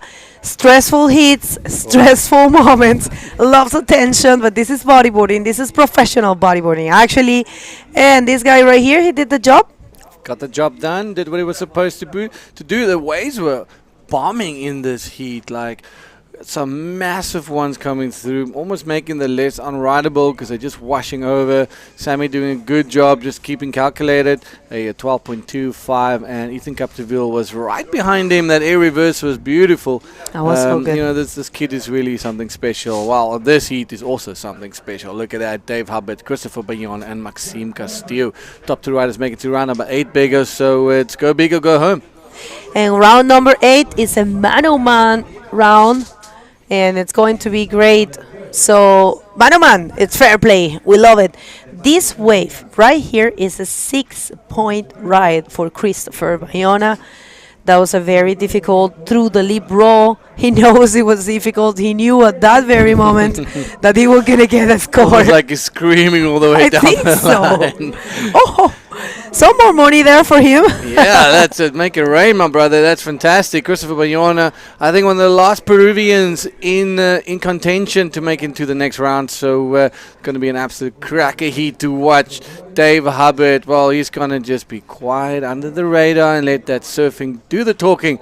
And Maxime, looking for good rhythm, as he's been struggling a little bit throughout the event, but luckily finding himself here in round number 7. He'll be very stoked to make it to round number 8, and I had a good chat with him this morning. You know what, he's just really want to just reset himself for this heat and just focus on getting the job done and doing exactly, just keeping an eye out in terms of what Christopher and David is doing out there and using that priority wisely. Those were his words, because he knows he's up against some staunch competitors. Well, he haven't really get the chance to show himself that much. He is such a good competitor. It's been training a lot. He is amazing, and it's been rare. It's been strange not to see him, you know, just performing those great maneuvers and just going big. But this might be his chance. These are 25-minute heats. Round number 7, full elimination round, meaning only first and second will be advancing. The third will leave competition, and the rest are going to be jumping to the round where the man-o-man 101 format is established, and it's for us very nice to see. First one for the Hawaiian, Dave Hubbard with an invert. He has been seeing all the boys throwing inverts, and he doesn't want to be left behind. Of course, he can throw an invert. Proper FOMO, and wow, he sent that one properly. That was a beautiful invert by Dave. And I reckon he's going to be stoked on that one. Here we go, Maxime. We were just talking about him. Can he get a good score as well? There's a good-looking wave. Nice little barrel. Can he come out? Can he come out? Yes, Biggo. He does. This has to be the best right-hand barrel of the morning so far. And Maxime Castillo cashes in on that one and puts it in his back pocket. He is hungry. I can tell you, he is hungry for showing off, for showing the world how good bodyboarder he is, and that was a proof of his style, of his commitment, of the level that this kid has. And I'm very happy to see him just, starting the engines and showing off. This one right here. I love this line from Dave. Super smooth. Just really works his rail. Perfect timing. Great projection. Out in the flats, out the danger zone, and just has it. I got that one, but man, Biggo, this is the one. Yeah, Maxime right here, you can tell he knew that was going to be a deep barrel. Like you said, I dare to say the same. I agree with you. Probably the best barrel of today for the ride, and it was such a deep ride. Yeah, that was perfectly written. And he was just so comfortable, and I believe this win. I don't know. Oh well, my God, it happened again. Look at your screens as Maxime Castillo opens his account with a 1 and a 0, a 10-point ride for the Frenchman. Wow, if that doesn't put fire underneath you, well, I think nothing else does. Incredible riding. Quick interview to get back to this action with Fabio. Let's go. Sammy, if I have one word to say to you, focus. Yeah, I'm pretty focused this event. I told myself I wanted to do good at this event. I've never really done good here, so yeah, I've just been kind of just keeping to myself and just keeping really focused and just sticking to my routine I've been doing. Seems to me you're looking more to the right or no? I'll go left if there's a good one, but I'm not gonna lie, I'm pretty scared of the left. Yeah, the right suits me a lot more. I have very similar waves to it at home. The left's kind of next level. I'm pretty sure everybody knows that, but I mean, if a good one comes, I'll go left for sure. But to get the score right now, some lefts are good, some lefts aren't, but the right usually always has a ramp, so kind of just looking for that right now. Cool. We saw a couple times the replay for that wave you did the invert air on the left. Why you didn't make that maneuver? Maybe too much speed? I could have stalled a little more.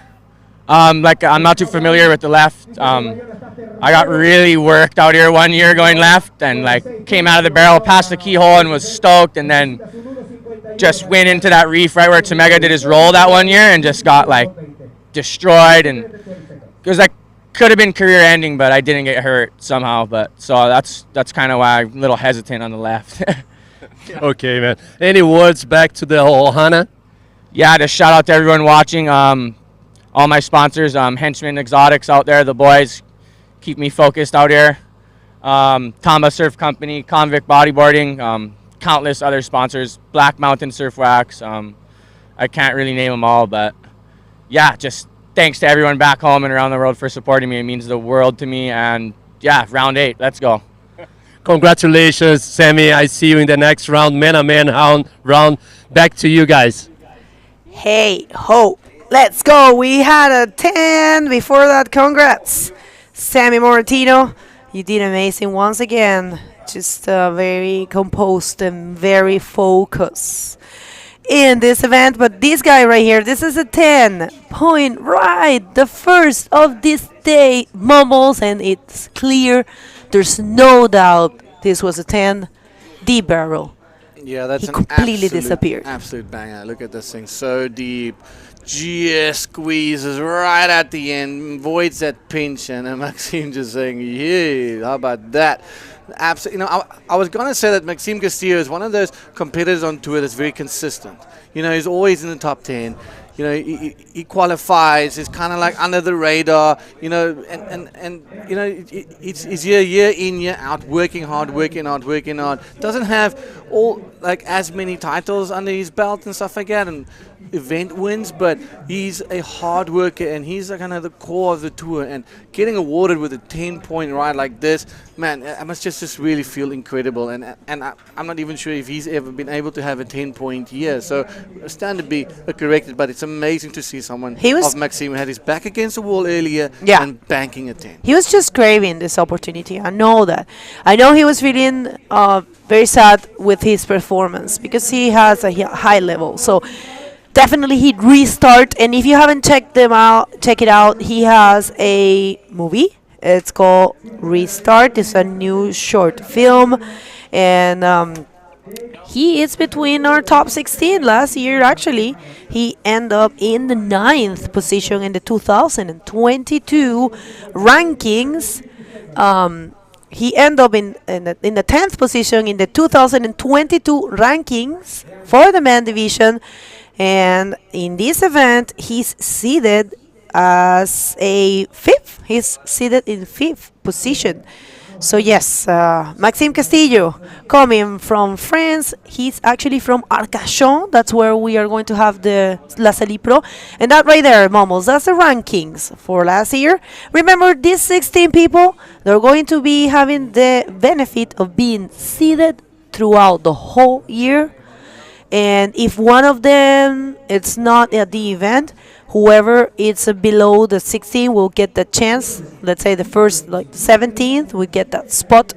In this event, we didn't have Alan Munoz, we didn't have Jeff Hubbard, Ian Campbell, and Uri Baladão. And for that, we got our boys. And the seeding, we had John Aymar, we have Matias Diaz, and we have also Socrates Santana and Ethan Capdeville. 4 spots left, and 4 spots in the seeding for this event. And we're gonna show you the seeding so you guys understand. You're pretty clear on that one, right? Yeah, completely clear. There you have it. Like if you see 13, 14, and 15 and 16 are the spots, the 4 spots free, and the replacements for the guys that's not here today. But there's some action live in the background. That is Maxime, 10 points, looking to capitalize. Can he pull that nice little forward spin out the barrel, and just kind of extending his lead a little bit on this one. He's having fun out there. And now with Dave Hubbard sitting, waiting with his 7.5. Maxime probably will get, that mid-range score and extend it a little bit. But Christopher Bayona also a 6. So this heat's still wide open. 12 minutes, 42 seconds ago. A little bit slower heat, last heat and the heat before that, bombarded by waves. And this one just going a little bit on the He's quiet back in side. the barrel. Yeah, there's that 4 points so far and a 4.5. Let's see the final score for him. Bigos, we're waiting for one more to drop in before they make the announcement. But Maxime looking really good. All right, Dave Hubbard. That's right. Let's see this one. He stalls, go for the barrel. I think he's coming out. Not really. Oh, that was a nice one. It just gets stuck in fumble there. But yeah, he will get more chances. He's not satisfied with his performance. I know very well Dave. You know how competitive he is. Humble person, but very competitive. And I'm pretty sure he was looking for a bigger thing. And this is a split pick. We did have Christopher for the right. Yeah, Chris Bayona going on a nice little roller. A little bit of weird action, but lands straight facing the beach. And that's exactly what the judges wanted to see. And we're getting some scores down the line here. As we'll give them to you as soon as we have them. Still waiting for Maxime's final score. So Chris Bayona also dropping some scores, keeping the judges busy and on their toes. So wow, what a day. A 10-point ride for Maxime Castillo. He's got the priority again back into the prime spot. But Dave Hubbard unfortunately not capitalizing with his last wave. Sat in that pocket really deep. I was holding my breath, waiting for him to pop out at the end, because if someone that can do it, it's him that can do it. But let's just take a moment and let this next heat sink in. Well, this guy right here has been the man on the hour, because this is a local. It's Diego Sepúlveda, also known as Chati. He's part of Unión Flopos. He is a very good rider, a local. And then you have another organizer, another promoter. It's Rapo. It's Francisco Alvarado. encouraging Diego. And here, this wave, little bumpy one for our boy in blue. Not much happening for him, but he still has a good score, 14.25. And Dave looking for a 4.75 to get that chance to keep going in competition, and a 76 to take the lead. Definitely nothing impossible for Dave Hubbard. And I believe judging, like I said, I know this guy, so I'm pretty sure in his head it's I'm going to do something really big. He has been seeing the boys. He has been seeing a lot of maneuvers. He's completely capable. He has the variety of repertoire for sure. He knows to perform, how to perform all the maneuvers in bodyboarding. So I'm pretty sure we're gonna see something big out from him.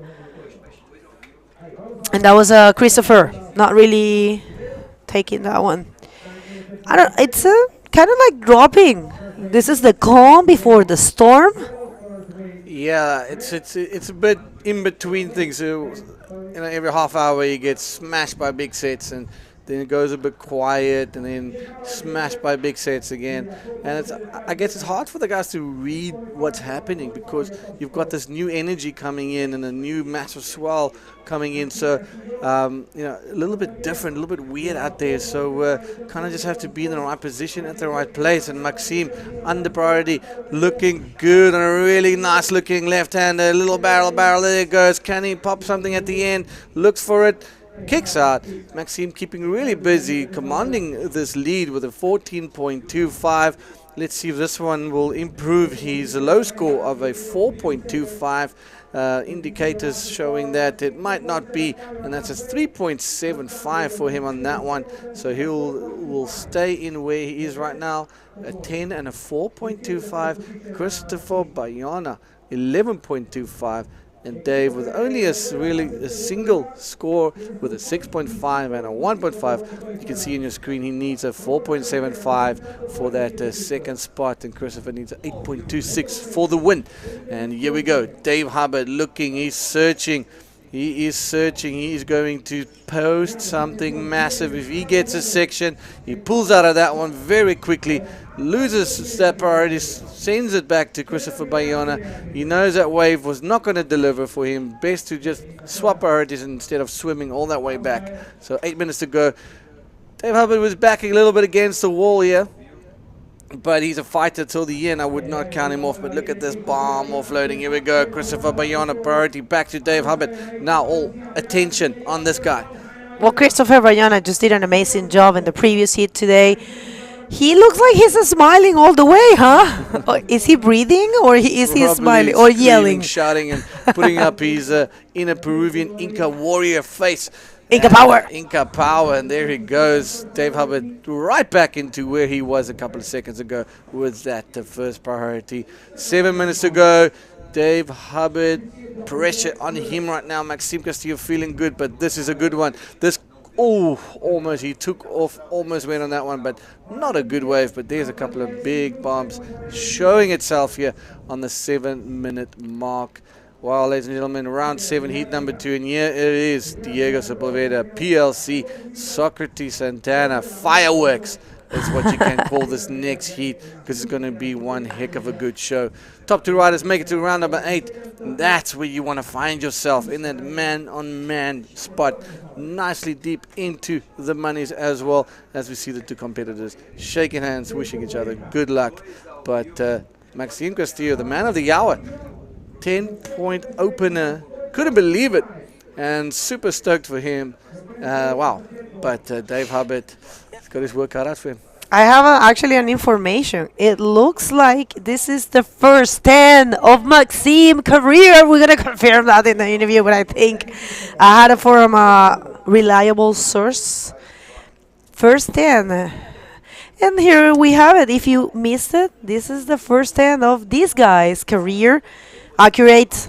There's no doubt of this. I love it when, a 10 is given without a doubt.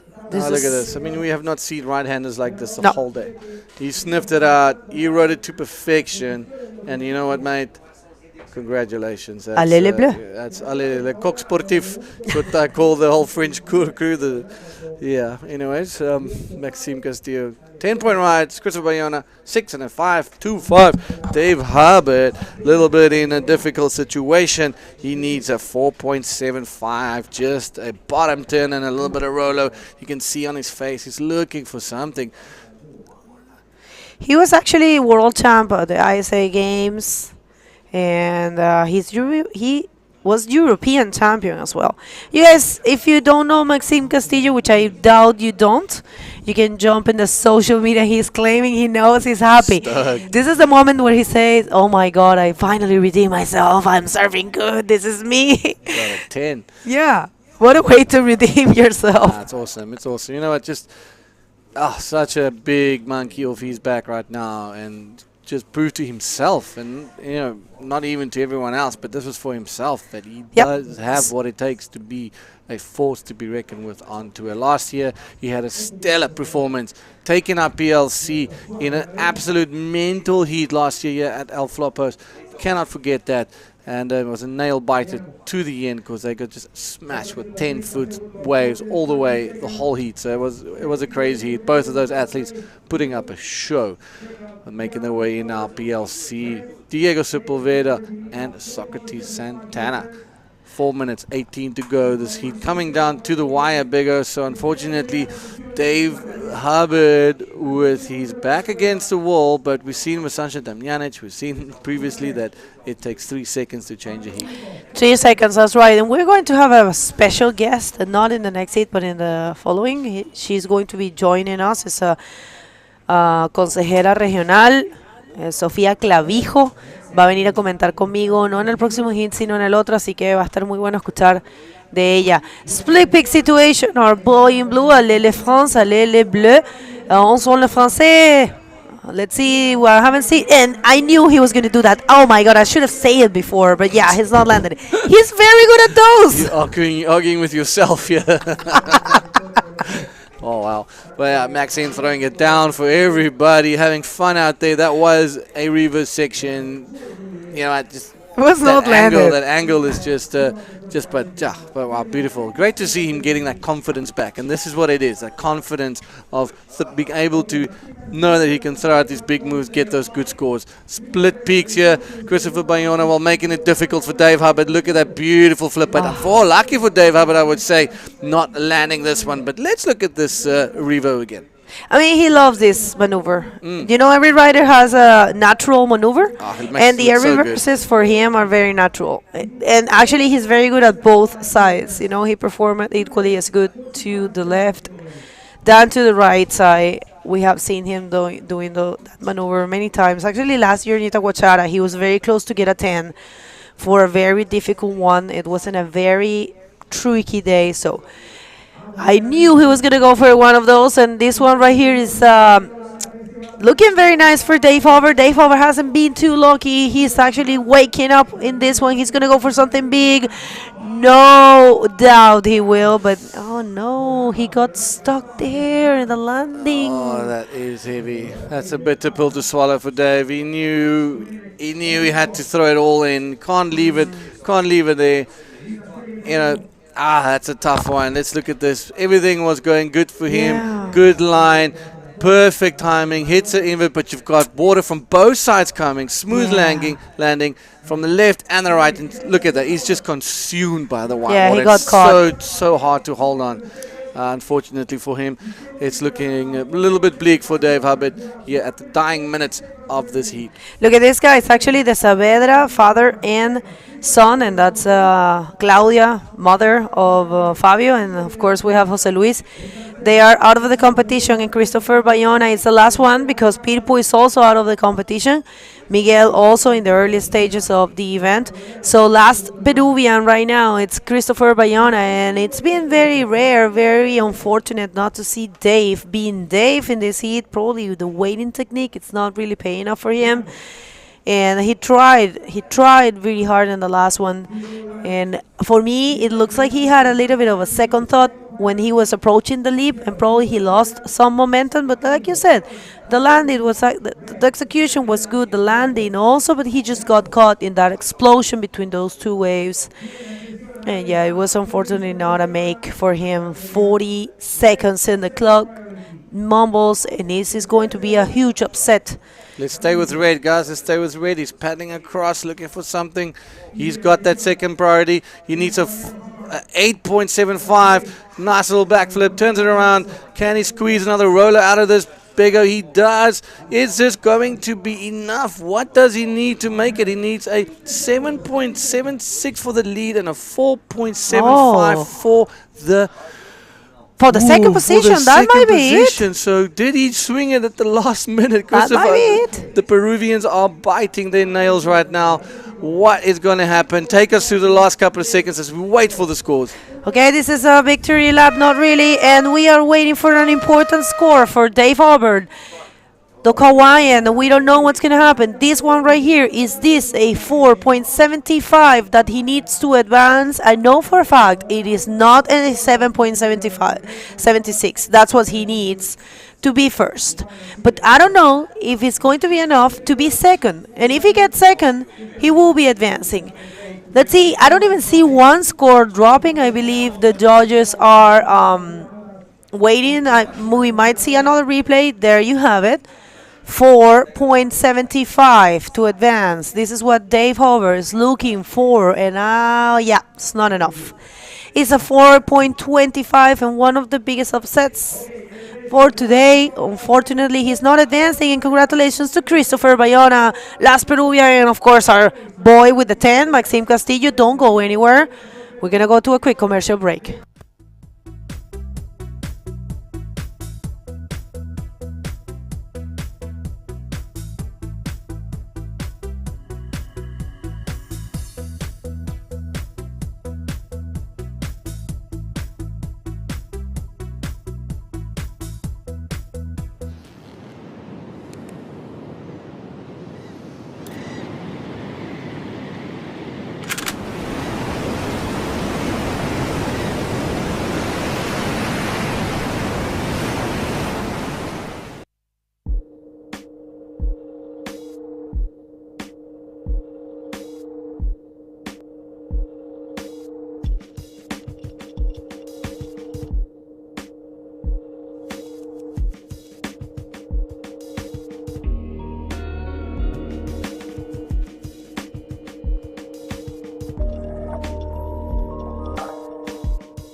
Welcome back. Changing commentary, myself and Fabio sitting here, and it's mental out there. So much action, so much drama. Let's go to the water. 10-point rides from Maxime. Dave Hubbard not making it into the next round. Christopher Bayona just keeping it super consistent. And here we go in the background, but quickly Diego, Pierre and Socrates Santana in this heat as we see someone coming out of that barrel at the back there. Yeah, this is first wave for yellow. If you guys just turning in, we are here at the 2023 Arica Cultura Bodyboard, present by Pride Bodyboards and Governo from Arica. This is Diego Sepúlveda from Chile, Pierre-Louis Costes from France, and Socrates Santana from Brazil. Então a galera do Brasil aí, temos brasileiro na água, o Socrates Santana já remando aí para essa onda, para a esquerda. Vamos ver, bonita onda, já bota para dentro, um belíssimo tubo. Vamos ver se o Socrates consegue sair, mas a onda fechou ali na frente dele, ele não conseguiu. O Socrates, que surfa muito para os dois lados, tanto para a esquerda quanto para a direita. Ele sabe que os juízes gostam muito desses tubos que vão para a esquerda, mas não conseguiu completar o seu tubo. And this is the Christopher Bayona yellow singlet from the last heat, Dion. Great job for this kid from Yeah, Peru. man, you see what it means for him. His nickname is Jungle Boy, as he hails from the Amazonas in Peru, moved down to the coast as a teenager, and you know what, been adopted bodyboarding, and you know what, just going leaps and bounds in the sport. So incredible riding for him, keeping consistent. Dave Hubbard just falling short and making it through this, not making it to the next round. So congratulations to Maxime and Christopher Biona. PLC with a 5.5, Sock Dog with a 1.75 with a super deep battle. But here we go, Diego Sepulveda. Diego first wave, red, let's see. Stolen, big bottom turn, big air, complete maneuver. Wave was not too big, but it was a good maneuver to start his campaign in this hit number 3, round number 7. Mate, these guys are throwing it down. They don't like rolls anymore. Rolls is yesterday's problems. Today is invert day. And my goodness, they've been sticking them left, right, and center. Let's have a look at this replay of PLC. Quick in and out, just drops his legs, stalls a little bit. A quick little section, takes his mustache for a spin, and dives out of that one. But look at this one. I love this. How's that leg work, rail work? Just holding it down, Fabio. There he sees it, tweaks it, adjusts his line. Nice little invert, quick little seagull, as we'll call it, and banks one for the scoreboard. Yeah, we're still waiting for scores for first wave from Diego. I'm pretty sure we'll put him in second or first. Still waiting for the last judge to put the score so we can give it to you guys at home, the combination and the score for first wave. Still plenty time on this hit. Seems to me Pierre is doing different job with this start of this hit. Was a good wave for Pierre here, actually. Nice barrel, speeds, and a roller. Well, live action, PLC up and gliding. Look at that style, look at that posture. Pierluigi pulling into this one. Can he come out with a foam ball, Fabio? What's happening? Wow. Eaten alive. Very weird that he didn't come out of that one. But Sock Dog, this is your Brazilian counterpart.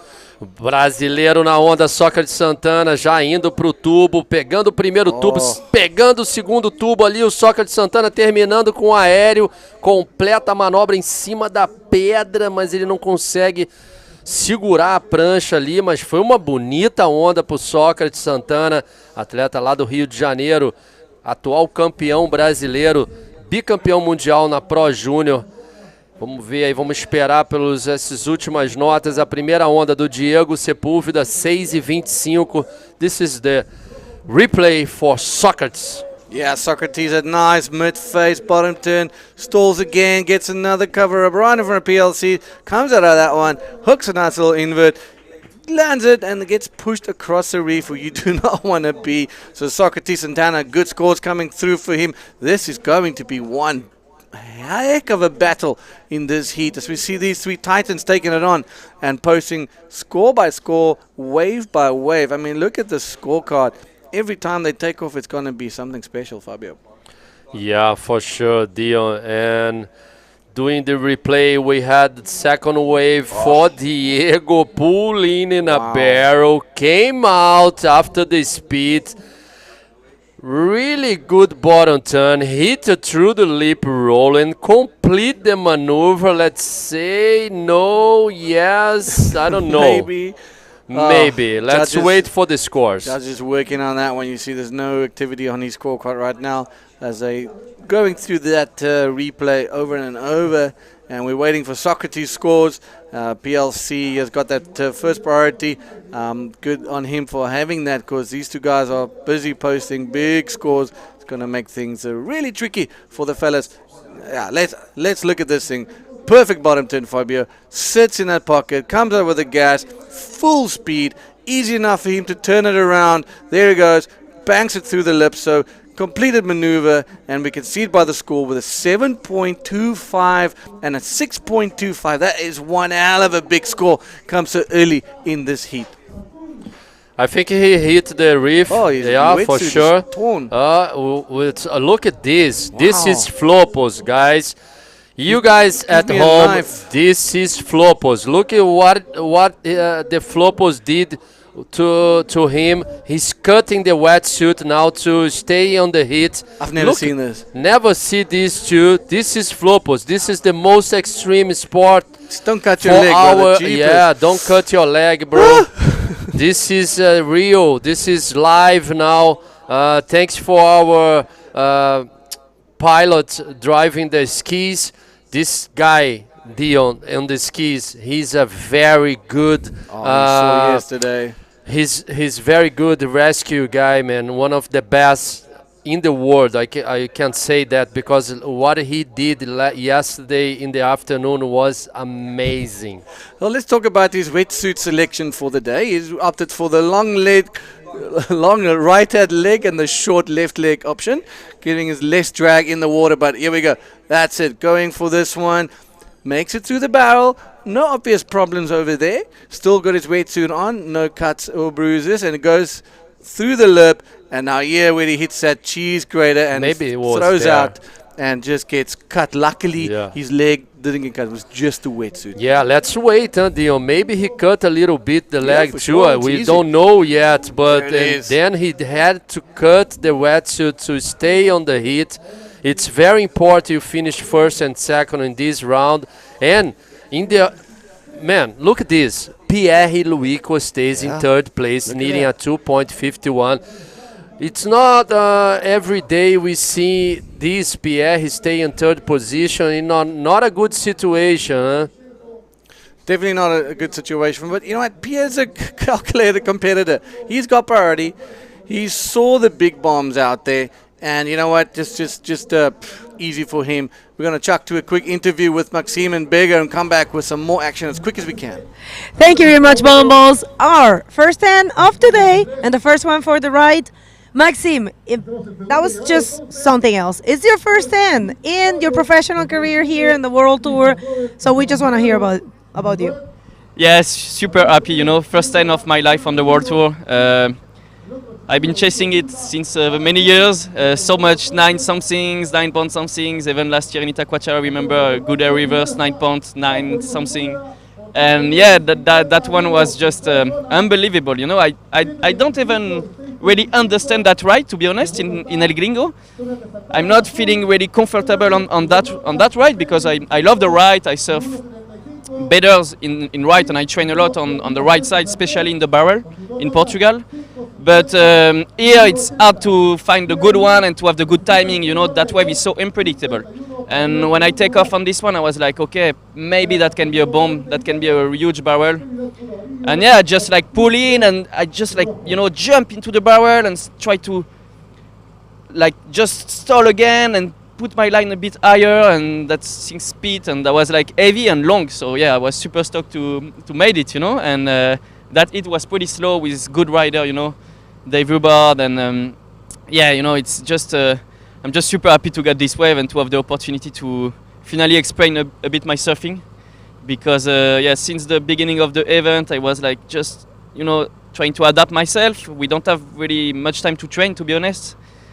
And yeah, yesterday I got a sick wave in my first hit and I just blew it, you know. That was a bomb and I don't really stall, and it was hard to you know, to read the wave. And yeah, today it's just like another day and try to keep my surfing at my level, and I'm happy to get that 10 points. It means a lot to me, you know. Well, and it's such a good start for the year. This is the second event of the year, and you came from being fifth in Antofagasta, and right now, it doesn't matter what happened, you do have a good result. So what can we expect of you for the next, for the rest of the year?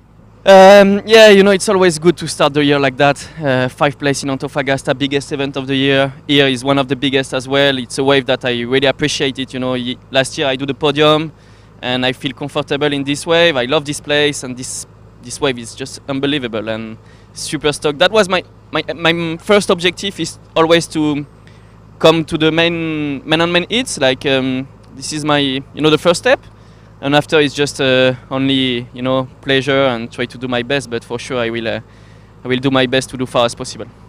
Well, congratulations, and if you guys haven't checked it, he has a project, Restart, very cool, you have to check it out. Anyone to say hi or thanks in France or whatever you want to say now? Ouais, bah, merci beaucoup à tous les gens qui me supportent, à la famille, mon frère Nico qui doivent regarder la compète, mon père et ma mère aussi qui sont à fond dans cette compète, ça fait plaisir. Ma grand-mère comme toujours aussi qui est à fond derrière moi et tous les potes. Voilà, ouais mon frère bien sûr, je l'ai dit. Et voilà, et non, je suis hyper content, le premier 10 de ma vie et tout ça, vous savez à cause de quoi c'est grâce à Fufuse. Donc voilà, merci à tous et voilà, trop content d'être qualifié pour la suite de la compète. Merci à tous pour le support et à très vite. Felicitación, congratulations and the best for the rest of the competition. Back to you guys with more action. Muchas gracias and well done, Maxim Castillo. Quick shout out to Manny Vargas that's watching out, and hope you are good, my man. But wow, what a heat situation we got. So we just heard that the Diego Sepulveda signature wetsuit will be available in all leading surf stores, so go grab yourself one coming up. That is just a sign of a competitor that's hungry, that wants this win, that wants to do his country proud, wants to do his town proud. Union Flopos. I mean, wow, where we at? 11 minutes. 13.5. We've never seen someone so dedicated, cut his wetsuit, get back in there, back to business, and that's it. You know, this is incredible. Yeah, this is contest, Dion. They are hungry. These guys are hungry to finish in first position. Remember, you have to finish first and second in this round, otherwise you say goodbye for this competition. And we see now Pierre-Louis Costes from France holding first priority. He needs only a 2.51, 11 minutes to go. You told me, and I agree 100%, Pierre is always capable to do anything. He's very calm. He knows how to do it. But it's not easy because Socrates Santana in the other side has only 1.75 as well. Yeah. So Pierre needs a good wave to put himself in a good situation, because now he don't have too much time to do a lot of waves. That's correct. He's got 10 minutes to go. And he needs an 8-point ride for that lead. So that's also a big number you need to post. Yeah. And he needs a small 2.51 for that second place. But as you just mentioned, the fact that Socrates Santana doesn't have a second backup score yet can make it really difficult for PLC. So is this going to be the heat, the round of upsets? We've already seen Dave Hubbard not making it into the next one. Now, PLC is currently on the cutting block. So with 10 minutes to go, it's all left out there between Diego, Socrates, and PLC. Galera aí do Brasil, Sócrates está na segunda posição, está precisando trocar aí o 1.75 que ele tem. O Pierre-Louis Costet está com a prioridade número 1, ele precisa somente de 2.51, então é super importante o Sócrates trocar logo essa pontuação dele de 1.75, porque o atleta chileno de camiseta vermelha, o Diego Sepúlveda, ele está liderando com 7.25 e um 6.25. Então, todos os brasileiros aí que estão torcendo para o Sócrates e a galera do mundo inteiro que está torcendo para o Sócrates, mandar as boas vibrações aí para ele, que ele está precisando de uma onda, ele que está com a prioridade número 2. So, Pierre still holding that priority. Let's see if what's gonna happen, Dion. It's been a great competition so far, great day, no wind at all. The ocean is delivering some good opportunities and good waves for all the riders in the water, still in the competition. Forecast, it's saying to us tomorrow will be huge, will be so big.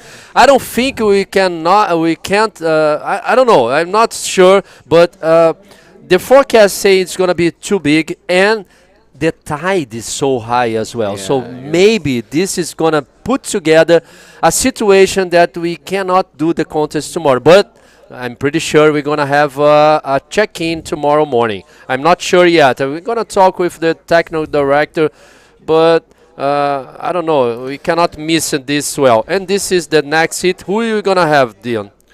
Oh, my goodness. This is another banger. Tristan, Manuel, Rodrigo. Yeah, I think based on the back of Tristan's performance yesterday, all eyes will be on him. But Manuel Cepeda is probably in the best form of his life. His previous heat, he surfed incredibly well.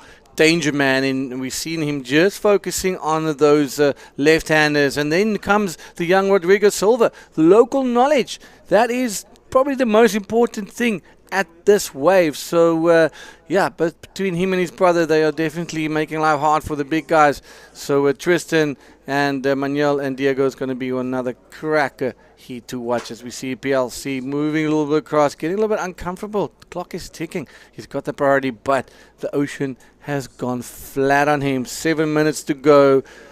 Oh, Fabio, it's going to be close here, my man. Yeah, only 2 waves for each rider in this heat number 3.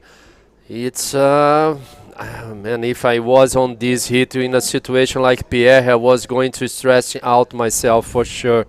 It's not easy to hold the first priority for so long. Yeah, definitely not. I mean, and with the fact that knowing that Socrates only has got 1 scoring, right? You know, so a set will come in. There's 2 waves to the set, perhaps. You know, he's got first priority. Socrates got second priority. Usually, the second wave is the better one of the set. Yeah, that's you know, like yeah, that's I was going to tell you. So much going on that you need to take into account. That yeah, man, it's a tough one. But here we go, Diego, also here from Arica. Now, take us through this one. Let's go, Fabio. Oh, Diego's using his opportunity there. Wow, going for the reverse and just losing you know, it he needs to improve, Dion. He already have a 7.25, a 6.25. So it's a small wave. He needs to do like a big maneuver to put a better number than 6.25. This guy, it's make a smart job on this heat number 3. I can tell you.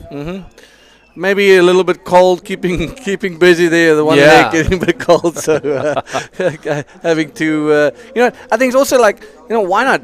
He's got no chance in getting the priority anytime soon. Yeah. So he's got nothing to lose. He's in the first position. A big score to chase for both Socrates and Pierre, regardless.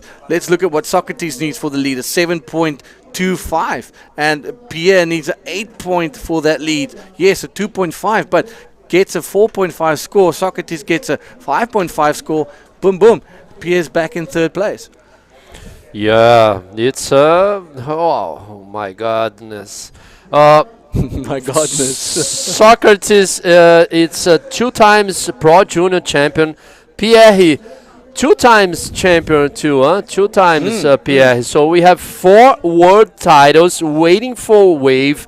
In the other side, we have Diego Sepúlveda having fun.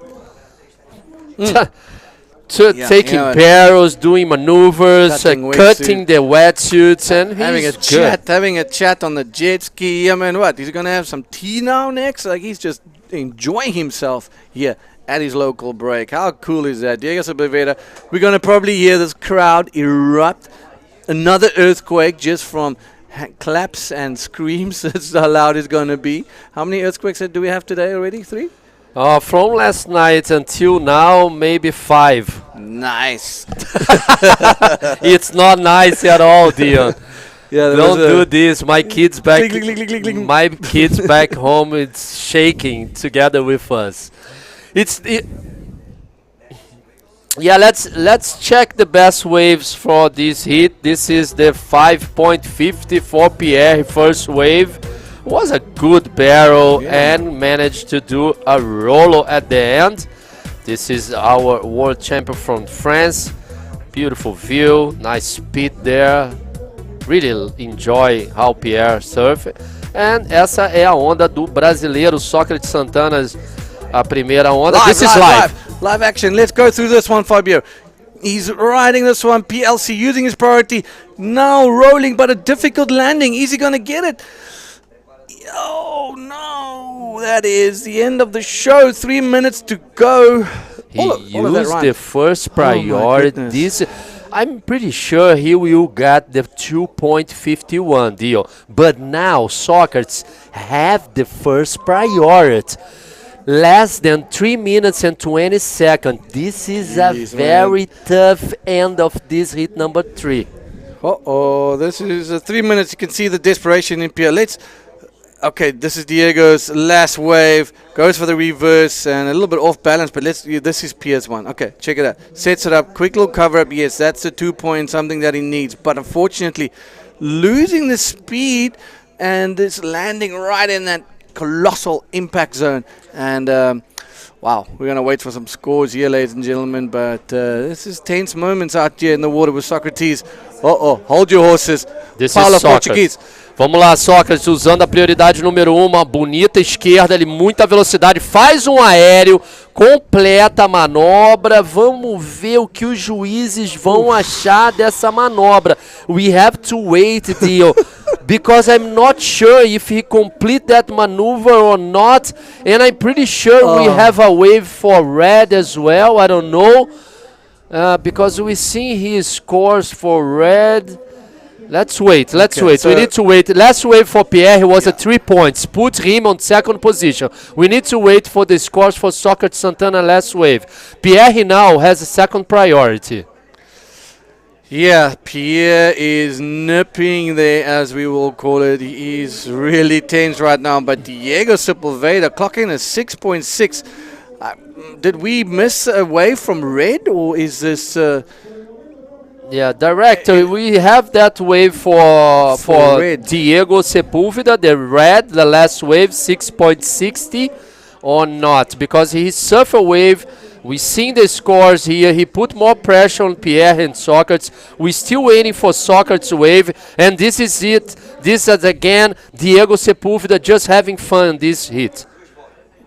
Just a in and out. Yeah, in and out. End of the heat. There's a 6.6 here for Diego, but it's not showing on the screen. So let's wait a minute. Let's see. Here we go. PLC. He doesn't need much. Opted for a right-hander. Goes into another battle. Can he come out? No, he's getting thrown around like a ragdoll in a PLC. Rattled. What is going on here at El Flopos? This is just taking names and kicking people out the door. Okay, last wave for Socrates Santana, 1.95 was not enough. He needs 2.25 to get second. And he got an in and out wave after the 1.95 was just 1 point, less than 35 seconds to go. I think Diego will get first priority, Socrates with second priority. There's some waves coming in. Socrates knows. Look at Socrates. Let's see. Let's stay together with Socrates. Look at this. All he needs is a Rolo. All he needs is a roller. Can he get onto this one? Yes, he does. Sneaks under the lip. Is it going to come out? Can he completely knock out PLC? PLC on the back of a roll on the right-handers. Oh, Fabio, my heart can't handle this anymore. PLC just scraping by on the skin of his chin. Wow, what just happened? These guys were fighting it out. Let's have a quick look. PLC with a 3 and a 3 and a 3.5. Okay, 3.5 for Pierre, knocking out Socrates Santana. Unfortunately, not sticking that invert that would have put him back in the second position. And Pierre Louis showing his big match temperament. BMT for just staying calm, choosing a wave, and taking it out here. Wow, what a hit, Fabio. I don't know if you agree with me, but it looks like Pierre and Socrates got too much nervous on this hit. Too much. Yeah, no, it was he got rattled. Yeah, definitely rattled. Well, ladies and gentlemen, we're gonna calm down, go for a quick little commercial break, and yeah, we'll see you back shortly.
Welcome back everybody, bienvenidos a todos al evento más increíble en Arica. Este es el Arica Cultura Bodyboard 2023, presentado por Pride y por el Gobierno Regional de Arica y Parinacota. A mi lado, una invitada muy especial, Sofía Clavijo, consejera regional. Sofía, gracias por acompañarnos, buenos días. Muchas gracias por la invitación también, es un gusto estar aquí.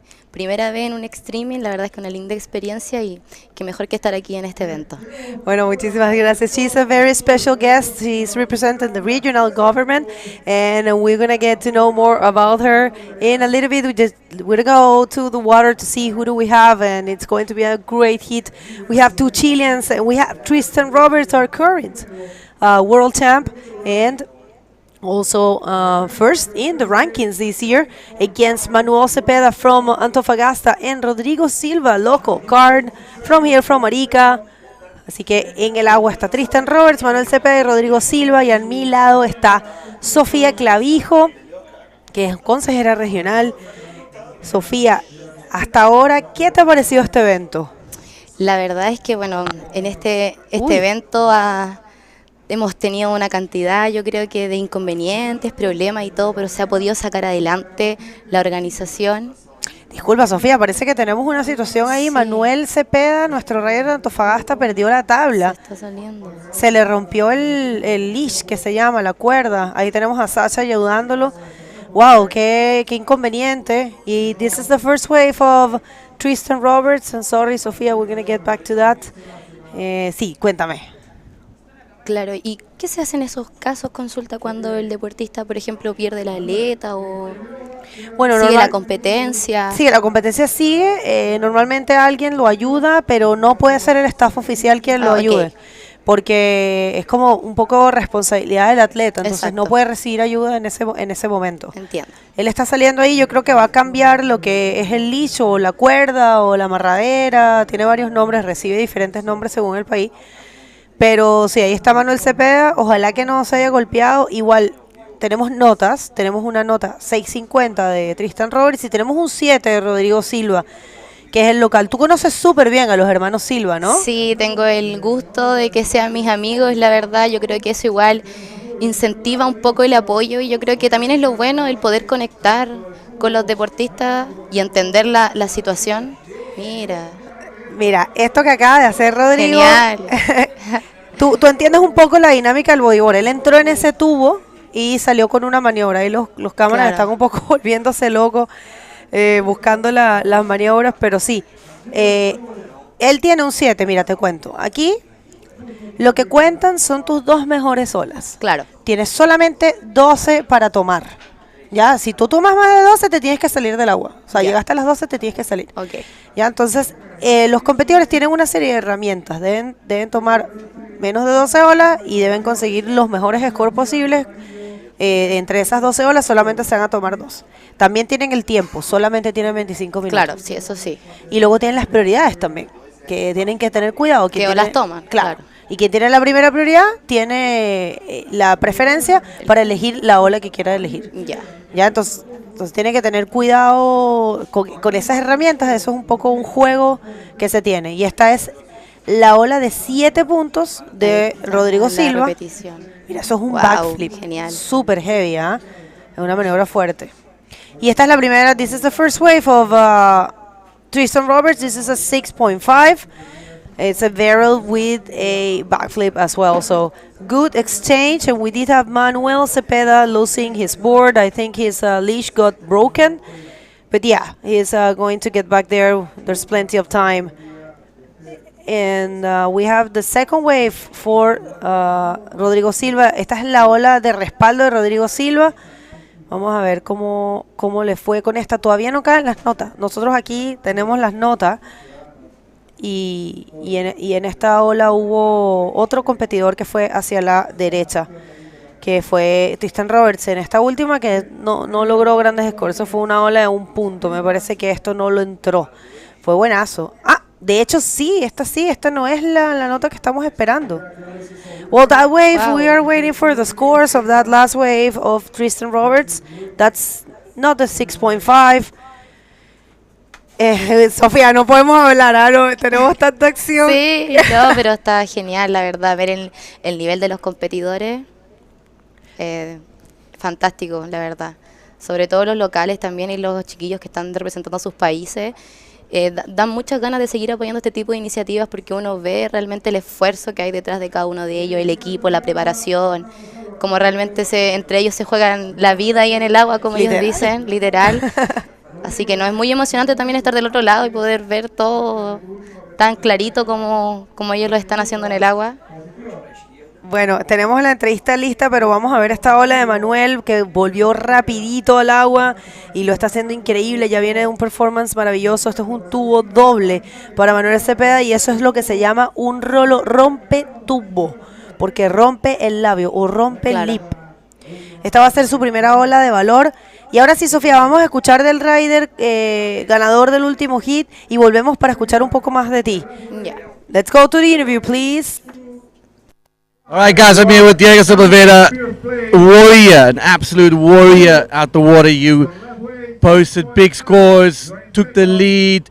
You had to cut your wetsuit because you got hit on the reef, and you go back there and you still perform at the highest level for Arica, for Union Flopos, for yourself, for Chile. Felicitaciones, grande performance. Bueno, estoy muy agradecido, las olas estaban con unas increíbles condiciones. Logré agarrar unas olas que me dieron bastante puntuación y mantenerme en el primer lugar. Me golpeé en el riff, acá perdí un pedazo de pierna del traje, pero seguimos en competencia, que eso es lo importante. Yeah, doing what you gotta need to do to stay in the competition, cutting your wetsuit. I mean, that's a bodyboarding first for sure. Do you want to give a quick shout out to your familia, sponsors en español? Sí, ahora a mi sobrina que me vino a ver, a mi novia que está ahí, están muy felices, mi hermano, mi hermana, mi mamá que la amo, mi hija, a todos un gran saludo. Right, round 8, here we go. See you guys later. Yeah, congratulations. Thank you very much, Dion, and congratulations to Diego, un local avanzando. Diego Sepúlveda también de Unión Flopos, muy buen trabajo. Sí. Ahora sí, Sofi, cuéntanos un poco cómo ha sido este evento para ti y todo el proceso, ¿no? Sí, la verdad es que, como les decía al principio, ha sido un proceso complicado. El año pasado nos encontrábamos con los chiquillos en la misma situación más o menos, visualizando lo que iba a ser el próximo año. Teníamos quizás otras ideas de lo que podía ser esto, pero aún así se pusieron todos los esfuerzos. Bueno, nada hay que decir de la asociación, aprovechar de felicitarlos también, porque no siempre uno sigue dándole cuando todo rema en contra, ¿cierto? Es difícil seguir, sobre todo en esto, con temas de recursos, que yo creo que es lo más complicado. Pero logramos sacar adelante, los chiquillos lograron sacar adelante esta iniciativa, y aquí estamos con este gran nivel y estos grandes competidores. Vamos a volver a eso, pero sí, es Rodrigo tomando esta buena derecha, va por un backflip.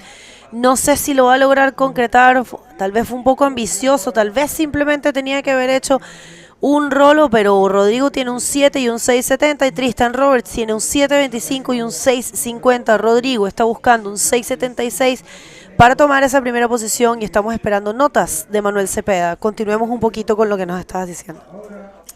Sí, pues así que ahí fue un proceso complicado, como te decía, pero que se logró sacar adelante y la verdad es que vale la pena todo el esfuerzo. Yo creo que todas las noches que los chiquillos estuvieron aquí hasta tarde armando la estructura, sí, que personalmente lo pude ver, con esto yo creo que todos se dan por pagados todo el trabajo que hay en este evento. Bueno, este es uno de los mejores eventos que se tiene aquí en Chile y ese era uno de los buenos riders chilenos, Manuel Cepeda. And here's the quick answer of our hit leader, Tristan Roberts, going deep in this barrel. He has actually spat out stall there to get some more barrel time, and that will be it. Let's see if he can get a better score. Tristan Roberts already solid with a total of 13.75, but knowing he's facing Rodrigo Silva, local, and a great bodyboarder from Antofagasta, he knows he has to improve his total score and probably just, make life harder for these two. But let's see who is advancing, and this is a very beautiful wide view of your city, Arica. Linda. Muy lindo, sí. Bueno, tú has estado presente, me estabas contando. Ustedes no sé si lo saben, pero ella es una de las concejalas las consejeras regionales más jóvenes del país, si no la más joven. Sofía, tienes 22 años. Sí. ¡Qué impresionante! Sí, asumí con 21 mi periodo del año pasado, porque ya este es mi segundo año de trabajo.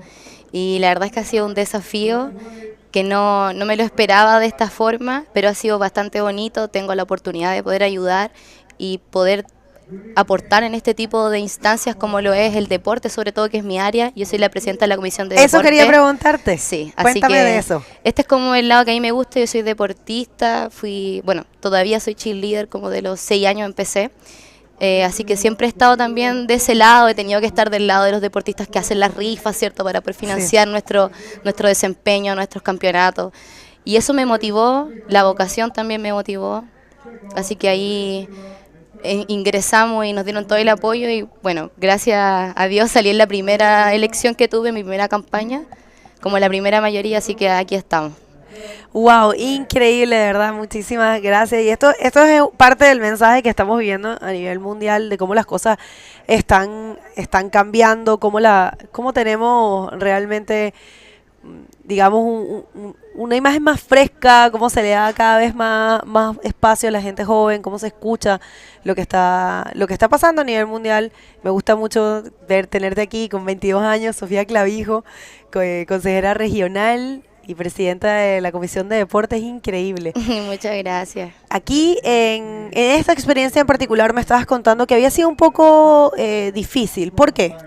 Claro, lo que pasa es que a veces yo creo que es complicado poder trabajar con las instituciones públicas. No siempre las instituciones son muy amigables tampoco para los deportistas o las postulaciones. Así que claro, se presentaron sus hincapiés, percances, retos que tuvimos que subsanar con los chiquillos a lo largo de todo lo que ha sido este proceso, que ha sido bastante largo, porque no solo dura esta semana, sino que es todo un trabajo durante todo el año que hay detrás. Y que había que coordinar las fechas, ¿cierto?, con el IBC para poder coordinar todas las otras fechas que tienen ustedes a nivel mundial. Y se hizo un esfuerzo de todas partes, porque de verdad que fue un esfuerzo monumental por parte ya sea de ustedes, de la organización, también de parte del gobierno. Y pudimos sacar adelante la iniciativa, pero yo creo que tenemos que mejorar cierto tipo de cosas. El sistema tiene que ser más amigable, mucho más amigable con el sentido del deporte, porque el deporte no siempre se puede trabajar de la misma forma que otro tipo de iniciativa, por temas de fechas, por temas de contratiempos, de la mayoría de estas cosas se arman en el momento con los clasificadores, ¿cierto? No podemos anteponer mucho los problemas que pueden aparecer durante el campeonato o las ansiedades que vamos a tener, sin antes tener, por ejemplo, quiénes son los que van a venir, los clasificados, y eso se va viendo durante el año. Bueno, ustedes lo manejan mejor que yo. Entonces, claro, se nos presentaron problemas, pero gracias a Dios, como repetí anteriormente, pudimos subsanarlo. Los chiquillos pusieron todo su empeño en hacerlo, así que cuando hay trabajo de las dos partes, es súper bueno, porque así se puede trabajar mucho mejor. No, y la importancia de que ella también sea atleta, que también sea deportista, que sepa por lo que pasan los deportistas, que realmente, bueno, digamos que uno sí se puede poner a verle siempre el vaso medio lleno o medio vacío, siempre van a haber temas. Exacto. Pero lo importante es lo que tú dices, rescatar el gran esfuerzo del Club Unión Flopos, el gran apoyo también del gobierno regional de Arica y Parinacota, de ustedes, tu compromiso con el evento en realidad, y bueno, esperar sí que el resto de las instituciones a nivel nacional, a nivel regional, a nivel local se comprometan un poco más, porque este evento es muy importante, gente, de verdad. Ustedes tienen aquí este anfiteatro, este lugar es muy especial para nuestro deporte, que tal vez no es el deporte más masivo, es una modalidad del surf, porque surfear es correr olas, ¿no? No es un deporte en específico. Surfear es una acción de correr olas que lo hacemos muchas modalidades, y el bodyboard es una modalidad muy predominante acá en el norte de Chile, y aquí en particular en la isla Alacrán, aquí en el Flopos, en esta ola, es una ola que es perfecta para nuestro deporte. Miren, aquí justamente Rodrigo Silva, que es un local, es un chico criado acá, mira qué buen performance, mira cómo surfea Rodrigo, él es hijo de esta ola. Hijo de Unión Flopos también. Así que este tipo de cosas pueden pasar, Obvio ¿sabes? que sí. Sí, ¿no? Y de alguna forma también es un orgullo poder ver a los chiquillos cómo van creciendo, porque no solo se trata del deporte, sino que también lo conversábamos mucho. Unión Flopo ha podido rescatar bastante chicos de las calles, cambiar un poco sus vidas, mostrarle que hay una oportunidad aparte de lo que solamente ellos conocen, que yo creo que también es el mensaje que a veces yo busco transmitir. Las oportunidades siempre se nos van a dar, siempre hay que buscarlas, y cuando uno tiene el apoyo, que en estos momentos gracias a ellos los chiquillos los tienen, pueden tener este tipo también de desempeño en el agua, porque sin el apoyo a veces es bastante complicado poder tener una gran carrera en el deporte. Bueno, la verdad que agradecer a todos ustedes y bueno, todos ustedes en casa también, si acaban de llegar. Ella, Sofía Clavijo, es la consejera más joven probablemente del país, 22 años y además presidenta de la Comisión de Deportes, y estamos haciendo, claro, un poco de pantalla dividida para que no nos perdamos nada de la acción. Tenemos a Rodrigo Silva, esa repetición que está entrando, esa nota todavía no la tenemos. Hasta ahora era Tristan Roberts en la primera posición y Manuel Cepeda. Guys, we have a very special guest here. It's one of our sponsors, main supporters. Remember, this event is brought to you by Pride Bodyboards, but also by el gobierno regional de Arica y Parinacota. And we did have a change of situation right now. Rodrigo Silva, this guy right here, he's in first. He actually got a huge score after his last wave, a 7.50, and knocked Tristan Roberts. Manuel Cepeda hasn't been able to show himself too much. 6 minutes and 40 seconds. And this one right here is the replay of that 7.5 that catapults Rodrigo Silva to the first position. And we are very happy to have Sofia with us today. She is one of the responsibles. She's actually one of the youngest, or the youngest council in this country. She is 22 years of age, and she is working side by side with Unión Flopos, with Matias, with Rapo, with everyone at the club to bring this event. Thank you very much, Sofía, for that.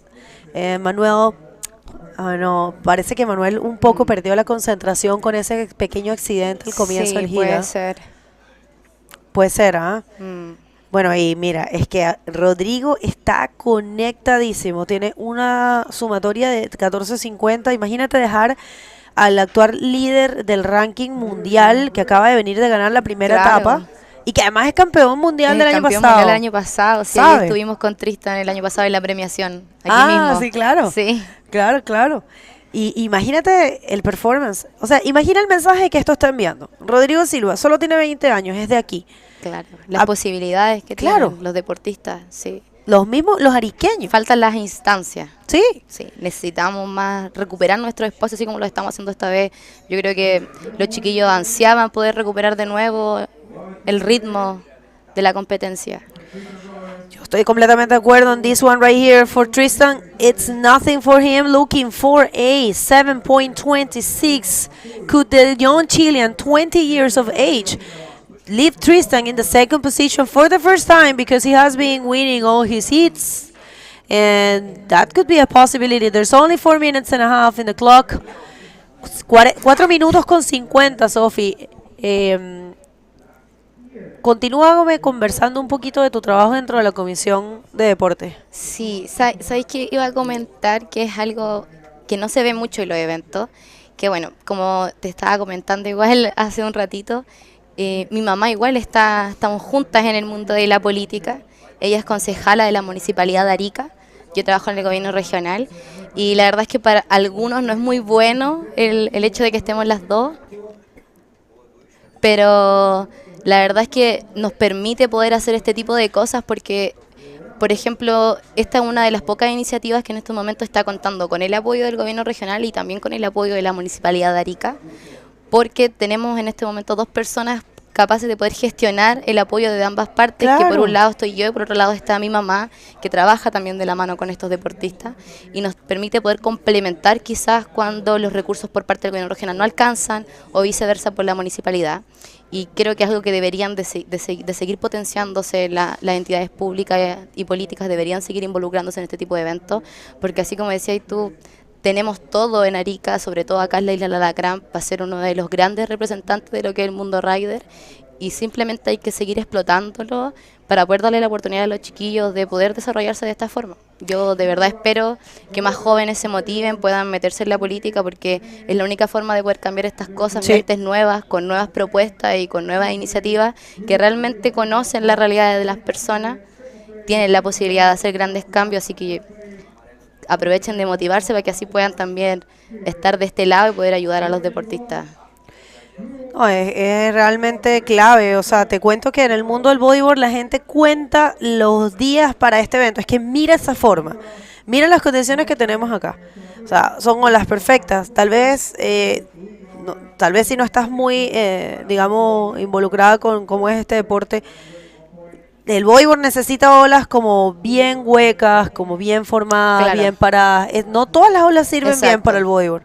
Hay olas que son un Tienen su poquito... particularidad. Claro, y esta es que es perfecta. Sí. En serio, es perfecta. Eso sí, es bien peligrosa. Claro, sí, me comentaban los chicos que igual se estaban arriesgando bastante, Mucho. pero le estaban dando buenas olas a los competidores, así que era una buena Es que es una fecha ola de para poder- consecuencias, ¿sabes? Exacto.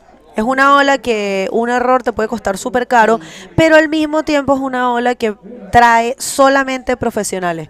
Entonces eso magnifica, eso le da un corte mucho más preciado a este evento, porque es Claro. un evento súper La profesional. envergadura que tiene el Claro. evento, la calidad de los deportistas, de la gestión. Claro, o sea, estos deportistas que están aquí son los mejores del mundo. Tú no te vas a inscribir en este evento si tú no eres un buen bodyboarder. Claro, exacto. No vas a arriesgarte. Si tú no eres, si no tienes confianza de tu nivel, si no sabes que realmente tú puedes manejar la presión de tener un jardín de piedras allá abajo, porque es lo que hay. Está lleno de piedras, está lleno de picorocos, de erizos, están todas las piedras afiladas, la ola rompe muy cerca de las Sí, piedras. está rompiendo muy cerca de las Es que eso es por el tamaño.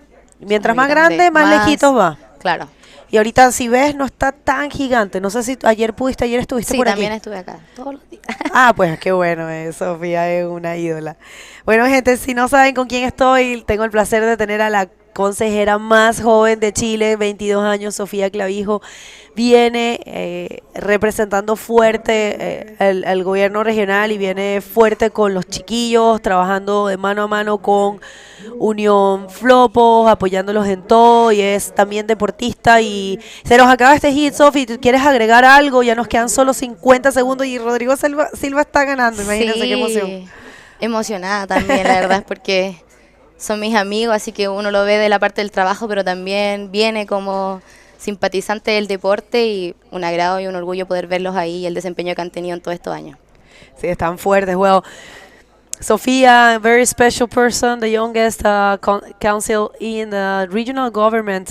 She's representing the regional government, and very happy to see the Silva brothers advancing. She's personal friends of them. And Tristan Roberts, very rare not to see him getting that 7.26, and I dare to say that might be it. We don't know, but I don't see many waves coming up, and it looks like this is the end, and the results are what you see in your screen officially. Rodrigo Silva taking Tristan Roberts 10. Oh, look at that. Beautiful sportsmanship. The three of them just hugging each other. Muy lindo, muy bonito. ¿Viste qué bonita relación? Los tres se están abrazando ahí. Wow. Fue un hit increíble. Sí, Qué bueno, bien qué bueno que pudiste verlo ganar. Sí, fue bueno poder verlo aquí en pantalla.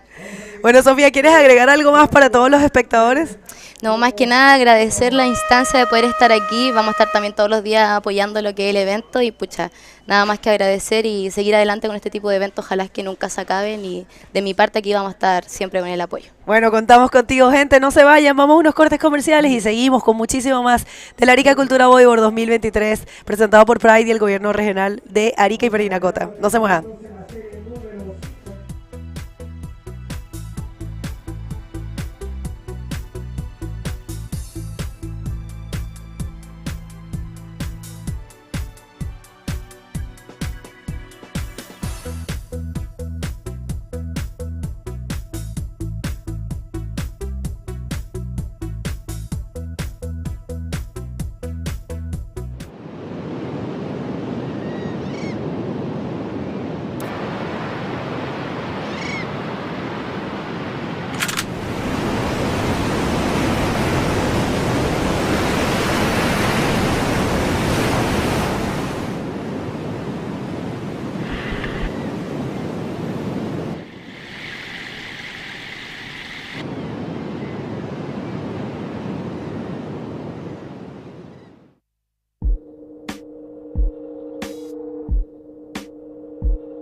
Welcome back. Wow. Tristan almost getting himself knocked out on that one, but this next heat, Fabio, look at this thing. Tanner, Matias Diaz and Kevin Torres, an absolute banger. Let's throw into the water and let's take it from there. Today's been one heck of a day, and this is just one of those heats that just keeps delivering. Wow. If you guys just tuning in, we are here at the 2023 Arica Cultura Bodyboard, present by Pride Bodyboards and Governo from Arica. In the water, we have in red Tanner McDaniels, Matias Diaz, and Kevin Torres. So we have two Chilenos against the Hawaiian, and this is Matias' first wave. Going on the right-hander, quick little speed check, right side pocket, looking for the speed. He's got his eyes on something, Fabio. You can see that look in his eyes. Banks a massive air reverse out the ball. Oh, wow, that is so slick. But wait a minute, here comes Tanner with a nice backflip. Look how quickly he turns that thing around. This is going to be the heat to watch. Tanner and Matias. You got probably two of the most technical riders in bodyboarding proven right now on their first wave with an air reverse, not a roll, not an invert. He goes for an air reverse, and that is Matias Diaz for you. Take us through this one. Oh, just unreal performance for Matias. Just a quick carve there and lots of speed. He saw that part of the wave. Just go for a beautiful reverse air. And he say, good, okay, give me the score, and this is it. Tanner first wave was unbelievable too. Let's waiting for the scores. Judges are still looking for the replay of both waves.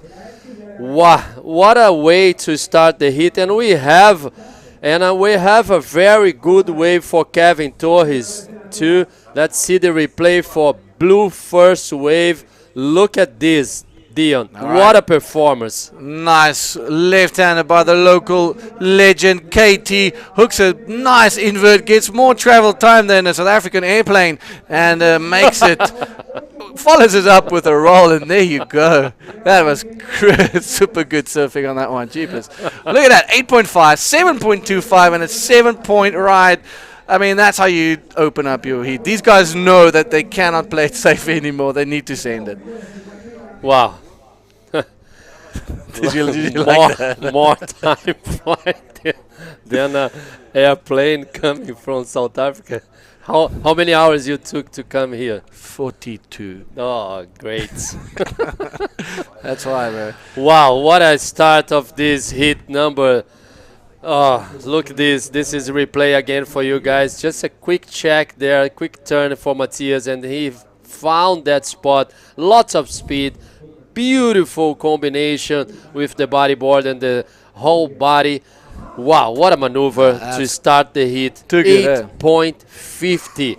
So, Tanner McDaniel received a 6.25 for the backflip, and Kevin Torres received a 7 point. So, that's why Tanner is in second position now. But the best wave so far was for Matias, second wave was for Kevin, and third score, the best score was for Tanner.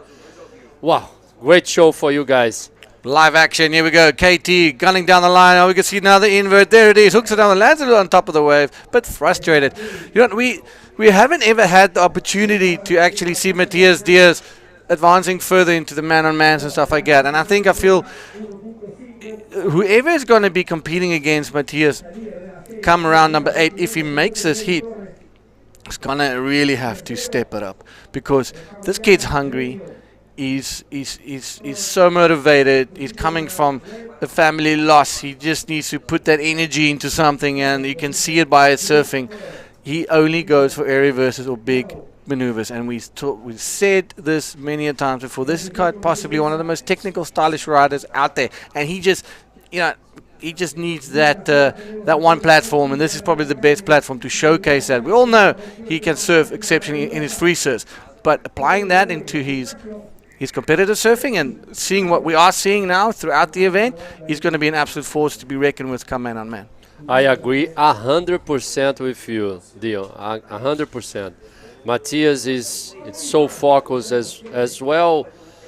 As I said to Sammy Morgentino too, we can see like couple riders, they want to do the best here, and Matias is one of them.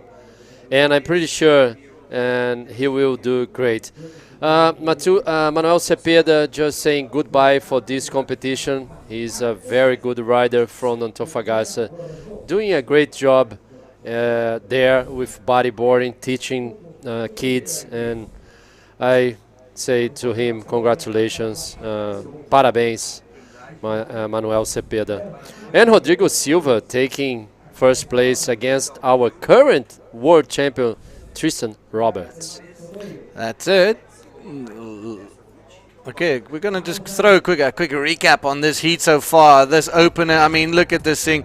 You can see in his eyes, he does a speed check. He's looking way down the line, Fabio. Yeah. He's got something. He knows, okay, there's a reverse section. And boom, beautifully executed onto the face. And saludos, gracias, as we look at Tanner answering right back with a classic backflip from this kid. I mean, he turns it around like it's a walk in the park. And then KT, well, I mean, that's his 7-point ride. Look at this beautiful left-hander. Look at this air, man. It flies so high, so long, and complete like perfectly. Beautiful, beautiful start for this heat. And it's a great show for you guys at home. I love seeing that, watching that rail. You just see he's cutting like the water. kicking the legs in the air. Beautiful start. All right, great recap. Thank you so much. And we're only 16 minutes to go. Less than 10 minutes into this heat, and it's been an absolute chaos out in the water. Matias Diaz, 8.5 on the single wave. And KT matching him now with 2 waves, though, with a 7 and 1.5. And Tanner trailing just a wee bit back behind them with a 7.75. He only needs a 2.26. He doesn't have a backup wave, so if he gets another 6 point plus, you know, that's going to put him into the 12s, and that's going to start making things a little bit tricky for the boys. But Matias Diaz got that priority, and he's going to be hunting a nice left-hander. Mark my words. Yeah, for sure. They're going to use the priority now to choose the best waves. I'm pretty sure Matias will hold this priority until he can see a great wave for him. And Kevin Torres, he knows this place more than anyone because he's been surfing here almost every day, and he's totally capable to win this heat. And Tanner, he won already here in Arica. Last year he finished on 3rd position. He lost, I think, for Amaury, or no, he lost for Tristan, I think, last year. And Tristan was a maniac, a machine last year. Him and Tristan. I think it was Amaury against Maxime. Maxime, yeah, it's correct. Yeah, it was Mars and Max and TNT, Tristan and Tanner, and that's when these two surf together. Well, it's going to be explosive, and it's a battle royale for many years to come. And oh, here we go. What's happening here? Kevin Torres, we're staying with him now. The local Arican looking to improve on that 1.5, chasing down the line, gets a little cover up. Can he come out of that barrel? Squeezes out of it, shakes his hair, and goes for a nice roll. Super clean on that side. And Tanner McDaniel, well, he took that one that Matias Diaz pulled out of. And I'm pretty keen to see the replay for that one. And let's see, Fabio. Look at this lovely little wave all floating in front of him. Super fine floppers today. Yeah, they have the split peak there. I'm pretty sure we're going to have the replay for Tanner McDaniel as well. But how is the read of a wave for Kevin Torres? He knows this wave. He reads so perfect that last ride. Sometimes I see some riders going right, and it's very difficult to grab a barrel. But for Kevin, it's just easy. A barrel and a roller.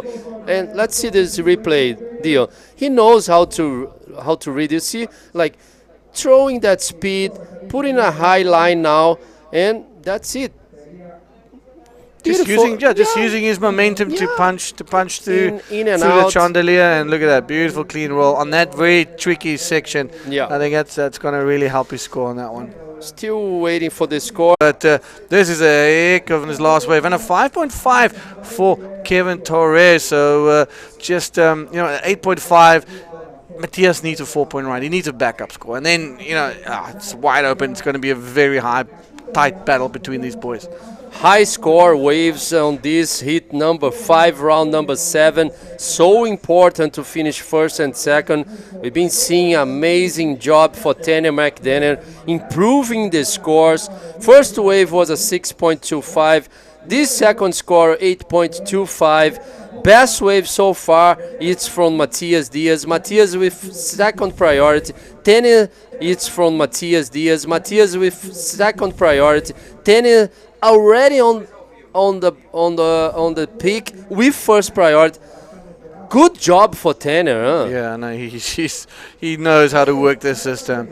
I mean, he got that 9 point, got right back and got that priority. So now it becomes key. You know, with 3 guys out there, with 3 exceptionally good surfers out there, you're going to need that priority. Here's right in red, using that priority. 11 minutes to go. Can he scratch into this one? This is going to be something special. Look at this. Tanner eyes out something at the end. What's it going to be? Who banks a massive air reverse and sticks it. Follows up with a forward spin. What is it going to take to stop this man? What a performance for Tanner McDaniel from Hawaii. He's been doing a performance for the stars. This is the judging criteria for you guys at home. Maximum degree of difficulty and commitment. He did. Radical control maneuvers. He did. Speed, power, and flow. He did. Critical session. He did. Voila. What else he did? Well, aerial maneuvers, but here we go. This is what I'm waiting for. Matias Diaz answering back to Tanner McDaniel. Hooks a massive loopy backflip. Turns it around in the barrel, getting a cover up. Oh my gosh. Wow, wow, and wow. This is bodyboarding at its finest. These 2 gladiators going absolute toe to toe, just smashing each other. Scores, of course. Kevin Torres, he must be thinking, what the hell is going on around me? And here he goes, Kevin. No goal for him. What a performance. What a day here in Flopos. Arica always delivering. That's it. I think he put all the score together. This is it. Tanner McDaniel's 10 point. Perfect 10 points again. Tanner McDaniel from Hawaii with a total of 18.25. This is only round number 7, Dion. Oh man, Tanner. Let's call him Tanner McDaniel from now on out. Look at that thing. Beautiful air reverse. Lands it there and follows up with a quick little spin. And you know what? Thanks for coming. And Matias Diaz clocking in a 9-pointer. So right on the heels of. But look at how he did that. Incredible surfing from this man. So and, perfect. You know, just so perfect. So perfect, man. Legs on cross legs and beautiful. Look at these 2 for Matias. 9 points. Beautiful bottom turn. Hit the lip perfect backflip. Didn't use any legs there. He received a 9 points from the judge. Again, Dion. Man, this is something. What a heat, ladies and gentlemen. If you just joined us, where have you been? Because you literally 15 minutes late. This is one cracker out there. Matias Diaz throws it back at Tanner McDaniel. And Kevin Torres searching for some answers. He's just in La La Land at the moment. But we're going to go for a quick interview with Begonia with our previous heat winner. Okay.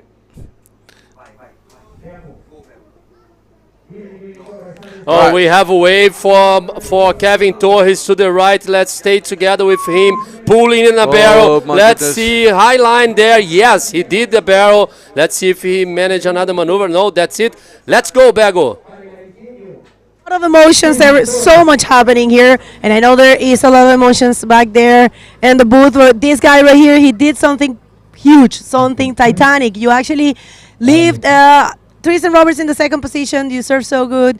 You went for the huge maneuvers right at the beginning of the heat. So what was in your mind?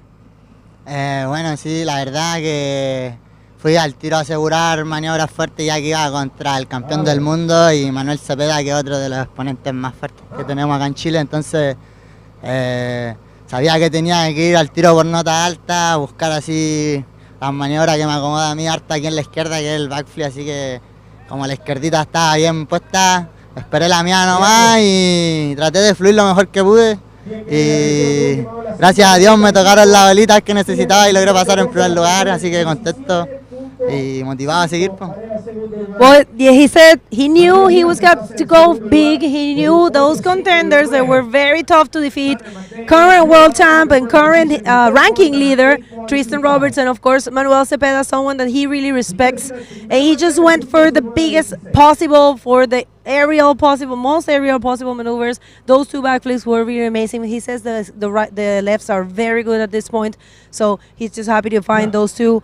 So this event right here, and you advancing, and the support of everyone. There are so many people here supporting you. We can see right now there's people around you, your aunt, your brother, your friends. This is your home. So how are you feeling?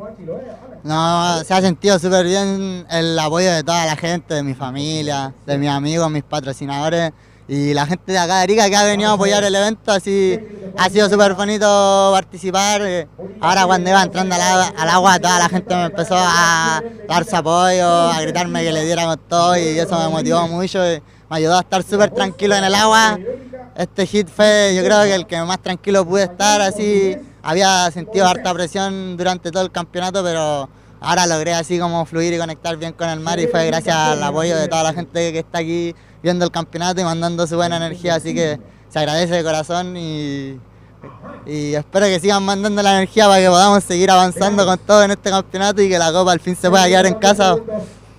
Well, he said actually this heat for him, he was more confident, more calm. He is feeling the support of his people. Everyone here was actually telling him stuff before he goes to the heat, just hugging him and encouraging him. So he's feeling that support. He wants this time to the cup to stay here at home for the first time. Maybe a Chilean will take this win. So he's beyond happy. Anyone to say thanks? ¿Alguien a quien agradecer o saludar?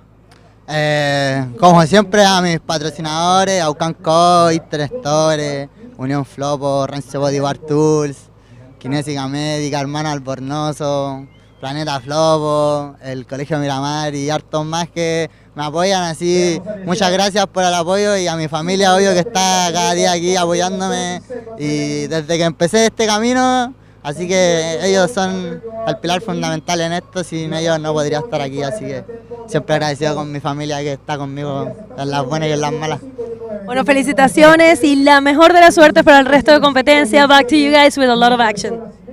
Rodrigo Silva did a great job winning our current world champion Tristan Roberts, and in the next heat we will be joining Moisés Silva in the water. So next hit will be Lionel Medina, Moisés, and Joel Rodrigues from Portugal.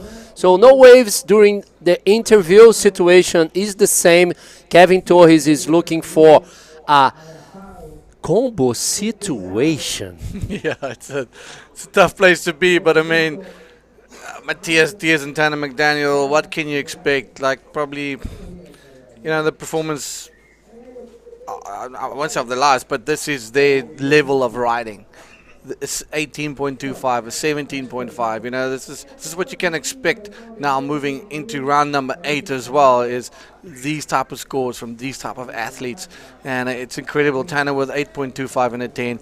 I mean, he's no stranger to 10-point rides here at Arica. And Matthias Diaz, well, he's just really throwing it back at him, keeping Tanner honest. And, that's incredible surfing. I'm blown away by this heat. We knew that this was going to be a heat to watch.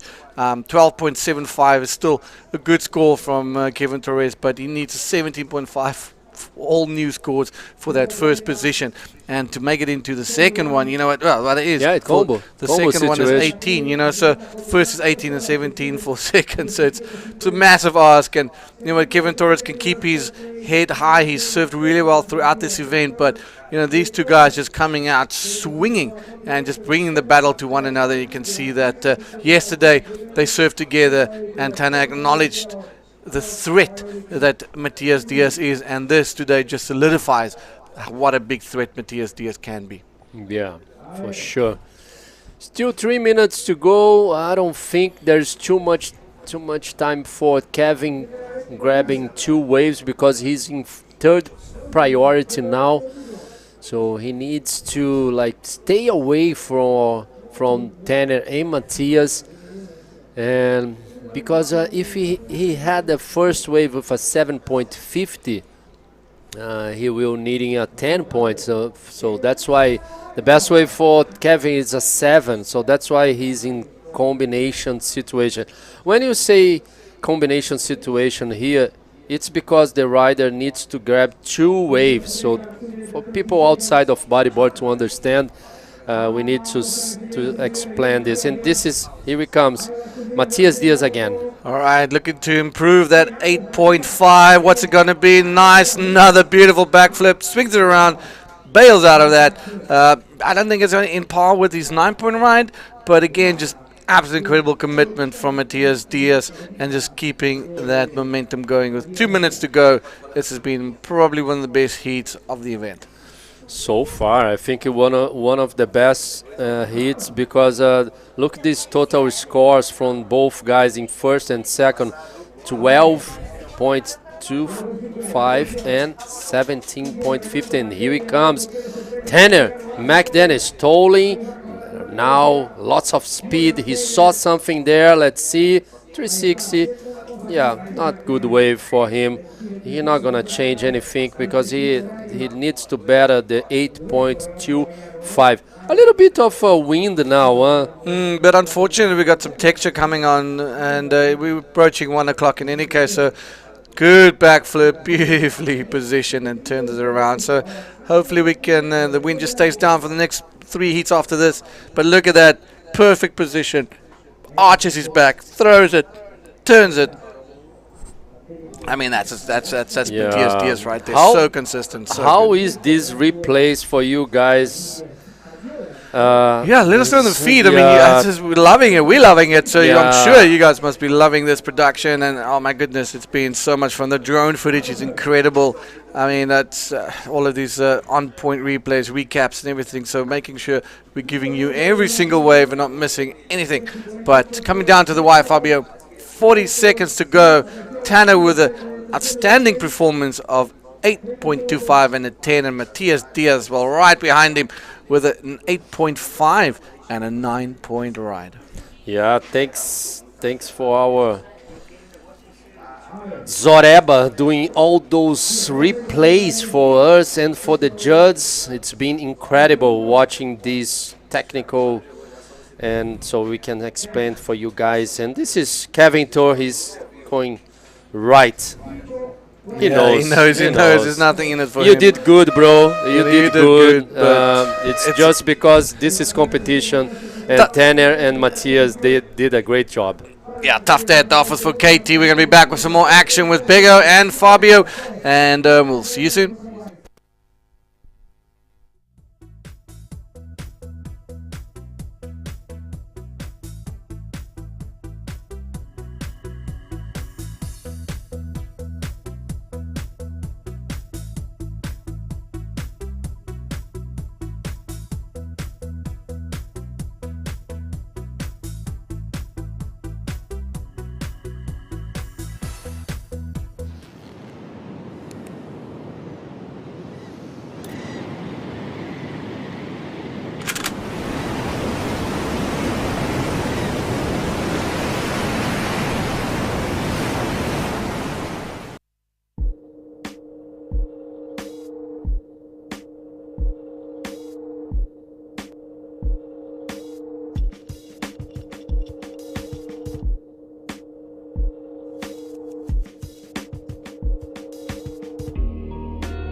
Welcome back, everyone. We are here at the 2023 Arica Cultura Bodyboard.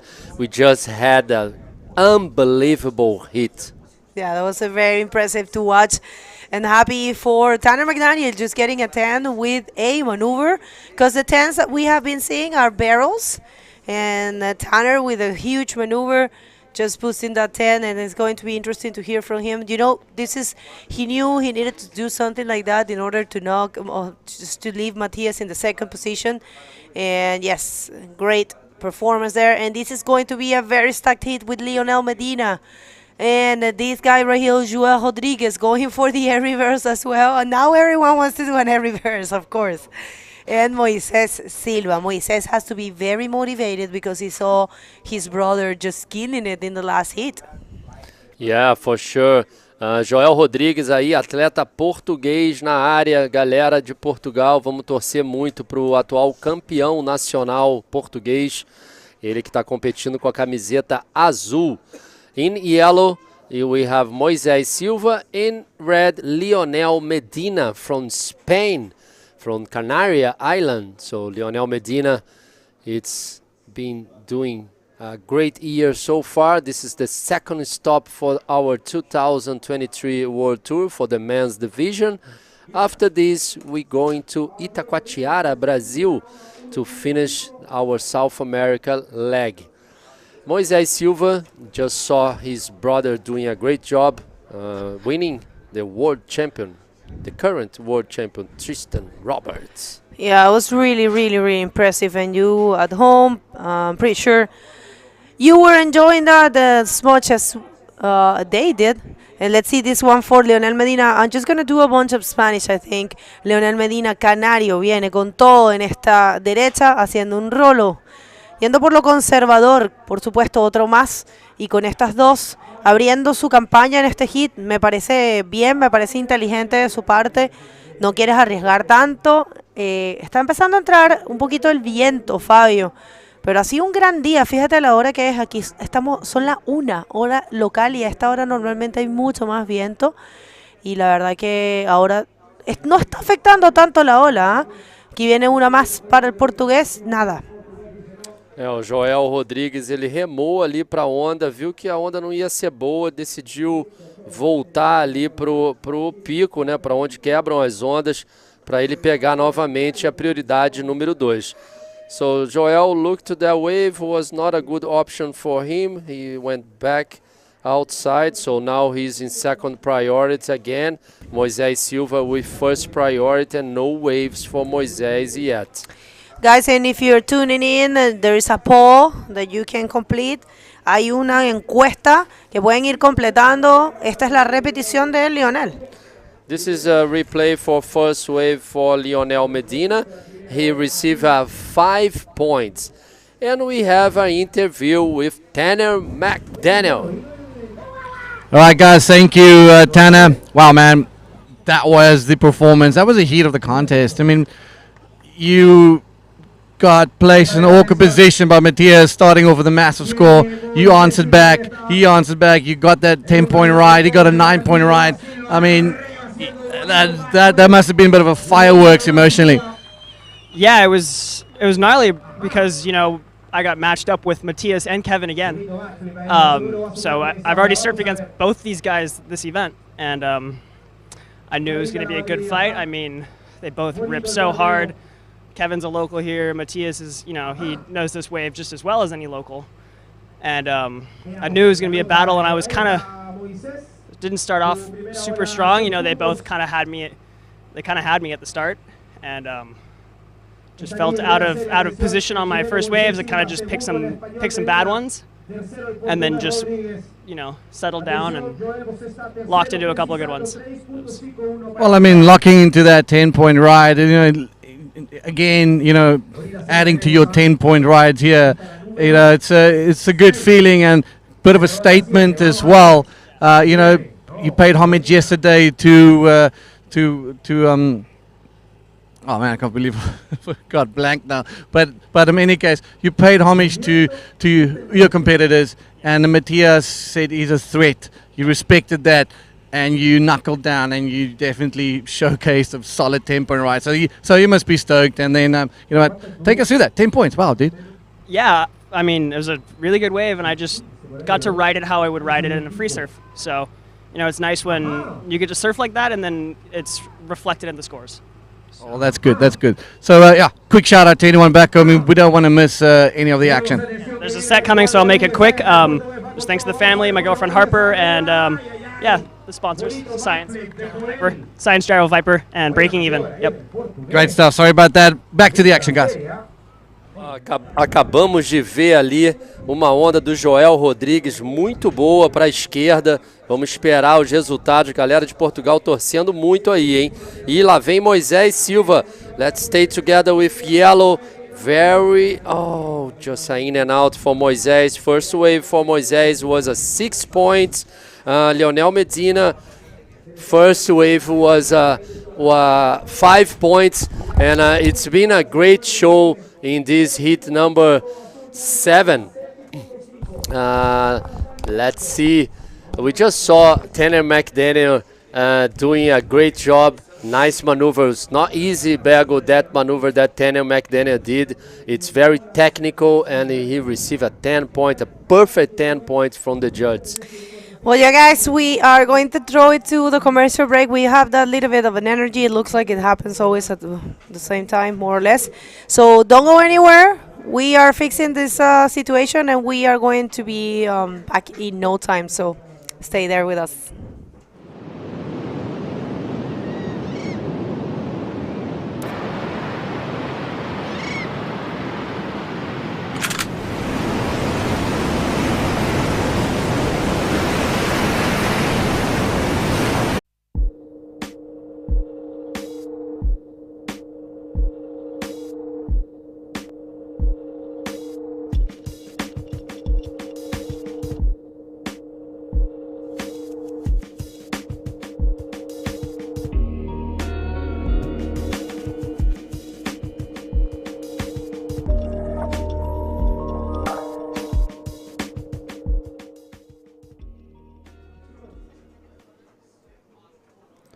Okay, Yes. we are back. Last wave for Joel Rodrigues that you guys saw was a 7.50.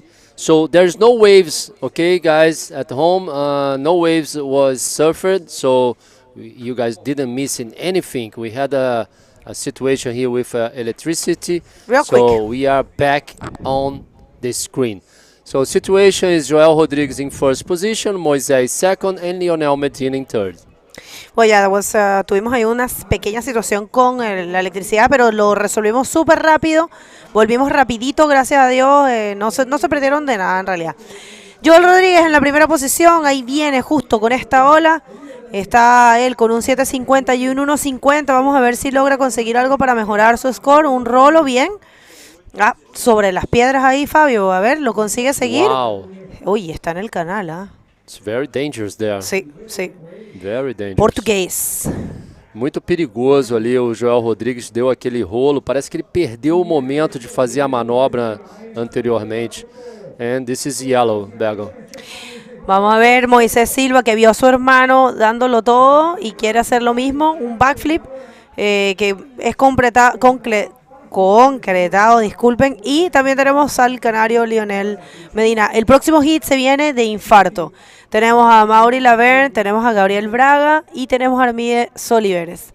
Ahí ya poniéndose la licra a Mauri. Viene súper fuerte, por supuesto. Ese es el hit número 3, el hit número 7 de la ronda número 7. Y vamos a terminar la ronda hoy.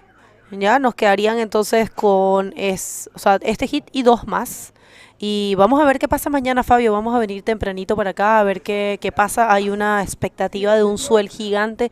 No sabemos si va a entrar. No podemos controlar eso. Y vamos a ver esta última de Moisés. This is the last wave for yellow. He received a 5 points for this ride from the judges. Moisés now is in first position.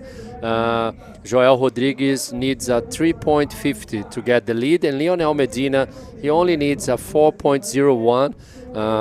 He still have plenty time to surf one wave, and Joel Rodrigues, he needs to change the 1.50. The backup score from him, it's not good, it's a very low score. Então Joel Rodrigues ali está em segundo lugar, está precisando trocar aquele 1.5 e ele tem que melhorar essa nota dele. porque o Lionel Medina, que está em terceiro lugar e está com a prioridade número 1, só precisa de 4.01 para tirar essa segunda posição do Joel. Lembrando que esse round número 7 só classificam o primeiro colocado e o segundo colocado. Então é super importante eles terminarem aí com essa clasificação, senão eles dão adeus à competição. Sí, es lo que dice Fabio, clave, es muy importante. Pasar primero o segundo, el tercero se va de competencia, se despide. Y Fabio, lo que viene después, el round número 8 es de hombre a hombre. Hay una diferencia gigante en puntos y una diferencia gigante en premios, en dinero. Y vamos a ver esta ola de Lionel Medina, Lionel desde San Cristóbal, viendo por esas maniobras básicas, está bien. Era una ola con un buen tamaño y la verdad que hay que ir poco a poco construyendo el score. Ahora vamos a ver un poquito de cambio en la ola. Esta textura puede que afecte un poquito, digamos, el desempeño, pero todavía sigue bueno, Fabio. Was a nice wave for Lionel. Was a big roller actually. The judges are still looking for this replay to give the scores. He needs only a 4.01 to get second. Let's stay together with these scores. Just one judge give the scores. This is Ricardo Rosmaninho. He's been watching Joel Rodrigues. Both guys are flying together, staying together, making a trip together here in Chile. I'm pretty sure they're gonna go straight to Itacoatiara as well. So to finish our South America leg in this 2023 IBC World Tour. And that's it. Last wave for Lionel Medina was a 5.15, putting him in second position. Como eu falei, o Joel Rodrigues estava com um backup muito pequeno de 1.5. O Lionel Medina tirou um 5.15 e foi para segundo. Agora o Joel precisando de um 2.65. Bueno, Moisés Silva, 11 puntos. Quiere hacer lo que su hermano hizo. Tiene que igual buscar scores más grandes. Tiene que igual buscar de repente subir un poco más su sumatoria. Pero bien hasta ahora con un 11 logra mantenerse en la primera posición. Y tiene que cuidarse. Solamente necesita Lionel un 5.86 y Joel un 2.65 para quitarle ese segundo lugar a Lionel. Y Joel busca imagínate, un 3.65 para quitarle el primer lugar a Moisés. Así que con esos scores, Fabio, uno puede decir que no está para nada seguro Moisés en esa primera posición, ¿ah? No, it's a very close hit. Everything can happen. Still plenty time. 8 minutes and less than 15 seconds. Joel is totally capable to surf just one wave and go straight to the first place. In the other side, Moisés, it's a local kid. He knows how to play here. It's been doing amazing performance. His brother just finished first place on hit number 4. So he wants to show to all the crowd here good performance. And Lionel Medina, it's from Canary Island. He knows how to surf very good. And of course he can manage to grab a wave of 5.86, and go straight to first as well. So this is hit number 6, round number 7. Next round will be 3-man's hit as well. And next round it's a man-a-man. Round number 8 is man-a-man. So, and this is the next hit, getting ready to jump in the channel. We have a really small channel actually here in Arica. Will be Amaury Laverne in red, Gabriel Braga in yellow, and Armindis Soliveres from Spain in blue. Vamos a ver, esta es la repetición, la segunda ola de Lionel. Esta es la 5.15 para Lionel Medina, que está segundo y está buscando un 5.86 para ser primero. Hasta ahora solamente Moisés y Lionel están clasificando Joel buscando una nota súper chica. Yo creo que está tratando de elegir bien, de conservar, bueno, tiene la segunda prioridad. Es tan difícil, Fabio, porque me imagino que ellos vieron a los otros competidores surfear así y todos tienen ganas de hacer un 10, todos, imagínate, hoy ya llevamos 2 10. Vemos el primer tubo para derecha con 10 de Maxim y vimos el primer 10 con una maniobra que fue Tanner McDaniel. Obviamente estos chicos aquí que son súper capaces quieren hacer lo mismo. Mira, le cayó en la cabeza ahí a Lionel, pero no le pasó nada, va a estar súper bien. Yeah, it was a big wave actually on the outside. Sometimes there's not too many waves and the riders go more into the reef, and when the set comes, things can happen. And this is Lionel Medina to the left. Oh! Because Lionel had third priority and Joel Rodriguez used the second priority to grab that wave. He needs only a 2.65. Let's see what the judges think about this maneuver. I don't know if he complete that maneuver or not. It's okay, Joel. He was with a second priority. So Lionel did great, yeah. Yeah, Lionel was third priority, so the wave was for Joel. Sí, creo que Lionel hizo bien, usó su prioridad ahí. Y mira, logró la nota y consigue no solamente clasificar, sino irse a la primera posición. Joel Rodríguez, esta situación acá, venía Lío de más atrás, pero él se dio muy bien de Lío ahí, muy Sí. bien, muy inteligente, porque si hubiese seguido, olvídate, interferencia. Y muy buen rolo de Joel Rodríguez, haciendo el trabajo, 5.40, ahora el portugués está primero. But it's very dangerous, Bego, because if Joel looked behind and saw Lionel and he take out of the wave, was an interference call for Lionel. So it's very dangerous to do this, Yes. what Lionel did. Lionel has to be careful. He's sitting deep, and sometimes the riders think that because you sit deeper, you have the other rider is going to leave you the wave, but it doesn't work like that in No. competition, you know. No. We are going to present you the priorities rules tomorrow or the next day. We are working on present you that on your screen. And this is Moisés Silva. Vamos a ver, Moisés está seleccionando hasta ahora, que me parece que tiene buen potencial y va por un rolo. Buen trabajo igual, pero sí, esto no le va a servir. And agora o português botando num tubo muito bom, saindo junto com o spray ali nesse tubo. Joel Rodrigues, que está precisando melhorar a nota dele de 5.40. A última onda dele botou ele direto para primeiro lugar. Já pegou essa novamente, o Joel bem ativo. Agora Lionel, next wave, to the left, pull in. Let's see. Yes, he made the barrel. Let's see if he can manage another barrel there. Let's see. Yes, 2 barrels in this wave for Lionel Medina. Good work. Bueno, Lionel, ese sí puede que sea su score más alto, buscando un 5.86 para tomar la segunda posición y un 7.75 para la primera posición. Vamos a ver si este canario que se está moviendo ahí la manito, ¿será que se golpeó un poquito en las piedras? Esa es un área complicada, Fabio. ¿Por qué? Porque las piedras están un poquito tapadas con agua, entonces tú realmente vas surfeando, no las vas viendo tanto y no sabes realmente en dónde están. Esta es la repetición de Moisés, que esta ola viene por el orden de los 4 y medio. Fue una maniobra completa, pero creo que no va a hacer ninguna diferencia, ya que él tiene un 6 y un 5. Y esta es un 6.90 de el portugués. Oye, esta fue increíble, esta no la vimos, ¿ah? Eu vi, essa eu vi sim. Sim. Esse é o replay da onda dele e esse é o replay do 6.75 do Lionel Medina. Was a beautiful wave for Lionel Medina.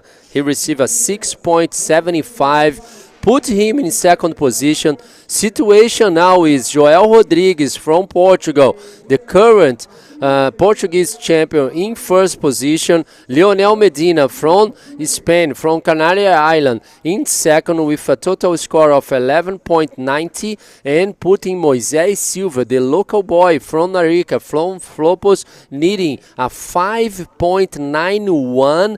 Moisés has second priority. Lionel without priority, going to the right now, just in and out. 1 minute 45 seconds to go. Bueno, hubo bastantes situaciones pasando Imagínense, ahora Moisés Silva está último, pero está buscando un 5.91 para tomar esa segunda posición. El tubo de Lionel fue 6.75, suficiente para tomar la segunda posición, y muy buen trabajo del portugués, del Tuga Power, ahí con la última nota de 6.90. Este hit me gusta mucho porque estos chicos son muy parecidos en edades. Si bien Lionel es un poquito mayor que ellos, tenemos a Joel que tiene 18, a Moisés que tiene 20 y Lionel que tiene, si no me equivoco, 24, parece que tiene Lionel. Entonces un hit bien de nueva generación, como bien fresco, bien de riders, aparte de riders de diferentes nacionalidades, y son el futuro.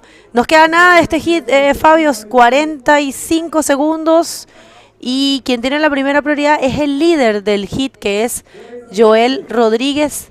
Está Lío sin prioridad y Moisés con la segunda. ¿Podrá el local Moisés Silva? Esto va a ser una gran sorpresa, rider de Pride, y muchas fichas puestas, mucha esperanza puesta en Moisés Silva. ¿Podrá él cambiar la situación? Parece que no va a lograr conseguir nada. Vamos a ver si hace alguna de las cosas que hemos visto antes. Moisés Silva buscando en estos últimos 15 segundos, podrá hacer lo que muchos han hecho, cambiar la situación. Ojo, 5.91, gente, 5.91 está buscando el rider de Pride local, un gran bodyboarder. Esta ola cuenta, no. Wow. That's not enough. This is the future of our sport. Unfortunately, Moisés Silva from Chile got knocked out by Lionel Medina from Canary Island, and Joel Rodriguez taking this hit back to Portugal. Wow, bueno, felicitaciones Moisés, y te queda el consuelo que tu hermano está en competencia, lo está haciendo increíble. Ustedes vamos por 2 hits más y ya vamos a despedir el día, no se muevan.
And welcome back, everyone. This is the 4th day of competition at the 2023 Arica Cultura Bodyboard, presented by Pride Bodyboards and by Gobierno Regional de Arica en Parinacota. Dion, that was a huge upset. We were not expecting Moisés Silva to leave the competition so early, you know. Yeah, it's a sad one for the local Arican. He's been in such good form throughout the event and just falling short of that man-to-man, and I'm sure he'll be bitterly disappointed because, you know, everybody had the hopes up for him.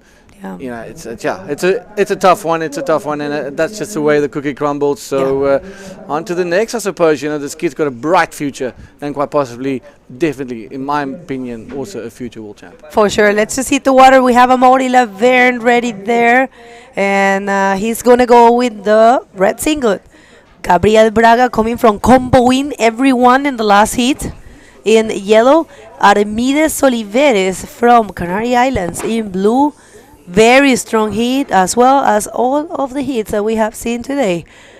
So let's see what Amaury can do. I'm pretty sure Amaury is really hungry. He just saw performances like the one for Rodrigo, the one for Tanner, a 10 for Maxime, and I'm pretty sure Amaury does not want to leave this competition without having a 10 of himself, because last year he got a 20. Do you remember that heat, man? We were together. How can I forget that heat? That was quite possibly the best heat any person can call. So it was incredible. Like there were no scores you left. and I was speechless. I mean, between him and Tristan, it was an aerial masterclass. You know. And two brides. Oh man, two Very brides. well. Tristan just gunning for those right-handers. Unfortunately, not landing his invert in reverse, and that would have been tense.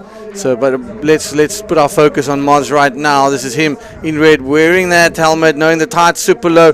Beautiful backflip, hooks it around really quickly and ducks out. So Mars, being Mars. Mars being Mars, and this is the type of level you can expect from him. We had a split peak here, so let's see what's going on with Gabriel while he's just getting dragged over the reef. And Armides Oliveres from Española. Vamos a ver esta ola de Armides, la va a ser la primera ola del hit para él. Nada, entra y sale.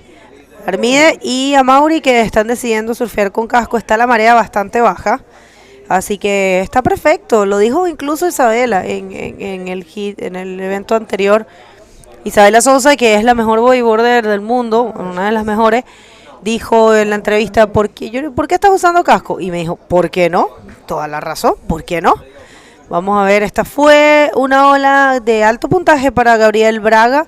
Está entrando por el rango de los 6 puntos, 6 puntos. 6-point ride for Gabriel Braga. And this one right here for Amaury was a 7.25. That's it. Beautiful backflip. Look at that. Turn it quickly, not using his legs, and that's what the judges love to see, is that style of surfing. I mean, today has been a mind-blowing day here of action at the Arica Cultura. We got this is heat number 7, round number 7. One more of round number 7. Begonia, have you heard any word if we will be continuing today, or are we going to be finishing after round number 7? No. We're going to resume the event on the last hit of round number 7. The wind's picking up, but I'll tell you, we have been very lucky. It's almost 1:30, and usually at this time we have smearing onshore, strong onshore, strong winds, and it's not the case right now. So we are pretty happy that we had the chance to run the full round number 7, because we don't know what's going to happen tomorrow or the next day. Yeah, you want to start with a clean slate, starting a new round fresh. So wrapping this one up, adjusting the judging scale to the conditions. So one more heat after this. We'll see the culmination of the end of today's action here at Flopos. And my goodness, what a day it has been. The highlight of today has definitely been bodyboarding, because, wow, it has been the winner. It's been an exceptional performance by all our athletes. Couple of upsets, couple of big scores, 10s and 9s and 8s. And we're getting into that serious section where the event becomes the man-on-man. Armides Oliveres from the Canary Islands, a very explosive young athlete, knows how to handle himself in beautiful invert in the flats, gets pushed ahead, perfect landing. Thanks for coming, and that's how he opens his account. He's up against a 7.25 and a 6 point from Gabriel Braga. Well, this one more, this hit and one more, and we are out of here for today. And replay for our boy in blue coming from Canary Islands. Great execution for that invert, and it's going to be the best score. And wow, we are waiting for that score. Let's just throw it to Fabio and the winner of the last hit. Please, Fabio, go ahead. Joel, first time competing in Arica, already on the man-on-man round. Estou muito contente, fiz um hit muito bom, correu mesmo bem e estava a divertir-me imenso. Estar a surfar estas ondas só com 4 pessoas num pico destes é só incrível. Estava a tentar aproveitar ao máximo e foi correndo tudo bem. So he's having fun in the water, competing against 3 guys in the water, so it's good. Having fun, catching waves, going through the man-on-man round. Joel, how was that barrel that you make it through and put in first position in the hit? Bem, eu vi que a onda ia ser boa, apesar de não ser das maiores do set, e vi que tinha capacidade para um tubo ou mesmo para bater, mas depois vi que ela ia acabar bem para um tubo e aproveitei que a onda deu. Até podia ter batido no final, mas pronto, não quis arriscar e foi uma boa onda e que me fez passar para primeiro. He saw the wave, he saw the wall, he thought like a maneuver, but he went to the barrel, safe to make through this hit. Any words to Portugal and to your family? Quero agradecer a toda a gente que está a me apoiar, principalmente aos meus pais, à minha família e aos meus patrocínios. Obrigado. Parabéns, Joel. Huge congratulations. I see you in the next round, maybe tomorrow, maybe the next day. Back to you guys. All right, thanks, Fabio, and well done to our young man making it through into the man-on-man action here.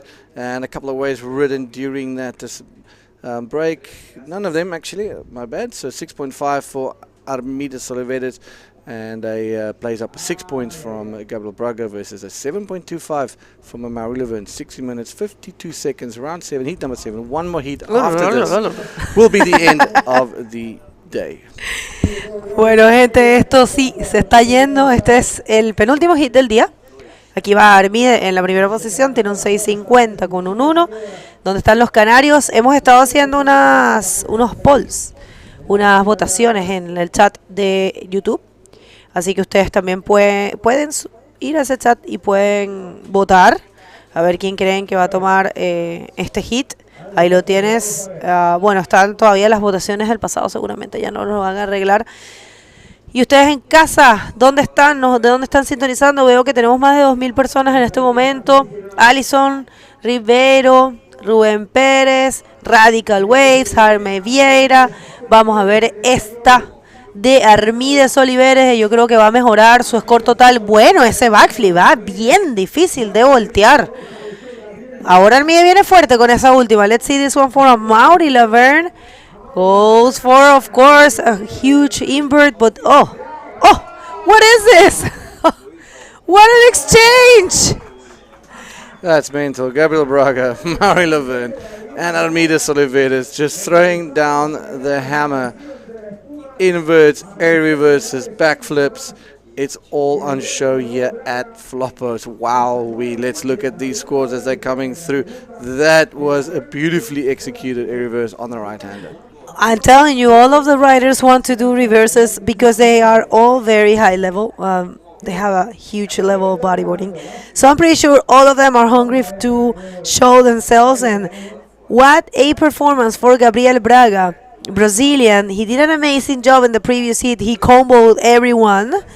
And here, he's not afraid of any names. He's not even thinking about Amaury being, the defending champ of this event and 2 times world champ. He doesn't care, and this is the way he's proving he is just so connected with Flopos this year, and that's a perfect execution. That's going to be a nice score for him, and I don't know about you, but I'm seeing a 9 there. Let's see how much he gets. Yeah, let's look at Mars cruising down the line. There he is, hits a section. Now the landing is questionable. He gets it, he sticks it and ducks out in the barrel. So the judges will be looking at the scores closely. With 14 minutes 17 to go, look at this beautiful line. Hits it perfectly.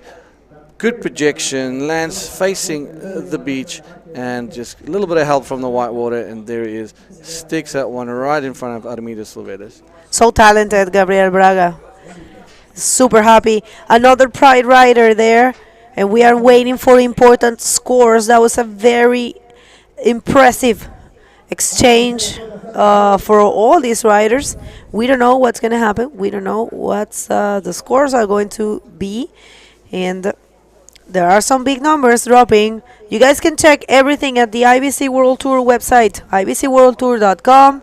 There's a scoring system right there. You guys are been following us for a while, so you know how to do it. This is a replay of Last of Blue. That was really nice, actually. Yeah, good powerful backflip there. I believe those backflips, just to pull out those close-out sections, backflips, it's really difficult. No, definitely. I mean, the degree of difficulty with that, and we'll probably see it in score as well. It's really hard punching a backflip through those sections, and these guys make it look so easy. And here we go. We got scores 7.25 for Mars again, backing his 2 similar scores. A 9-point ride for Braga and a 6.3 for Armides, and Gabriel getting the better of the exchange and putting himself again in another massive score total right in front of Amaury Laverne. Here's a judging criteria if you've missed it throughout the event. The maximum degree of difficulty and commitment, accompanied by the radical control maneuvers, speed, power and flow, critical sections, your variety of a repertoire, and bigger, the aerial maneuvers with a high degree of difficulty. And you know what? cleanly executed. And Mega check. completed. And like you're saying, the style is unique. It's for everybody. Super check. Super check. Yeah, it's been a crazy day. Yeah, I mean, look at this thing. Let's just take us through it, Bigger. Well, this guy here, I mean, it's not really surprising me because he did so well in the last heat. And he said this is his magic carpet, this board. He developed it with UCLA, which is the representative of Pride right there in Brazil. So he's feeling like he's riding his dream setup. And this is Armides Oliveira right now looking for an 8.51 to be first or an 8 to advance. Tough moments for Armides, but not impossible because Armides is really strong, very good contender. Nuestro canario buscando un 8 para avanzar o un 8.51 para ser primero, y esta es una ola buena para Mauri. No. ¿Pudo haber hecho en el reverse ya? I think he was looking at that reverse for sure. Oh, the last heat, man, all Chilean affair. Look at that, Cristobal, Sasha, Juan. It's going to be a good heat to watch. You got to inform Cristobal up against a dangerous Sasha that took that win away in the last minute seconds. And Juan Fish has been so consistent throughout the event. Bueno, el que viene, el hit para cerrar el día va a ser un hit full chileno. Es Sacha, es Juanito Fischer y es Cristóbal Sarafia. Va a estar de locos. Vamos a ver cómo se desarrolla ese próximo hit, pero definitivamente un chileno va a quedar campeón. Ahí está Cristóbal, que de verdad nos ha impresionado mucho durante este evento, que es un excelente free rider que normalmente no tiene tanta conexión con las competencias, no es tan competidor, digamos, pero en el freerider es impresionante. Así que vamos a ver cómo le va en el último hit, cómo cierra este gran evento. Y se viene un buen set, hay un buen set coming. Yes, look at the set. Still sets this time of day. It's what, almost 2 o'clock now, Bigger. The wind playing in our favor, allowing, hopefully it stays like this, and giving the last heat also the attention they deserve. But here we go, all attention on Mars, locks into a scream of a barrel, comes out, classic Mars barrel spin. This is going to be insane. If he comes out of that, well, then it is going to be a 1 and a 0. I can I'll eat my hat if this is not one of those, but that was critical. Everything on that wave spells a 10-point ride. This is incredible surfing from Well, we don't know. Oh my God. We are not judges, but my goodness, looking at how he rode that thing, threading that needle, a spin in the pocket. You know what? Look at that. Look at the scores. I want to see the Look at the replay scores. right now, and it's Just look at the happening. scores. You just call it, and you were completely right. Look at this thing. Amaury, we said it at the beginning of the day. He was not happy with not having a 10. So what was that? Just a barrel ride with a 362 barrel, and then he got perfectly inside the barrel That right there. He loved that maneuver, you know. It's one maneuver that really not too many people it's able to complete, you know. So yes, like you said, this is a 10-point ride, and of course Amaury won't be leaving today without a 10. So what is going on today, man? 3 10s? Wow. This is only in What a Arica, beautiful man. day. I mean, who got all the 10s today? We had Tanner, we had Maxime, now we've got Mars. It's just incredible. I mean, wow. I'm speechless because just the degree of difficulty that Mars pulls off, and it's not even perfect floppers. It's not even like, you know, we've seen him back in the day. This was kind of his go-to thing in 2012, 2013. He'll take off, get barreled in the first section, do the spin in the pocket, get barreled again, and ride it all the way Just through. so innovative. But it's so innovative, and this is not like the direction is not allowing that, and he sniffed this one out, took it all the way. I mean, This is what we want to see. oh, geez, Bigger, this has been What a day. incredible, man. We will need a nap. Bodyboarding is a winner here. I'm definitely going to have another extended nap. Guys, this is impressive. Gente en casa, un día de locos. Este es el tercer 10 que tenemos el día de hoy. Lo dijimos con Dion, dijimos, Amaury no se va a ir de esta competencia sin no tener un 10. El año pasado hizo un 20. Este año no se iba y no podía dejar de pasar más que hoy. Él dijo, todos están poniendo maniobras, todo el mundo está agarrando 10. Bueno, pues yo voy a hacer una maniobra bien diferente, una maniobra que no todo el mundo puede hacer, que es una maniobra súper complicada. Tubo, 360, tubo, imagínense, increíble. Así que bien puesto el 10, a Mauri le ven ahora súper sólido. Gabriel necesita un 8.26, no es imposible, pero bueno, Armide para llegar a la primera posición sí que está muy difícil, está en combo, pero necesita un 8.51, tampoco es imposible para Armide. Todavía queda tiempo, there's still some time, 7 minutes, but I will, I won't count out Gabriel with an 8.26 as what he needs. He could probably do it, I mean, he got a 9, So, he gets a 10 and is banging to first place, He's a 10 candidate for sure. Yep, for sure. I mean, he comboed everyone in the previous heat, so he can definitely do so here. So let's see how this one unfolds, and we are about to finish the day for today. We don't know what's going to happen tomorrow. We have a big swell. We might not run. We might run. No, we don't know. So you guys have to tune in. You have to follow us. And I would like to take this opportunity to thank all of our sponsors. This event is brought to you by Pride Bodyboards. Make sure to check their website, pridebodyboards.com. And also by Gobierno Regional de Arica y Parinacota, la ilustre Municipalidad de Arica, Armada de Chile, Corfo y el programa Arica Siempre Activa, la Corporación Costa Chinchorro y demás auspiciadores son Ola Cero Plástico, Rancio Bodyboard Tools, Soul, Industria San Miguel, Hotel Arica, Cerveza Artesanal La Ruta, Dicomex, Casa Beltrán, Fiesta Ámbar, Culmi, Aloha Sushi y Media Partners. Tenemos a ADN, As.com, Latin Girls, Santos del Mar, Chile Surf y repetición del 9 de Gabriel Braga, que ha venido destruyendo Arica completamente. Rider de Pride. Incredible. That's I love this little replay, this recap. But look at it, come out the barrel, does a quick little spin, back into the pocket, another gas, deep in an area where, I mean, you just can't come out. He finds an exit, and that to me is the most important thing, finding that exit right at the end. And Mons just, I mean, he saw that last little bit of light. Thick leap, man. That's a thick leap. It's a thick section. Wow. And the 360 barrel is so radical and so difficult to pull out because so many people get stuck, So you have to be very fluent. You have to have a lot of experience in order to do that maneuver. It's a very rare maneuver, very rare to see, especially in competition. Sure. I mean, it's something Moz knows how to do, and he knows how to do it over here especially. This is one of his specialities here.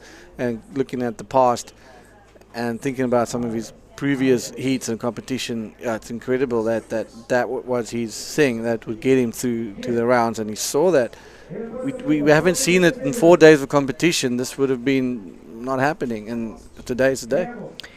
Wow, what a day for the books. What a day for history of bodyboarding, and this only can happen here in Arica. Thank you for bringing this event, and that's our boy from Iquique, Cristobal Charafia, getting ready. Strong competitor, very strong in this event. And a full Chilean heat we're going to be having in the next one. Am I have to stay? Oh my God, I've been doing 3 in a row. Well, it's all the Chileano affair. I mean, why not?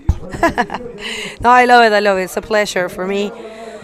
Let's see this one for Gabriel Braga. An 8.26. Could he get that first position out of Amori's hands? No, I don't know if that's going to be it. But that's a nice score. That's a nice effort. He is doing a great job. And yeah, it's got to try and improve on that 6 point right bigger. So we'll check some scores dropping and we'll see how the judges think in it. And you know what, so far so good. It's definitely looking promising for him that it will increase his situation, not overtake Amari. But definitely looking at some good scores there for him. Last time I saw it's about a 7.8 to 7.5. So let's have a look-see on the scorecard right now. There he goes, up on the 16 mark. But hold your horses. What are we going to see now from Mods? He's like a lucky package. You just don't know what you're going to get. Nice little cutback, really beautifully threaded. And look at this dude. I mean, he's just having all the fun in the world. Yeah, that's just for like good measure, man. That's just that. 7-point ride Gabriel Braga got, and that puts him to 16. This is another massive scoring heat, similar to the previous heat with Tanner. Oh, jeez. It's been a long Matthias day. did an amazing job as well. I mean, it's and Kevin Torres, a similar scoreline, you know, so it's crazy to see these guys performing it, and I'm super excited for this man-on-man. But look at that hack just to get back into position, threads through that thing, gets another barrel. Mods, again, just having an absolute time of his life here. And Armidas Silveres, let's see. Bueno, esta Armies que viene cayendo, veo un 5-8 cayendo. Vamos a ver cuánto le dan. Pero si Armies está buscando un score súper grande, es que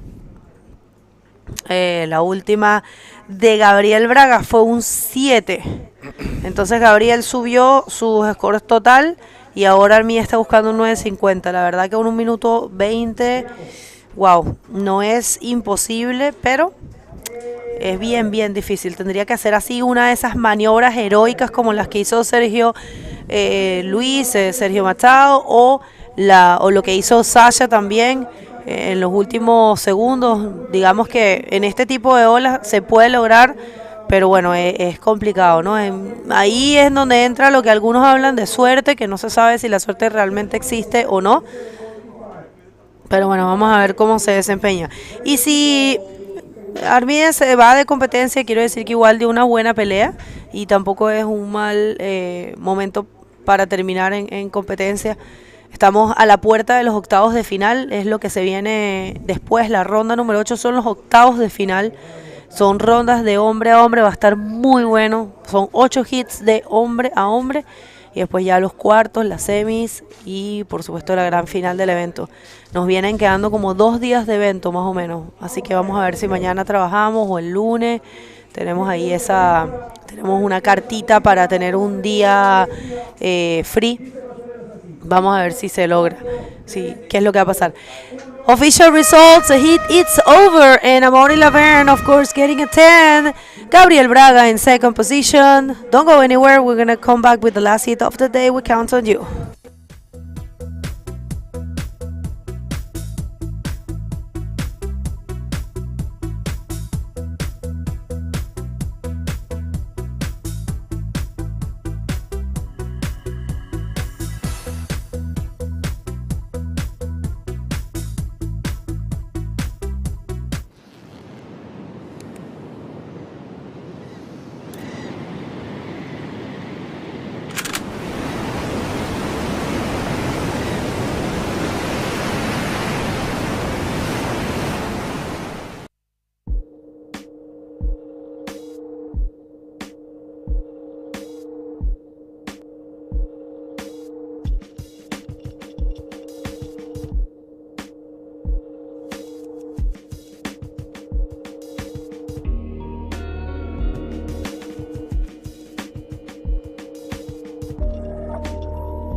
Well, Fabio, I don't know if you checked it out there, but third 10 of the day for Amaury Laverne. Of course, he was not leaving this day without having a 10. That's a classic Amaury.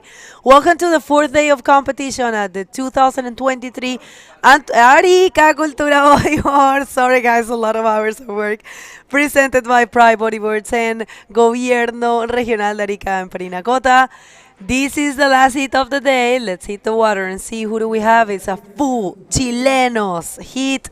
Cristóbal Charafia desde Iquique. En rojo, Sasha Damianich en amarillo, que vino de cambiar la situación al último. Y Juanito Fischer, que también surfió muy bien su hit. Vamos a ver cómo se desenvuelve este hit de solo chilenos, que se respetan y se quieren mucho. Y ahí está nuestro hombre, que no se iba a ir de esta competencia sin tener un 10, olvídate. Dijo, tener un 10, ya, con una maniobra. El otro con el tubo para la izquierda, Maxi, pues yo voy a hacer algo más radical. Combinó maniobra con tubo. Yeah, it was a barrel, 360 into the barrel, Who does that? 2 barrels and a 360, 10 points. This is the guy who we need to watch, Amaury Laverne, from France, from Reunion Island. Won 2 times here. He can win. He can win again and make the most winners of this competition. This is Arica Cultura Bodyboard, just the second stop for our 2023 IBC World Tour. So in the water we have 3 Chilenos, like Bego was saying. Will be a good battle. We have a kind of winding shows up, but still a lot of opportunities for the riders. Sí, era un poco lógico que algo de viento iba a haber. De hecho, no ha pasado un montón de tiempo. Vamos a ver esta. La primera del hit, la primera para Juan Fischer. Hace un drop difícil, grande, una ola con tamaño. Está tratando de frenarse, va por un rolo en esa sección que lo completa. Y una buena forma de comenzar entonces para Juanito Fischer. Déjennos saber, a ver ustedes, gente que están sintonizando, ¿quiénes creen que van a pasar en este hit? Tenemos a Cristóbal Charafia de Iquique, con Juanito Fischer de Iquique y Sasha Damianich de Antofagasta.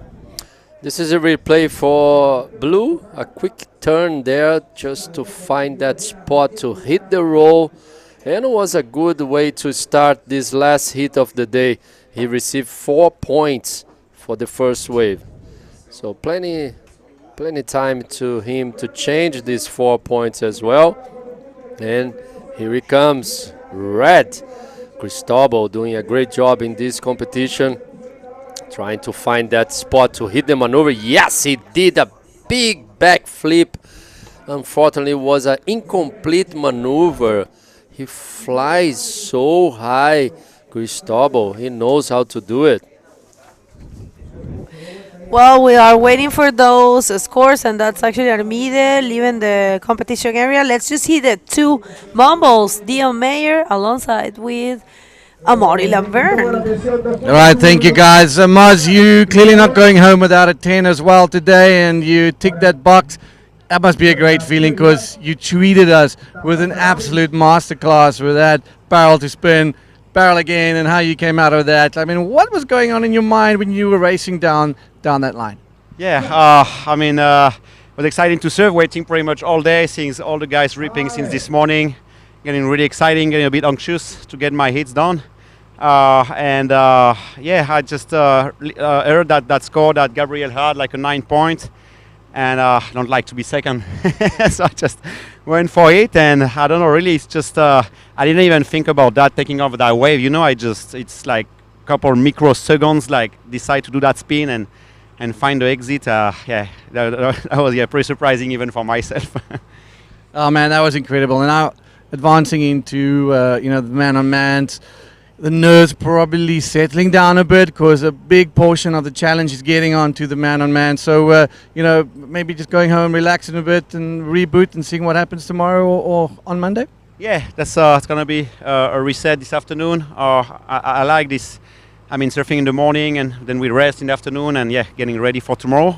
It looks going to be massive tomorrow, so I think it's going to be another type of hits tomorrow and strategy. But I'm stoked to make it at least in the Madamans and looking forward for a crazy show in the next few days. I mean, all of us are looking forward to a crazy show. And, today bodyboarding has been the winner. We've seen some exceptional riding and carrying this momentum into the next day we're all super excited. So congratulations for making it into that one. And a quick shout out to your family back home. Yeah, un abrazo a toda la gente que nos siguen, a mi familia, à toutes les personnes qui nous regardent, qui supportent le bodyboard français. And thanks for all the guys tuning in, supporting IBC. All right, well, back to the action. Last heat of the day, all Chileno affair. Let's go. Boss. Thank you, Dion. It's just nice to see Amaury happy with the first 10 for him.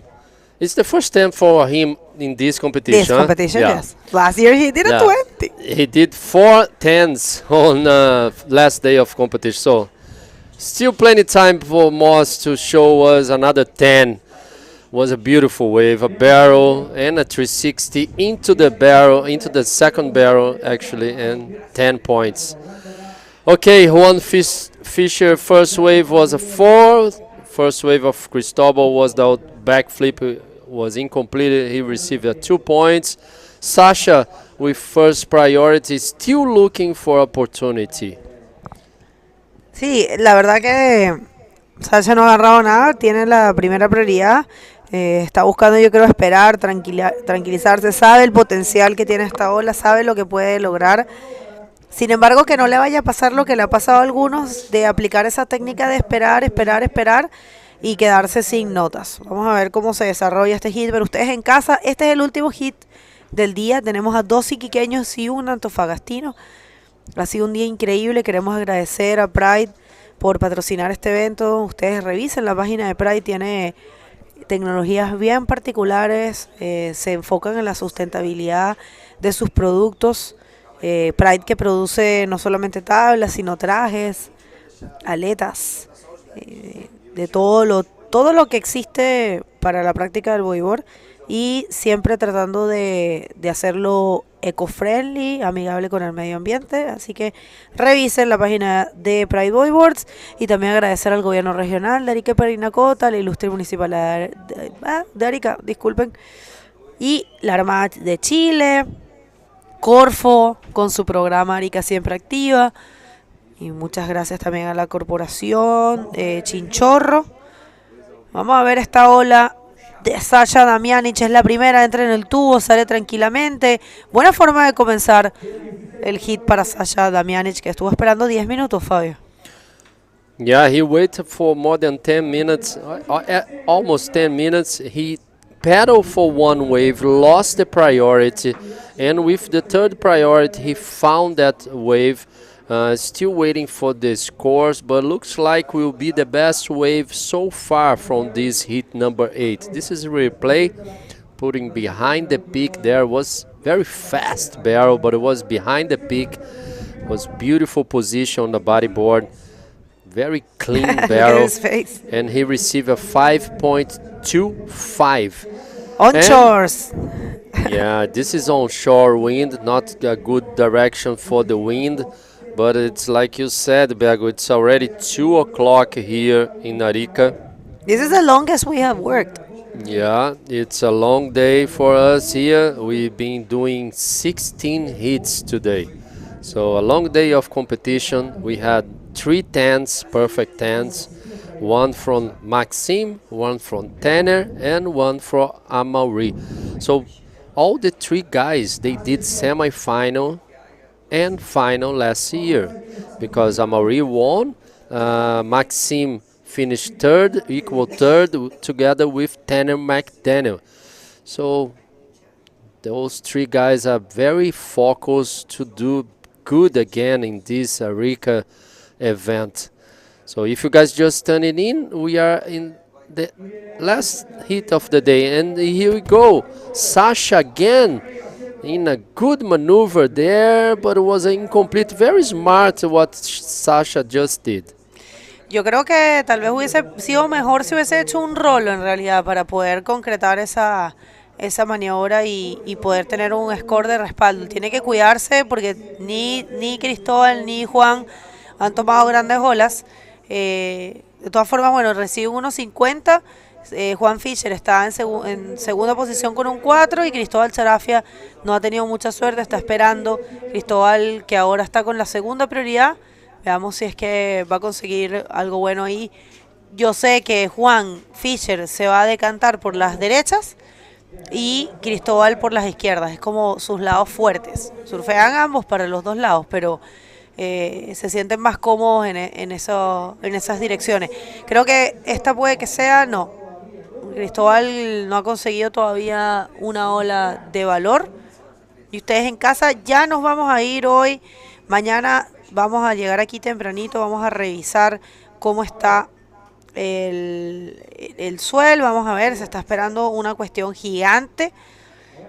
Y vamos a ver si es que mañana vamos a hacer o no vamos a hacer el campeonato. Nos está quedando, Fabio, los octavos de final, que son 8 hits, los cuartos de final, 4, son 12, más las 2 semifinales, son 15, son 14 y la final son 15. 15 hits nos quedan. Yeah, only 15 hits to go after this last hit of the day. Round number 8, we're gonna have man-a-man for the first time in this event. Not this event, but this year, here. Sí. And after, we're going to have the quarterfinals. And here it goes, Cristobal second wave. A Rolo there, very shallow, let's see. Oh, was an incomplete maneuver. Creo que no la van a tomar concretada para Cristóbal. Una pena porque con eso hubiese tenido un score un poquito más alto, es un 1.50. No es suficiente, no es concretada. Y sí, lo que decías era cierto, mañana los octavos de final, si es que los hacemos mañana, va a ser la primera vez que en este evento tenemos los hombre a hombre, man on man, que es un formato que siempre conversamos y nos gusta mucho porque es como la posibilidad que tienen los riders de mostrar su surfing tranquilamente con la prioridad, hombre a hombre, es lo que se conoce también como el fair play, cada uno puede utilizar bien las herramientas de competencia, pueden demostrar lo que saben hacer y bueno, eso ya va a ser a partir de la próxima ronda. Y en la próxima ronda quien quede eliminado queda noveno, no es nada malo, son unos buenos puntos.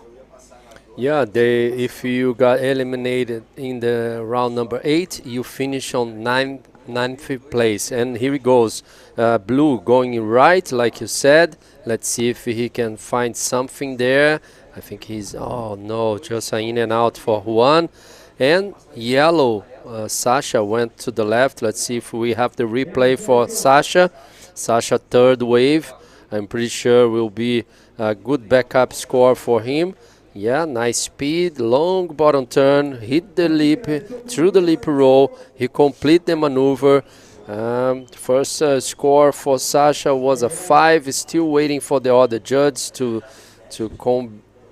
put together and give the average score for him. Still plenty time for Juan and Cristobal. Cristobal couldn't find yet that wave that makes him go into round number 8. Let's wait. There's something on the outside, Bergo. Vamos a ver si ese set que viene, como está diciendo Fabio, logra hacer algo para Cristóbal o Juan. Cristóbal tiene la prioridad. El Chari, como lo conocemos también en Iquique, de mucho cariño en todo Chile, es el Chari. Es un excelente filmmaker.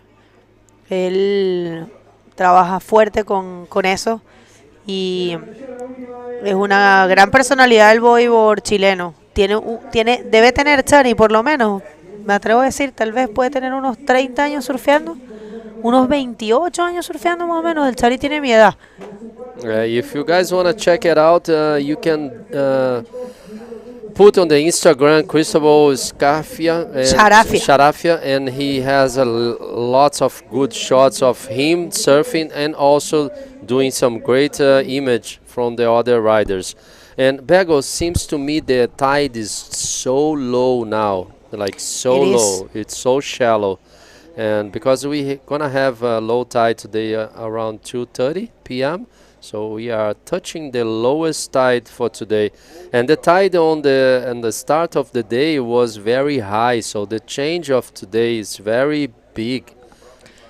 A las 3:10 tenemos la marea más baja, así que sí, estamos a punto de llegar o sea, falta una hora para la marea baja, pero realmente la marea completamente baja aquí es muy peligrosa. Y también porque tampoco hay muchas olas, o sea, sí hay, todavía hay, pero está rompiendo más cerca de las piedras. Vamos a ver qué pasa. Es Juan Fischer sin prioridad y ahí está Cristóbal Sharafia remando. Sacha como que... Uy, Sacha le aplicó la presión. Yo creo que puede que pierda Cristóbal ahí la prioridad. Buen rolo para nuestro rider, nuestro competidor clásico también. Alguien que puede tener alrededor de yo creo que más de 30 años surfeando, Juanito Fischer.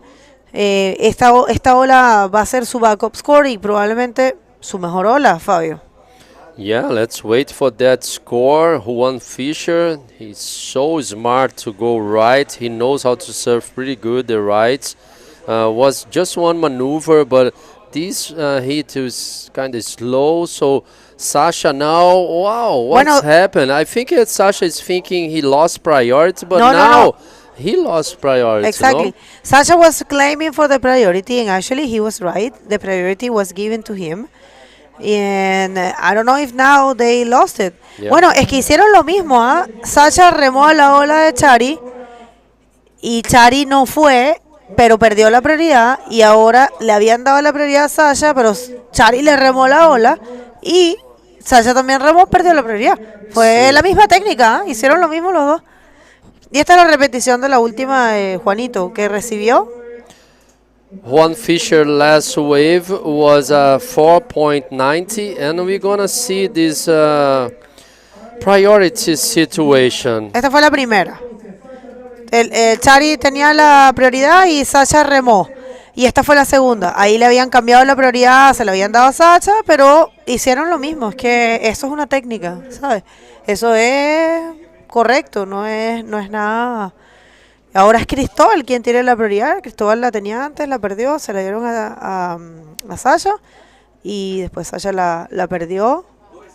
Así que vamos a ver cómo se desarrolla. En este momento, 6 minutos con 43. Cristóbal que está buscando un 6.90 para poder avanzar. Imagínate, está buscando un score grande, ¿ah? Y un 8 para ser primero. Mientras que Juanito, que está segundo, está buscando un score bien pequeño, Fabio. Juan calladito, tomando las derechas, ha ido haciendo el trabajo. Se tiene que cuidar Sasha, ¿eh? Porque un 5-11 lo puede lograr Juan. Yeah, for sure. And now Red using first priority. It's not a big wave, but it's very smart to do the rolo. And another rolo, two maneuvers. I can say will be the best wave for Red. He needs a 6.90, but he will have time to grab another wave. This is the replay for Red. El primer rolo fue bien volado, bien pronunciado, y este segundo, solo para completar un poquito la ola. Claro, no va a ser un score gigante, pero lo va a ayudar a ir construyendo. Y ahora, ojo, ahora cuidadito, Juan, porque Sarafia necesita solamente un 4.51 para tomar la segunda posición y un 5.60 para tomar la primera. Fabio, con 5 minutos y 26 puede pasar, ¿ah? Oh, of course, Bego. Plenty time for Cristobal and Juan to change all this situation. For sure, Sasha has first priority now, and he will looking for the best wave so far. So Juan and Cristobal, they need a wave to maintain this position. Cristobal needs a 4.51. I'm pretty sure he will be looking more for the left, like you said. Juan, in the second priority, he can improve getting a wave better than 4. So let's see. It's plenty time for those 3 Chilenos in the water. This is the last hit of the day, hit number 8, round number 7. So important to finish first and second. Next round is a man-to-man hit. Lots of more points and money. So it's all in their hands now in the water. 4 minutes less than 20 seconds to finish today. Se nos va este cuarto día de competencia, ha sido increíble, Fabio. Un día para los libros del bodyboard, un día con 3 10. Vamos a ver Sasha, que también quiere un 10. Bonito backflip, bien concretado. Sasha puede mejorar su score total y ahora sí poner una distancia mayor con Juan y Cristóbal con esta última ola. Veamos qué piensan los jueces. Nosotros aquí vemos una visión amplificada de la realidad. Y los jueces no, los jueces ven una visión completa. Pero fue buena la ejecución, ¿eh? Yeah, it was a nice maneuver for Sasha. He received 6 points and putting some pressure on Juan. Juan now needs a 6.35. Cristobal is still looking for a 4.51 to get second. So less than 3 minutes and 20 seconds to go. Heat number 8, last heat of today. Still time to Cristobal and Juan. Juan first priority, Cristobal second priority. They can change everything, and I don't know, Bergo. We're seeing a lot of changings at the end of the heat. So imagine if Juan catch a wave of more than 6.35 and Cristobal more than 6.85. We'll put Sasha in third position, needing a better wave than 5.25 to get back to the position that he can make through then another round. Sí, Fabio, 4.51 es lo que Cristóbal está buscando para poder clasificar. Juan, un 6.35 para poder clasificarse. Él está, ahí está la cosa apretada entre Cristóbal y Juan, ¿ah? Yeah, and Cristobal lost the priority, and now Sasha with second priority, Cristobal with third priority. Let's see. Cristóbal fue bastante inteligente, se le arrancó, como quien dice, un rolo. Él está buscando cambiar ese 2, yo creo que lo va a mejorar. No va a ser el 4.51 me parece, pero probablemente reduzca un poquito la diferencia. Está viniendo en la media del 3.5, tal vez 3 puntos. Yeah, but he will still needing a 4.51. I'm pretty sure this is not more than 4.40. Yeah. So he will be looking for the same score for sure. Will be around like 4 or 4 something. Let's wait. And Sasha with second priority, I think he's going. Yes, he does. Let's see. Let's stay together with him. Sasha ha hecho un performance excepcional. Se ha destacado en este hit definitivamente, con los scores más altos, con el performance más sólido. Y viene con mucha hambre, Sasha, viene con muchas ganas. Esta fue una maniobra también muy bien ejecutada. Sí, very difficult, especially on those kind of waves, like a lot of wind now. It's not easy for them in this last hit. Let's wait. It was a 5.40 Bergo last wave. So Sasha is still leading, controlling that position there. I'm pretty sure will be for the second place. Less than 35 seconds. Tú sabes que Juan obvio iba a bloquear a Cristóbal ahí. Juan no lo he visto mucho tomar izquierdas, pero no le va a dejar el camino libre. Se le arrancó. Esta puede ser la última oportunidad. Cristóbal Charafia, 4.51. A ver, va por un backflip. Casi. Bueno, esto sí puede ser el final del camino para Cristóbal Charafia, ya lo sabe. Bueno, felicitaciones porque él ha hecho un trabajo alucinante. Ayer ganó sus 2 hits. Y bueno, yo me imagino que es lo que debe estar pasando por su cabeza. No es lo mismo perder con una necesidad alta que cuando pierdes cuando necesitas una nota baja. Yo creo que, bueno, hay que decirlo. Felicitaciones a Sasha Damianich y a Juanito Fischer por avanzar. Muy buen performance, ustedes en casa. Vamos a ir a los cortes comerciales y vamos a hacer la entrevista y ya nos despedimos. No se muevan.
Welcome back, everyone. We are here at the 2023 Arica Cultura Bodyboard, provided by Pride Bodyboards and Governo from Arica.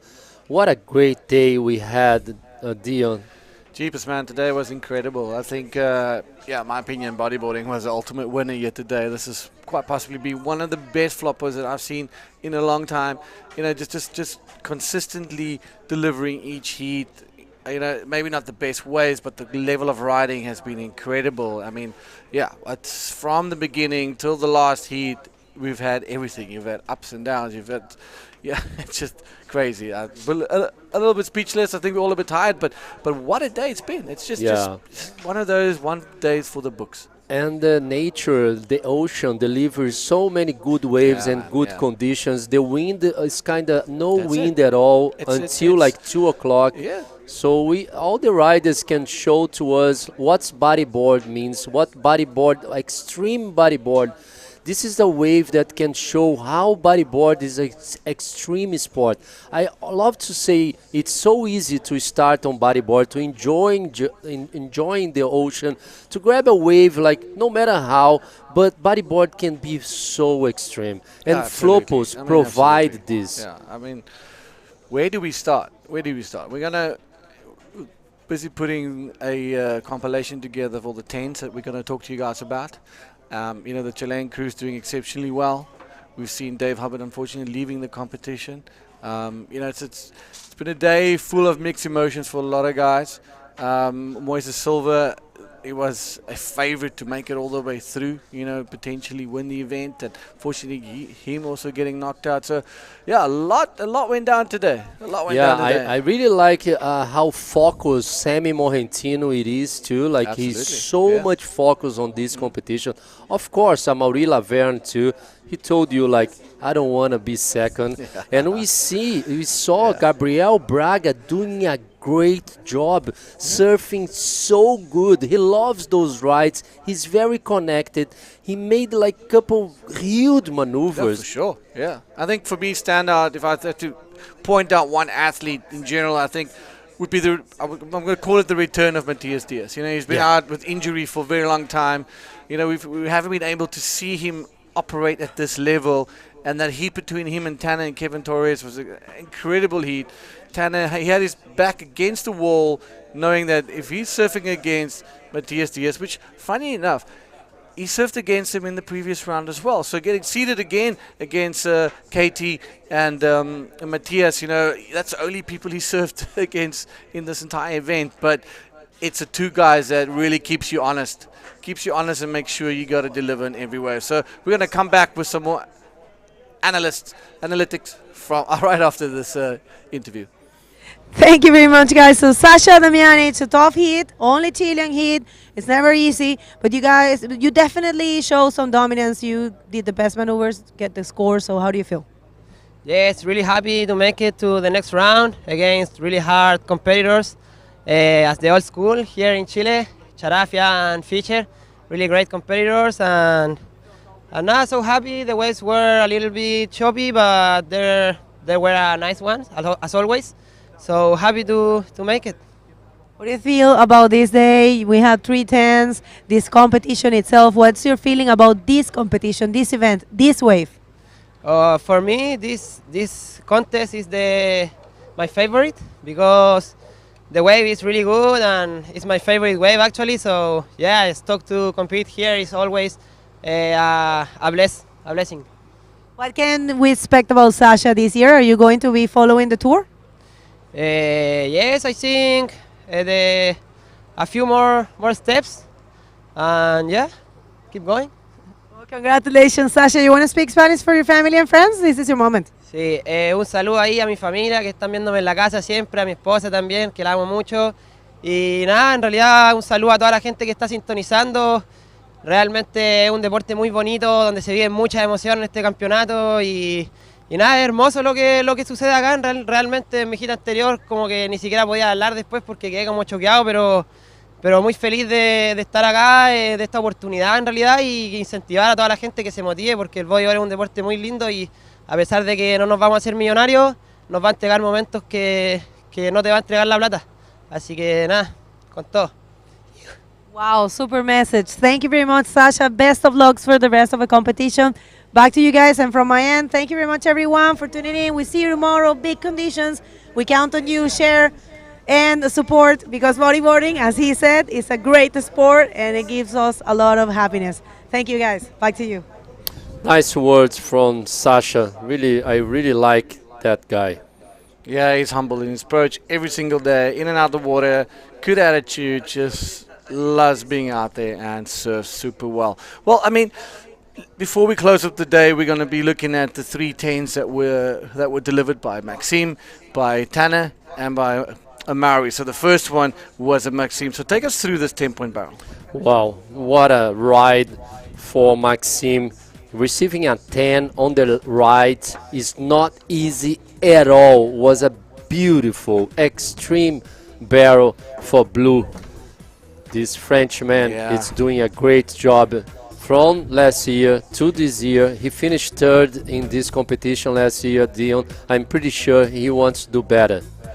Oh, well then, Tanner, I mean, no surprises there. He saw the sig down the line. Look at that line, just knows it's coming. Banks that air reverse, classic Tanner style, back into the face, and then just following up with a quick little spin, showing the judges he's got utmost control after that landing. But for me, the wave of the day and the 10-point ride of the day, I think would have to, in my opinion, I mean, all 3 10s are exceptional. You don't get a 10 if you're not delivering good, but take us through this one from Mars, dude. This is the wave of the day. What a technique. Look at this now. This is bodyboard, guys. Look how beautiful was that 3-6 into the second barrel, and he managed to complete the barrel on the rocks. Amaury Laverne showing how bodyboarding is now. Look at the spin. The most critical part of that wave, he manages to put it, but what amazes me even more is this next part. It's closing out. He literally just by millimeters makes it out of that barrel. I mean, that's the difference between a 9, an 8, and a 10-point, right? So, but I mean, that's a highlight for us, and it's been an amazing day. Fabio, it's been an absolute pleasure to hang out here with you. So, from my side, looking forward to the next couple of days of competitions. We're moving to the man-on-mans, and yeah, it's going to be absolute epic. If anything by today has to do with what's coming, you guys better hold on. For me, Dion, it's a more than pleasure to be with you together in this booth, doing this job for the IBC, trying to show to everyone at home what's it's happening here. It's the beautiful of our sport, the most extreme that we can show to you guys. So big thanks for everyone who support us, share our links, stay together with us, because tomorrow we have the check-in. I don't know if we're gonna be able to make the contest on, but let's see. We never know. We never know. This is the ocean. Maybe imagine if the ocean delivers to us tomorrow like a big and perfect conditions here. Then we're running. So, but yeah, we're gonna throw into the highlights of today. And tomorrow is going to be another check-in. So from our side, everybody in the studio, gracias, good evening, goodbye, and tot ziens.